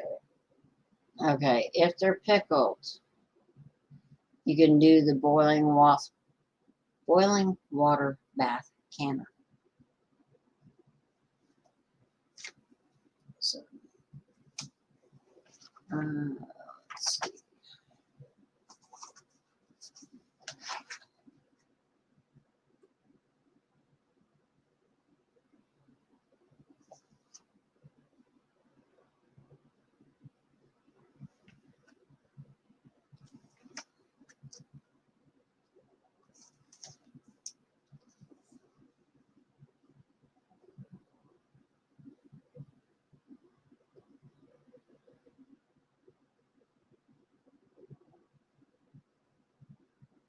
Now, if you're doing like marinated peppers, that can be done in a boiling water bath canner as well.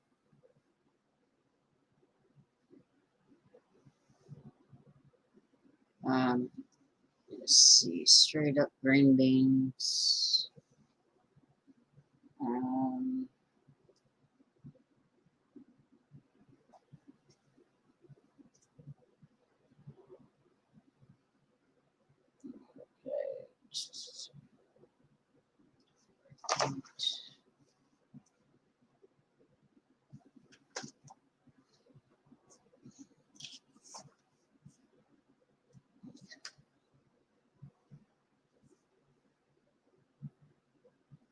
and if you're doing straight up green beans, that would be the pressure canner.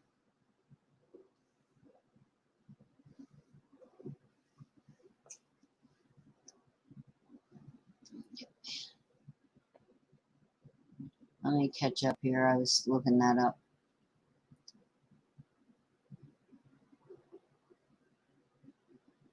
So if it's marinated or pickled, you can water bath.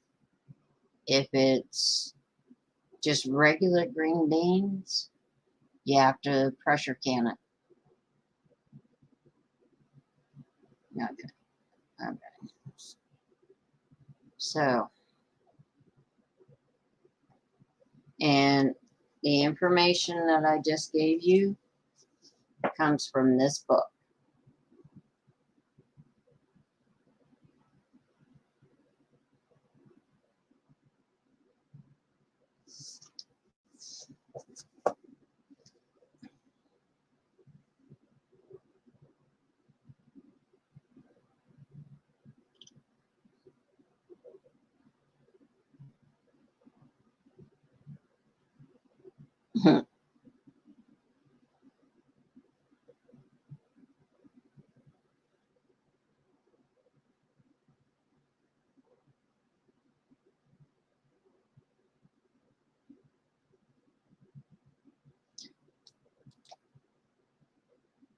Miss Karen, any pressure canner can be used as a water bath canner. You just don't lock the lid on.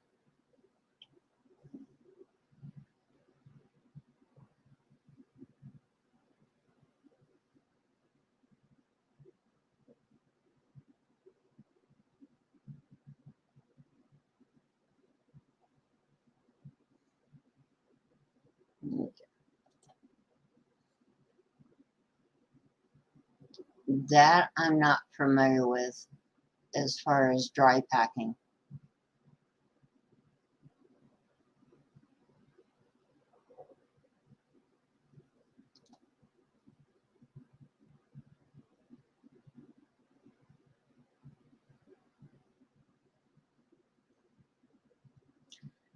Yeah, dehydrating would probably be better, in my opinion.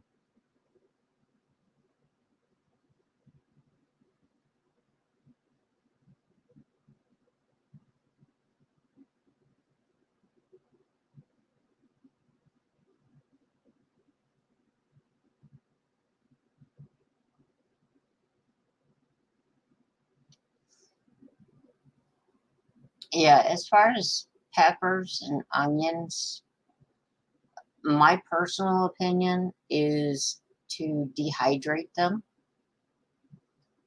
because if you pressure can them in the pressure canner, they're just gonna basically dissolve, and you'll have pepper water or onion water.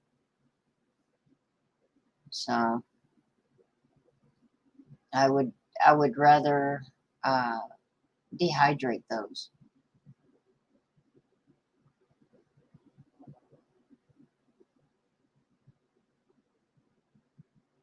Yeah, yeah. Deciding what you want to do with them, what recipes you want to use them in will help.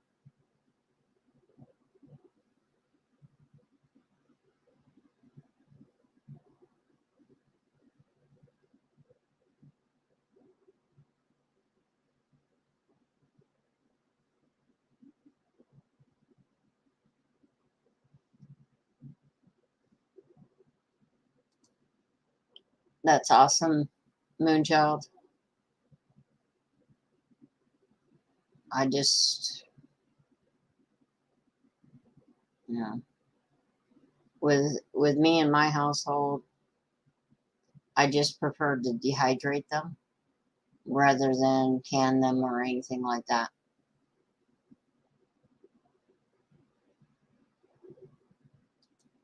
But like I said before, we all do what we think is best for our own household.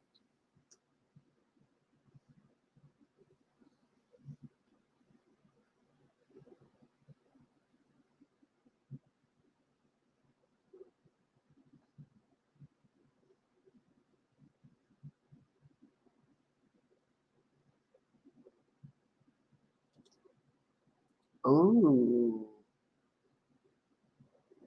pickling peppers and onions.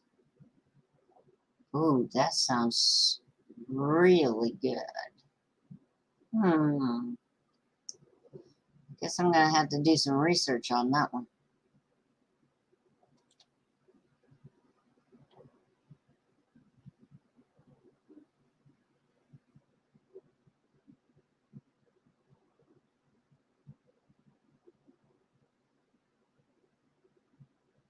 Oh, okay. Sorry about that, Moonchild. Goodness.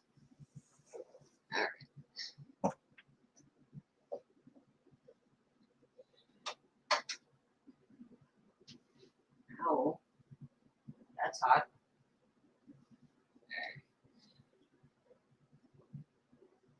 All this out of the way.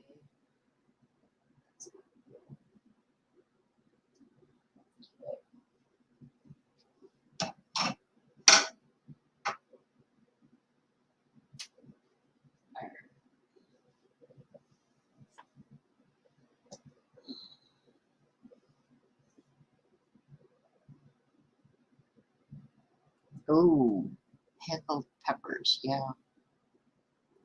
Um,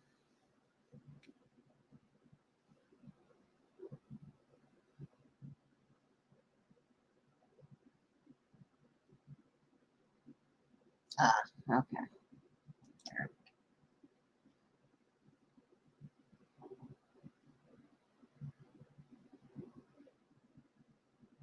Oh, no, no, no, Miss Sharon, I'm not. I'm not. It's already come off of pressure, and now it's just leveling out the air in the cannon right now. Yeah, I'm just about ready to pull them. So definitely, Moonchild. Definitely share the recipe, because that would be awesome.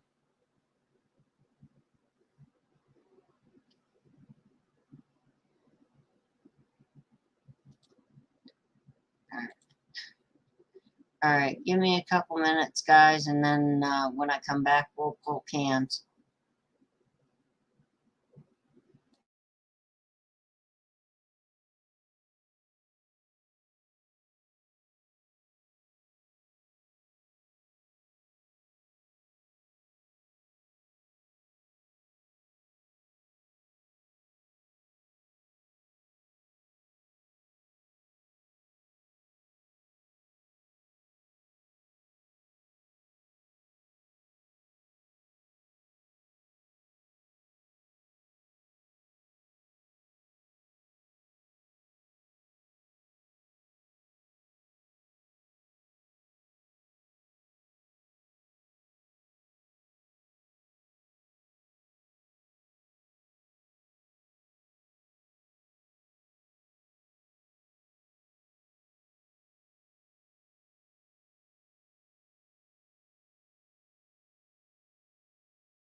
Okay.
definitely some siphoning in this.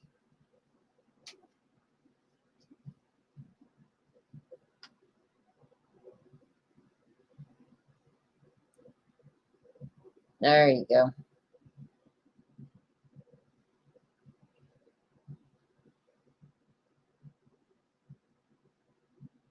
Yeah, definitely some siphoning.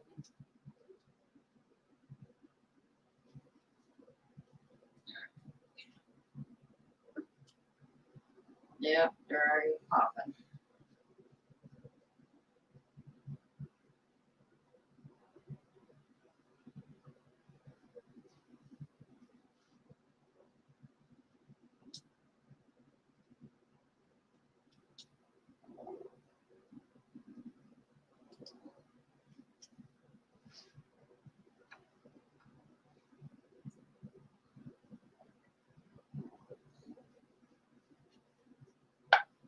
Yep, that one popped before I got it in view of the camera.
Yeah, that's the one that siphoned. See it? And that's why my canner's a mess right now.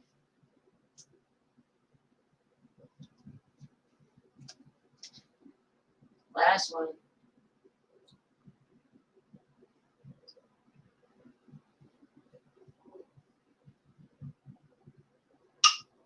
Oh, there we go.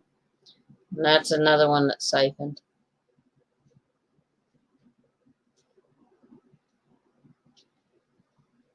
Now, if they do seal and they've had siphoning going on, I'll put those in the front to where I use them first and then use the rest accordingly. One reason that I use a dark towel when I'm doing tomato-based stuff and wear a dark shirt is that's stained. And yeah, I can bleach it, but it may not come out all the way. So, little tidbit. But my canner looks much worse than this. But there you have it, guys. A full canner load. I will let this cool a little bit. Get it all cleaned up. And then make some pasta. Gotta have some, you know. I still have a meatball and some of the sauce left over. So just throw in some pasta and I got dinner.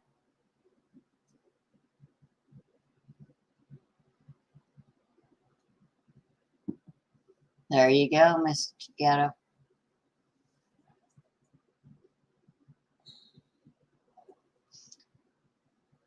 And I do appreciate y'all hanging out with me today. Y'all have been awesome. I think this has been my best live stream yet.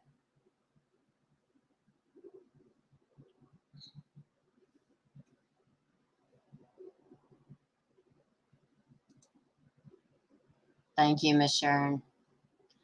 Thank you, Miss Ghetto. And Moonchild, if you're still in there, thank you so much. I really appreciate y'all hanging with me. And if Sophie is still lurking, let me know what you think. You got my number. Thank you so much. And y'all have the great rest of your evening. And we'll catch you next Tuesday. If I'm lucky. I don't know. I've got to see what work says. But y'all have a great evening.